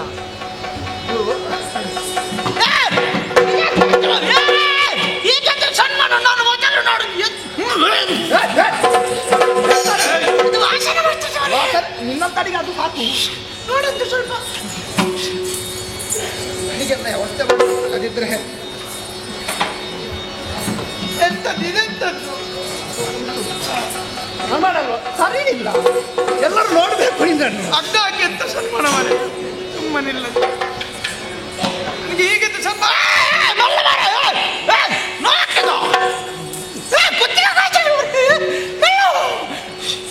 ಈಗಾದ್ರೆ ಸನ್ಮಾನ ಉಂಟು ಗೊತ್ತಿದ್ರೆ ನಾವು ಬರ್ಲಿಕ್ಕೆ ಗೊತ್ತಿರಲಿಲ್ಲ. ಸುಮ್ಮನೆ ಇಲ್ಲ ನಾನು ಇದು ದೃಷ್ಟಿಗೆ ಆಯ್ತಾ? ಹೋಗುವಾಗ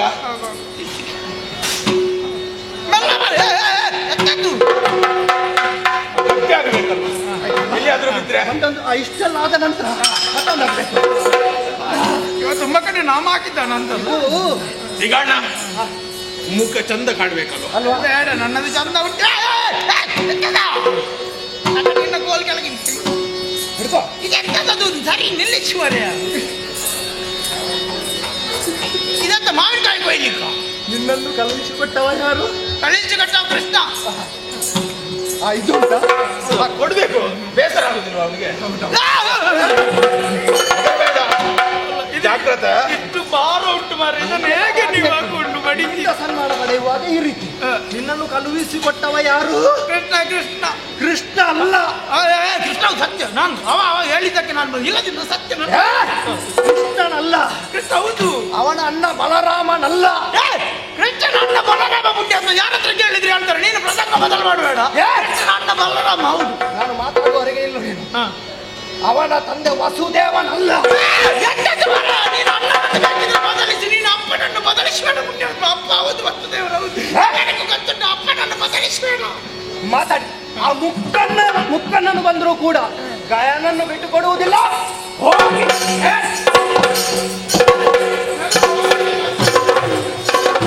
ಅಣ್ಣ ಹುಚ್ಚವ ಅವನಿಗೆ ಹೊಡೆದು ಬಡಿದೇನು ಪ್ರಯೋಜನ ಇಲ್ಲ ಅಲ್ವಾ? ಹಾಗಾಗಿ ಅವ ಉತ್ತರದ ನಿರೀಕ್ಷೆಯಲ್ಲಿದ್ದ. ಅವನಿಗೆ ಏನು ಬರೀಬೇಕೋ ಅದನ್ನು ಬರೆದು ಅವನಿಗೆ ಕೊಟ್ಟಿದ್ದೇನೆ. ಅಲ್ಲಿಂದ ಉತ್ತರ ಬಂದಿದ್ದು. ನಿರೀಕ್ಷೆಯಲ್ಲಿ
ಎಲ್ಲಿ ಹೋದ ಎಲ್ಲಿ ಹೋದ?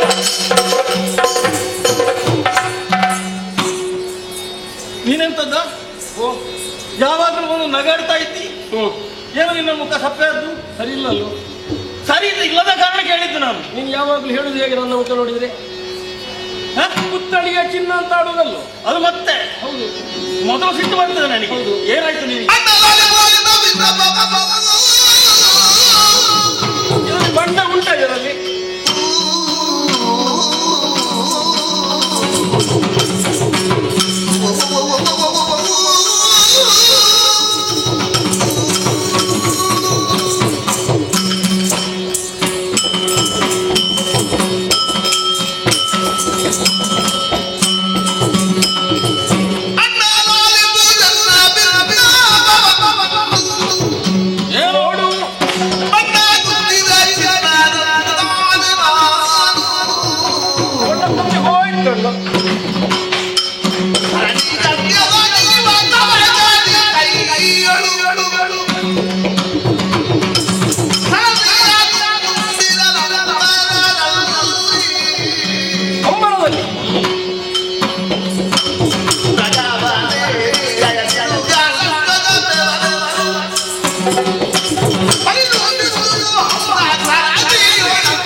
ನದಿ ಸ್ನಾನವನ್ನು ಗೈದು ತರಣಿಗೆ ಅರ್ಘ್ಯವನ್ನು ಕೊಡಬೇಕೆಂಬ ಉದ್ದೇಶಕ್ಕಾಗಿ ಜಲದಲ್ಲಿಳಿದು ನಾನು ಅಂಜಲಿಯಲ್ಲಿ ಜಲವನ್ನು ತುಂಬಿ ಸಿದ್ಧನಾದಂತಹ ಕಾಲಕ್ಕೆ ಅಂಬರವದಲ್ಲಿ ಸಾಗುತ್ತಿರುವಂತಹ ಗಯನೆಂಬ ಹುಡುಗ ಅವನೇರಿದಂತಹ ಕುದುರೆಯ ಶ್ರಮಜಲವು ಬಂದು ನನ್ನ ಅಂಗೈಯ ಜಲಕ್ಕೆ ಬಿತ್ತು.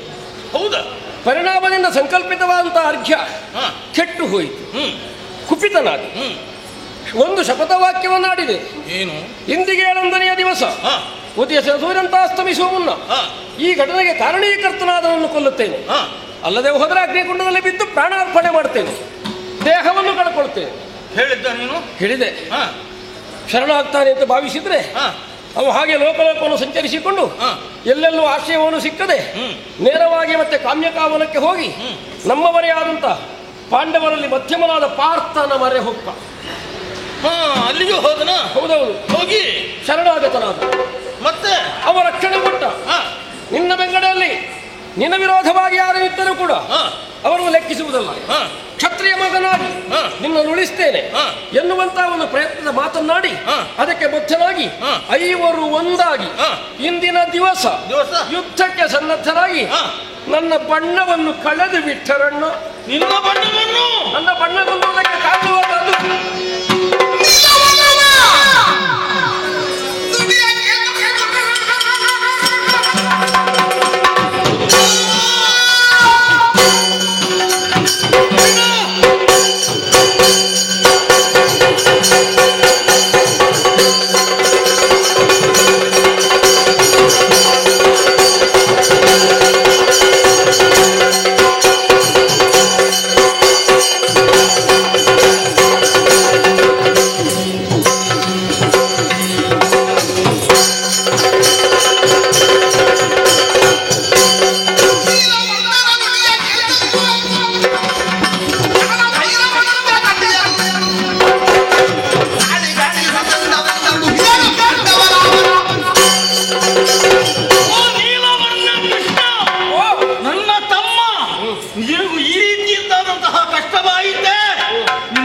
ನೋಡುವುದಕ್ಕಾಗುವುದಿಲ್ಲ ತಮ್ಮ.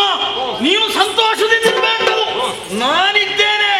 ಏನು ಪಾಂಡವರ, ಏನು ಮಧ್ಯಮ ಪಾಂಡವನ, ಯಾರನ್ನು ಗಯನನ್ನು ರಕ್ಷಣೆ ಮಾಡುವುದ, ಹೇಗೆ ರಕ್ಷಣೆ ಮಾಡ್ತಾನೆ ನಾನು ನೋಡ್ತೇನೆ. ಅವ ನಿಮ್ಮ ಶಿಷ್ಯ ಒಂದು ಮಾತು ಹೇಳ್ತಾನೆ. ಏನು? ಅವನಿಗೆ ನನ್ನ ಗುರುವಿಗೆ ತಾಳೆ ಮರದ ಸಂಬಂಧ ಉಂಟು ಅಂತ ಯಾವಾಗಲೂ ಹೇಳ್ತಾನೆ.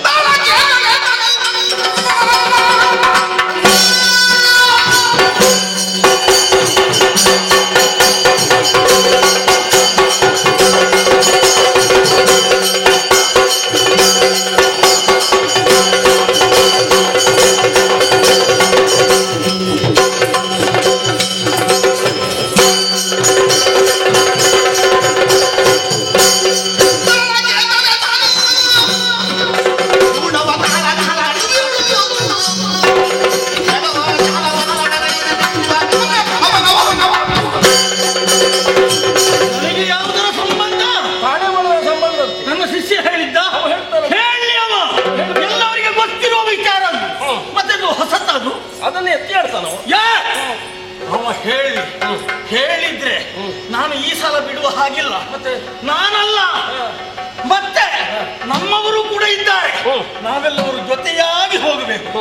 ಅವನಿಗೆ ಸರಿಯಾದ ಶಿಕ್ಷೆ ಕೊಟ್ಟು ಮತ್ತೆ ಗಾಯನನ್ನು ನೀನು ಕೊಲ್ತೇನೆ ಅಂತ ಹೇಳಿದ್ದನು. ನೀನು ಕೊಂದು ಬಿಡು, ಮತ್ತೆ ನಾನು ಗೆಲ್ಲುತ್ತೇನೆ. ಸರಿ, ಈಗ ಹಗಲು ಹೋಗುದು ರಾತ್ರಿ ಹೋಗುದು? ಹೇಗೆ ಹೋಗುದು? ഇരുಳಲ್ಲಿ ಆದಿ. ಹೌದಾ? ಹೌದು. ಅದ್ಯಾಕೆ ರಾತ್ರಿಯಲ್ಲಿ ಹೋಗಿ? ಎಲ್ಲಾದ್ರೂ ಹಗಲು ಹೋಗುವ ಅವಳು ಬಂದ್ರೆ ಅಂತ ಹೆದರಿಕೆ ನನಗೆ. ಯಾರು? ತಂಗಮ್ಮ. ತೊಂದರೆ ಇಲ್ಲ, ಅದು ಮೃತ್ಯುವಿಗೆ ಕೊಡುವುದಕ್ಕೆ ಉಂಟು. ಮಾರಿ ಹಬ್ಬ, ಮಾರಿ ಗುಡಿಗೆ. ಹೌದೌದು, ಬಲಿ ಕೊಡ್ಲಿಕ್ಕೆ ಅದೆಲ್ಲ ಹೌದೌದು. ಹೆದರಬೇಡ, ನನ್ನ ಜೊತೆಯಲ್ಲಿ ಬಾ, ನಮ್ಮವರನ್ನ ಕರಿ, ಒಟ್ಟಿಗೆ ಹೋಗ.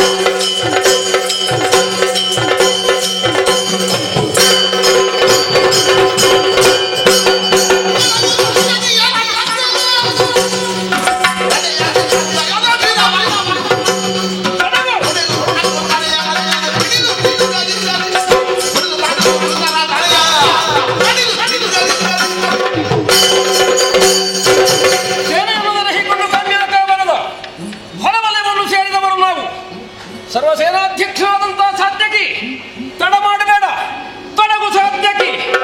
ಪಟರನಾಕ್ರಮ ದಡಿಗ ಪಾಂಡುಸುತರನ್ನು ಕೆಳ ಹಾಕುವುದಕ್ಕಾಗಿ ಶಂಖನಾದವನ್ನು ಬೇರಿನಾದವನ್ನು ಮಾಡುತ್ತಾ ಮೌರ್ವೇನಿನಾದದಿಂದ ಯುದ್ಧೋತ್ಸಾಹಿಗಳಾಗಿ ಎಲ್ಲರೂ ಯುದ್ಧಕ್ಕೆ ತೊಡಗು.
ವರ್ತಿಸುವಂತಹ ಸ್ಥಿತಿ ನಿರ್ಮಾಣವಾದೀತು. ಹಾಗಾಗುವಾಗ ನನ್ನ ರಕ್ಷಣೆಯಲ್ಲಿದ್ದಂತಹ ಗಯನ ಸ್ಥಿತಿ ಏನಾದೀತು. ಅದರಲ್ಲಿ ಕಪಟ ನಾಟಕ ಸೂತ್ರಧಾರಿಯಾಗಿದ್ದಾನೆ. ಹಾಗಾಗಿ ಗಯನನ್ನು ಜೊತೆಯಲ್ಲಿ ಇರಿಸಿಕೊಳ್ಳಬೇಕು. ಹೇಗೆ ಎಂಬುದಾಗಿ ಯೋಚಿಸಿದಾಗ ಮೂಡಿಗೆಯಲ್ಲಿ ಅವನನ್ನು ಬಚ್ಚಿಟ್ಟುಕೊಳ್ಳುವ ವ್ಯವಸ್ಥೆಯನ್ನು ಮಾಡಿದೆ ಎಂದಿದ್ದರೆ ಗಯನನ್ನು ಯಾರಿಗೆ ಏನು ಮಾಡುವುದಕ್ಕಾಗುವುದಿಲ್ಲ. ಗಾಳಿ ಸೋಕದ ರೀತಿಯಲ್ಲಿ. ಗಾಳಿ ಹೋಗದಿದ್ರೆ ಬದುಕುವುದಿಲ್ಲ. ಹಾಗಾದ್ರೆ ರಕ್ಷಿಸ್ತೇನೆ ಎಂಬುದಾಗಿ ಹೇಳುವಂತ ನಾನೇ ಗಯನನ್ನು ಕೊಂದ ಹಾಗಾಗ್ತದೆ. ಹಾಗಾಗಿ ಅದಕ್ಕೆಲ್ಲ ಅವಕಾಶವನ್ನು ಕೊಡುವುದಿಲ್ಲ. ಈ ವೇಳೆಗೆ ಸರ್ವ ಸಿದ್ಧತೆಯೊಂದಿಗೆ ಗಯನ ರಕ್ಷಣೆಯನ್ನು ಮಾಡುತ್ತಾ ಯುದ್ಧಕ್ಕೆ ನಡೆಯುತ್ತೇನೆ.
ಮೊದಲಿಗೆ ಬರುವಾಗ ಬಂದದ್ದಲ್ಲ. ಇವತ್ತಿನ ಬರೋಣವೇ ಬದಲಾವಣೆ ಉಂಟು. ಬರುವ ರೀತಿ ಬರುವುದಿದ್ರೆ ನಿಮಗೆ ಕೊಡುವ ರೀತಿ ಮರ್ಯಾದೆಯನ್ನು ಕೊಡ್ತಾ ಇದ್ದೆ. ಬರುವ ರೀತಿಯ ಬದಲಾವಣೆಯಾಗಿ ಹೋಯಿತು. ಯಾಕೆ ಬಂದಿದೆ?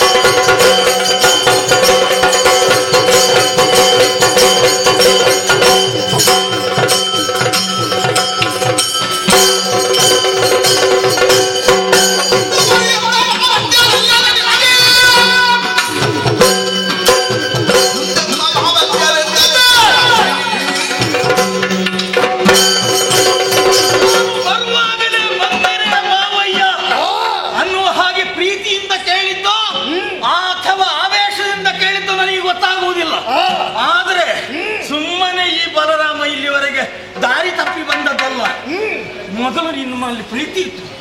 ಈಗ ಆ ಪ್ರೀತಿಯನ್ನು ಎಲ್ಲಿಗೋಯ್ತು ನಿಮ್ಮ ಪ್ರೀತಿ? ಇಲ್ಲ, ಕಳೆದುಕೊಂಡಿದ್ದೇನೆ. ಯಾರು? ನಾನು ಕೂಡ ಕಳೆದುಕೊಂಡಿದ್ದೇನೆ. ನಿಮ್ಮ ಮೇಲೆ ಇನ್ನೂ ಪ್ರೀತಿ ಇಲ್ಲ. ಯಾಕೆ? ದಯವನ್ನು ಬಚ್ಚಿಟ್ಟುಕೊಂಡಿದ್ದೀರಿ. ಹಾಗಿದ್ರೆ ನನ್ನ ತಮ್ಮನ ದ್ವೇಷಿಯಾಮ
ಮಾತು. ನಿಮ್ಮಲ್ಲಿ ಕೂಡ ನಮಗೆ ಮೊದಲು ಪ್ರೀತಿ ಇತ್ತು. ಆದರೆ ಅರಿತು ಹುಳಾಗಿ ಹೀನರಾದಂತಹ ನಿಮ್ಮಿಂದ ಸಂಬಂಧವನ್ನು ನಾವು ಕಟ್ಟಿಕೊಂಡಿದ್ದೇವಲ್ವಾ, ಅದು ನಮ್ಮದು ತಪ್ಪಾಯಿತು.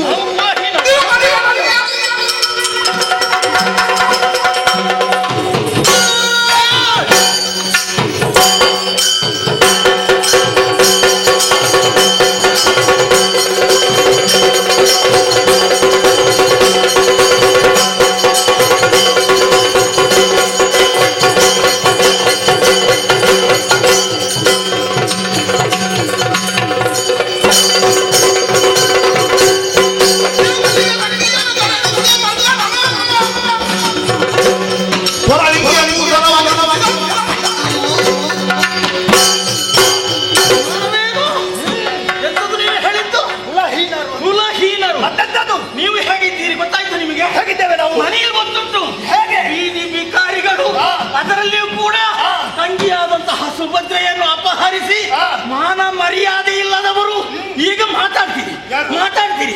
ನನ್ನನ್ನು ಬಿಟ್ಟು ಕೊಡದಿದ್ದರೆ ತಲೆ ಪುಡಿ ಮಾಡಿ. ನಾವು ಬೀದಿ ವಿಕಾರಿಗಳು. ನೀವು ಜನಿಸಿದ್ದಲ್ಲಿ ಅಂತ ಗೊತ್ತಾ? ಆ ಕಾರಾಗೃಹದಲ್ಲಿ ಜನಿಸಿದವರು ಮಾತಾಡ್ತೀರಾ?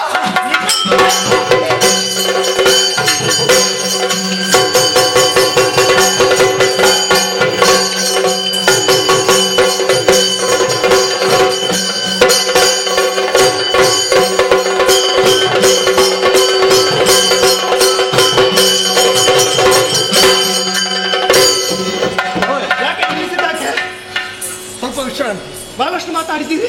ಹೊತ್ತಾಯಿತು. ನಾವು ಬೀದಿ ವಿಕಾರಿಗಳು. ಎಂತದು ಗೊತ್ತುಂಟ? ಎಂತದು? ಎಷ್ಟು ಸಮಯ ಆಯ್ತು ನಾವು ಹೋರಾಡುವುದು. ಏನಾದ್ರು ಒಂದು ಪ್ರಯೋಜನ ಆಗಿದೆ? ಏನು ಇಲ್ಲ. ನೀನು ಗೆಲ್ಲು ಇಲ್ಲ, ನಾನು ಸೋಲು ಇಲ್ಲ. ಅಲ್ಲ, ಯಾಕೆ ನನಗೆ ಹೋಯ್ತು? ನೀವೇನು ಹೋಗಿದ್ದು? ಏನು ಹುಚ್ಚ ಇದು? ಯಾರು? ಅದು ನಾನು ನಿಮ್ಮಲ್ಲಿ ಕೇಳಬೇಕು.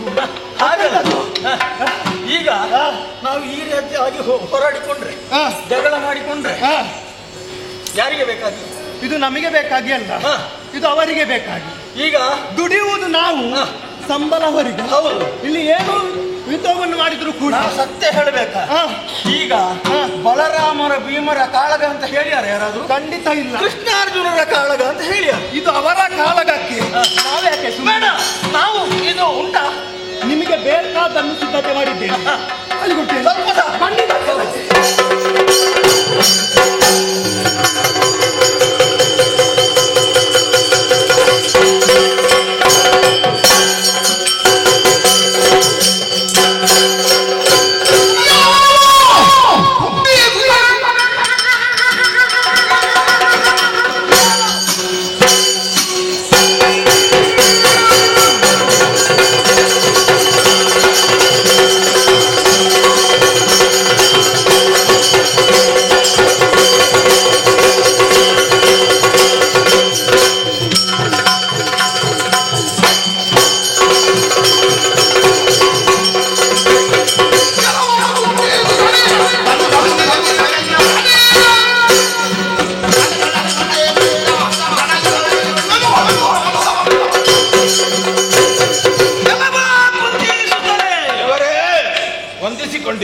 ಕೆಲವೊಮ್ಮೆ ಅತಿಯಾದಂತಹ ಕಾಳಜಿ ಹಾಗೂ ಪ್ರೀತಿ ನಮ್ಮನ್ನೇ ಮೋಸಗೊಳಿಸ್ತದಂತೆ.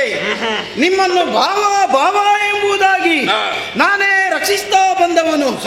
ಆದರೆ ಇಂದಿನ ದಿವಸದಲ್ಲಿ ಎಲ್ಲವನ್ನೂ ಮರೆತು ಯಾವನಿಗೋ ಒಬ್ಬನಿಗೆ ರಕ್ಷಣೆಗೆ ಬೇಕಾಗಿ ನನ್ನ ಎದುರಿಗೆ ಮಾರ್ಮೆನೆತ್ತಿ ನಿಂತಿಯನೋ ಇದರ ಪರಿಣಾಮವನ್ನು ನೀನು ಎದುರಿಸಬೇಕಾಗಿ.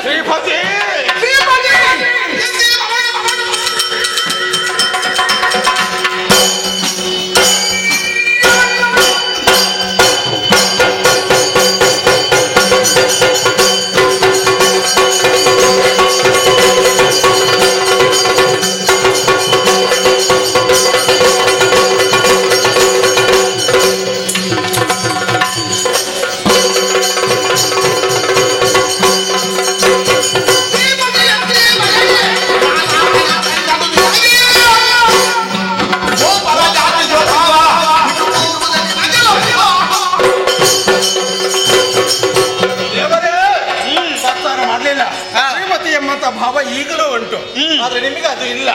ಗೋಪ ಜಾತಿಯ ಭಾವ ಬಿಟ್ಟು ಹೋಗುವುದಕ್ಕೆ ಸಾಧ್ಯವಿಲ್ಲ ಎಂಬ ಕಾರಣಕ್ಕೆ ಬೇಕಾಗಿ ಯುದ್ಧಕ್ಕೆ ಬಂದಿದ್ದಲ್ಲ.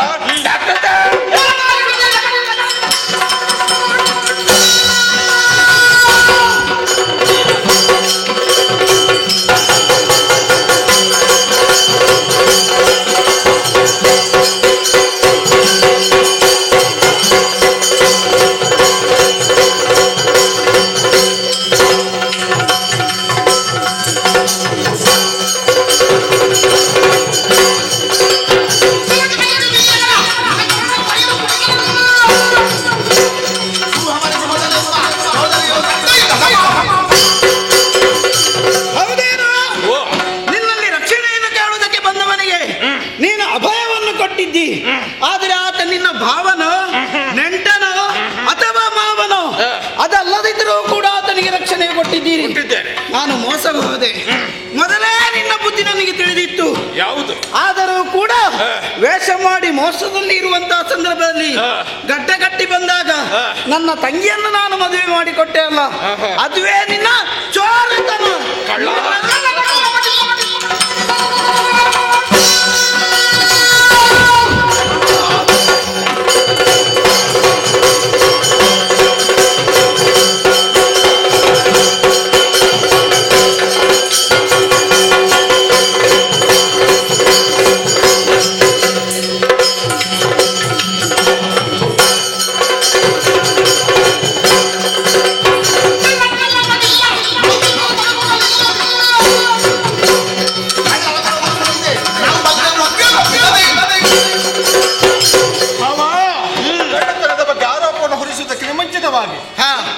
ಹೇಗೆ ಕರೆ ತಂದದ್ದು ಎಂಬುದರ ಬಗ್ಗೆ ಸ್ವಲ್ಪ ನೀನು ಯೋಚಿಸಬೇಕಿತ್ತು. ಅದರ ಬಗ್ಗೆ ಆಲೋಚಿಸದೆ ಕೇವಲ ನನ್ನ ನಿರ್ದೇಶವನ್ನು ಇರಿಸಿಕೊಂಡು ಮಾತನಾಡುವುದು ತರವಲ್ಲ. ಗಯನ ಪ್ರಾಣ ನನ್ನ ಪ್ರಾಣದ ಹಿಂದೆ ಉಂಟು.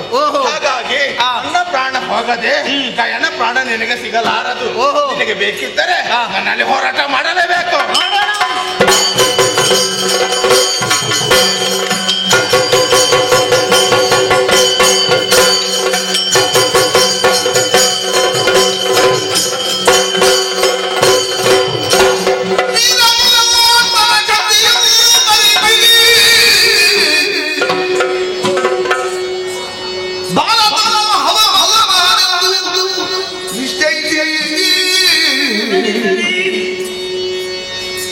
ಸಂತೋಷದಿ ಮುದ ಹಲವು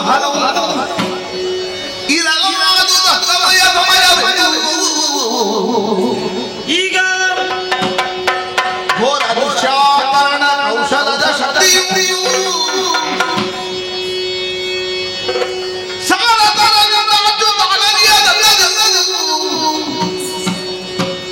ಕುಬೇರಾತ್ಮಜನ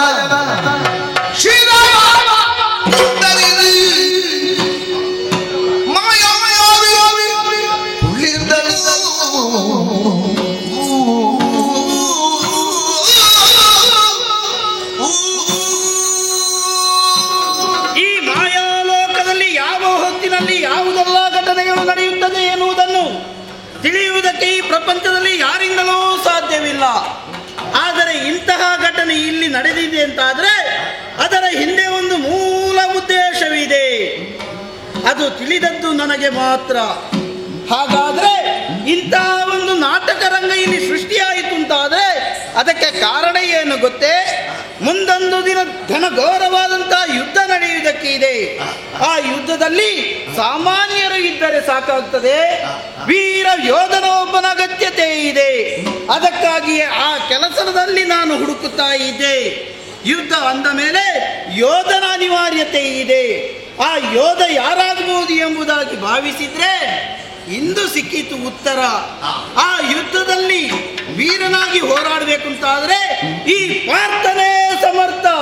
ಹೋರಾಟ ಮಾಡುವಾಗ ಯಾವುದೇ ಬಂಧ ಭೇದಗಳು ಆತನಿಗಿಲ್ಲ. ಯುದ್ಧ ಒಂದೇ ಆತನ ಲಕ್ಷ್ಯವಾಗಿದೆ. ಆದರೆ ಯುದ್ಧದಲ್ಲಿ ನೇರವಾಗಿ ಹೋರಾಟ ಮಾಡುವವನೇ ಗೆಲುವನ್ನು ಸಾಧಿಸ್ತಾನೆ. ಆದ ಕಾರಣ ಇವನೇ ನಮ್ಮ ನಾಯಕನಾಗಿ ಇರ್ತಾನೆ, ಇವನೇ ಸಮರ್ಥನ ಎಂಬುದಾಗಿ ನಾನು ತಿಳಿದುಕೊಂಡಿದ್ದೇನೆ. ಆದರೆ ಅದಲ್ಲ, ನನ್ನ ಮಾತು ಕೂಡ ಬಂಜೆಯಾಗಿ ಉಳಿದಿದ್ದಾನೆ. ಆತ ಎಲ್ಲಿದ್ದಾನೆ ಎಂಬುದಾಗಿ ಹುಡುಕಬೇಕಾಗಿದೆ. ದಿವ್ಯ ದೃಷ್ಟಿಯಲ್ಲಿ ಅರಿತುಕೊಂಡೆ ಆತನ ಬತ್ತಲಿಕೆಯಲ್ಲಿ ಗಯ ಅಡಗಿಕೊಂಡಿದ್ದಾನೆ. ಆದ ಕಾರಣ ಪಶ್ಚಿಮಾಂಬುದಿಯಲ್ಲಿ ಈಗಲೇ ಸೂರ್ಯ ಇಳಿಯುತ್ತಾ ಇದ್ದಾನೆ. ಆತ ಅಸ್ತಗೊಳ್ಳುವ ಮೊದಲು ಆತನ ಶಿರಸ್ಸನ್ನು ಛೇದಿಸಬೇಕು. ಅದಕ್ಕಾಗಿ ಸುದರ್ಶನನಿಗೆ ಆಜ್ಞೆಯನ್ನು ಕೊಟ್ಟಿದ್ದೇನೆ. ಸುದರ್ಶನ, ನಡೆ, ಆತನ ಶಿರವನ್ನು ಕತ್ತರಿಸು.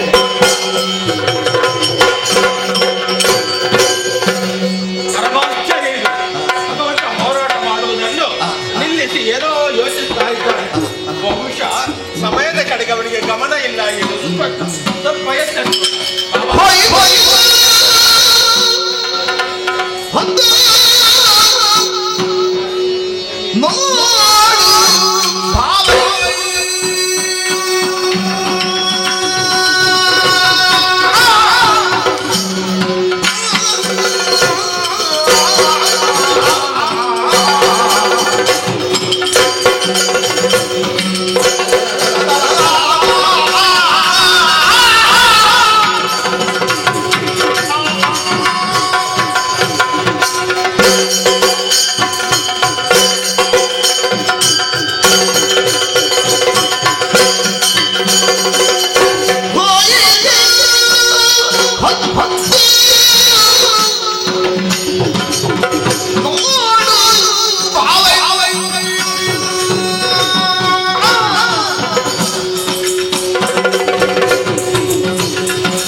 ಬಹುಶಃ ಹೊತ್ತಿನ ಕಡೆಗೆ ನೀನು ಗಮನವನ್ನು ಕೊಟ್ಟಿಲ್ಲ ಎನ್ನುವುದು ಸ್ಪಷ್ಟವಾಗುತ್ತಾ ಉಂಟು.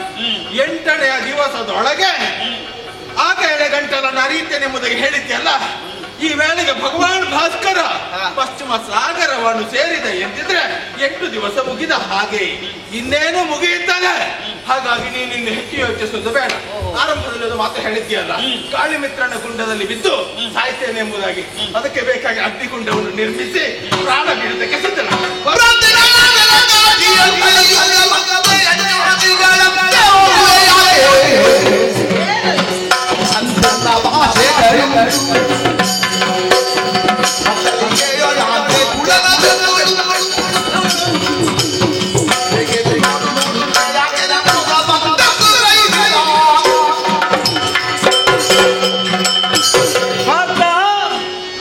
ಸಮಯ ಎನ್ನುವುದು ಯಾವತ್ತೂ ಕೂಡ ನನ್ನ ಮಿತಿಯಲ್ಲೇ ಇರುತ್ತದೆ.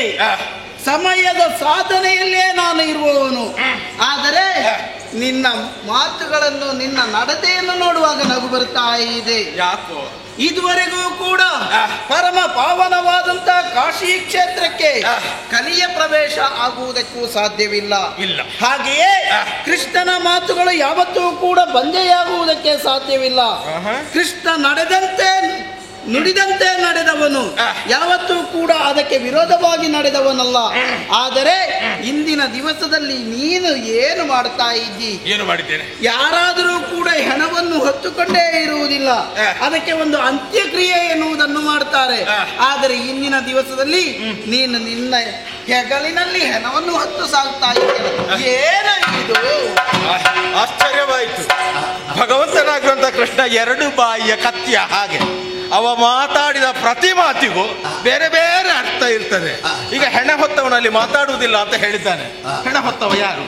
ಇರುವುದು ನಾನು ಮತ್ತು ಅವನು ಹೊರತು ಮಿಕ್ಕವರೆಲ್ಲ ಬೇರೆ ಕಡೆಯಲ್ಲಿ ಯುದ್ಧದಲ್ಲಿ ನಿರತರಾಗಿದ್ದಾರೆ. ಹಾಗಾಗಿ ಸ್ವಲ್ಪ ಯೋಚಿಸಬೇಕಾಗ್ತದೆ. ನನ್ನಿಂದ ರಕ್ಷಿಸಲ್ಪಟ್ಟಂತ ಗಯನನ್ನು ನೋಡ್ಬೇಕಾಗ್ತದೆ.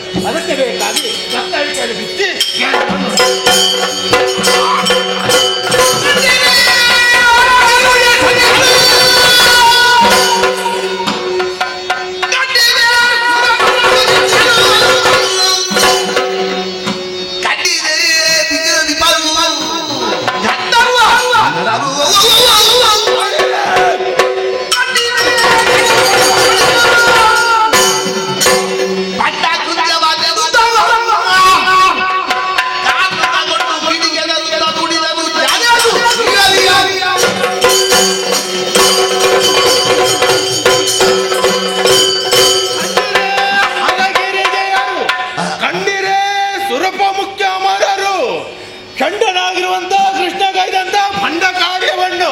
ನನಗರಿವಿಲ್ಲದೆ ಕಾರಣ ಕೊಂದಿದ್ದಾನೆ. ಇವನನ್ನು ಬಿಡುವುದಿಲ್ಲ. ದಿವ್ಯಾಸ್ತ್ರವನ್ನು ಪ್ರಯೋಗಿಸುವುದಕ್ಕೆ ಸಿದ್ಧರಾಗಿ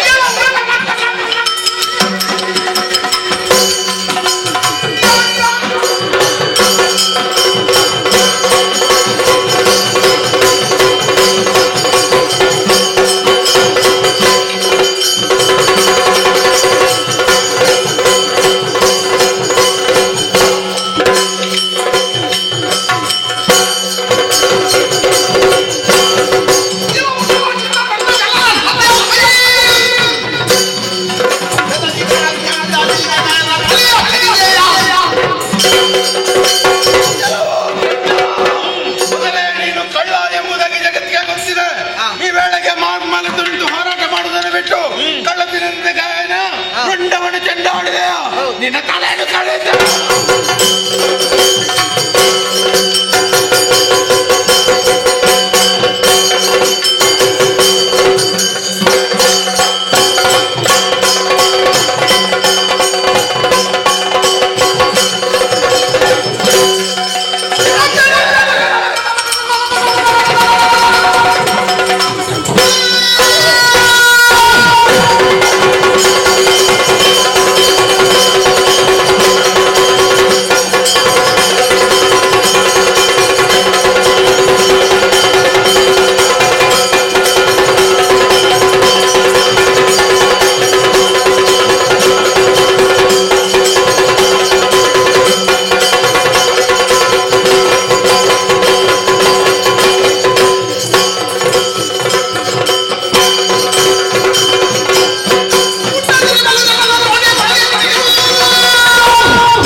ಈ ಹೊತ್ತಿನಲ್ಲಿ ಅವರ ಮೇಲೆ ಪ್ರಯೋಗ ಮಾಡ್ತಾ ಇದ್ದೀರಿ, ಕೊಲ್ಲುತ್ತೇನೆ ಎನ್ನುವುದಾಗಿ ನೀವೇ ಆಲೋಚನೆ ಮಾಡಿ. ನೀವು ಯಾರೇನೋ ನಿಮಗೆ ಗೊತ್ತಿದೆ ತಾನೆ, ನಾನು ಯಾರೇನೋ ನಿಮಗೆ ತಿಳಿದಿದ್ದೆ ತಾನೆ, ಆತ ಯಾರೇನೋ ನಿಮಗೆ ಗೊತ್ತಿದೆ ತಾನೆ. ಹೀಗಿದ್ದು ಕೂಡ ಯಾಕೆ ಹೋರಾಟಕ್ಕೆ ಮುಂದುವರಿತಾ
ಸ್ವಲ್ಪ ಆಲೋಚನೆ ಮಾಡಿ.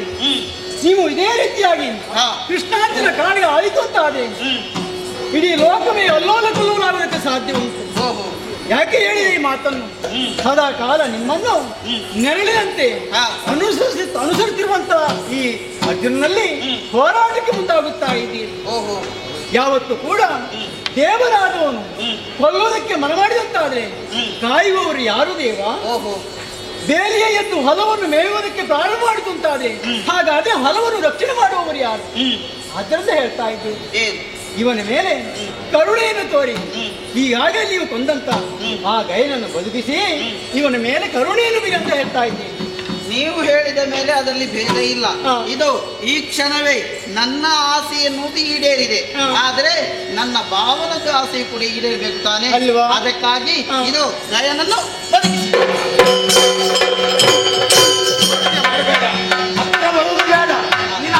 ಹೋಗಾಯ್ತಾ ದೇವರೇ, ಏನು ಕ್ಷಮೆಯನ್ನು ಕೊಡಬೇಕು.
ಹೌದು, ಆ ಕಾರಣದಿಂದಲಾಗಿಯೇ ಇಂದಿನ ದಿವಸದಲ್ಲಿ ಇಂತಹ ನಾಟಕ ನಡೆದು ಹೋಯಿತು.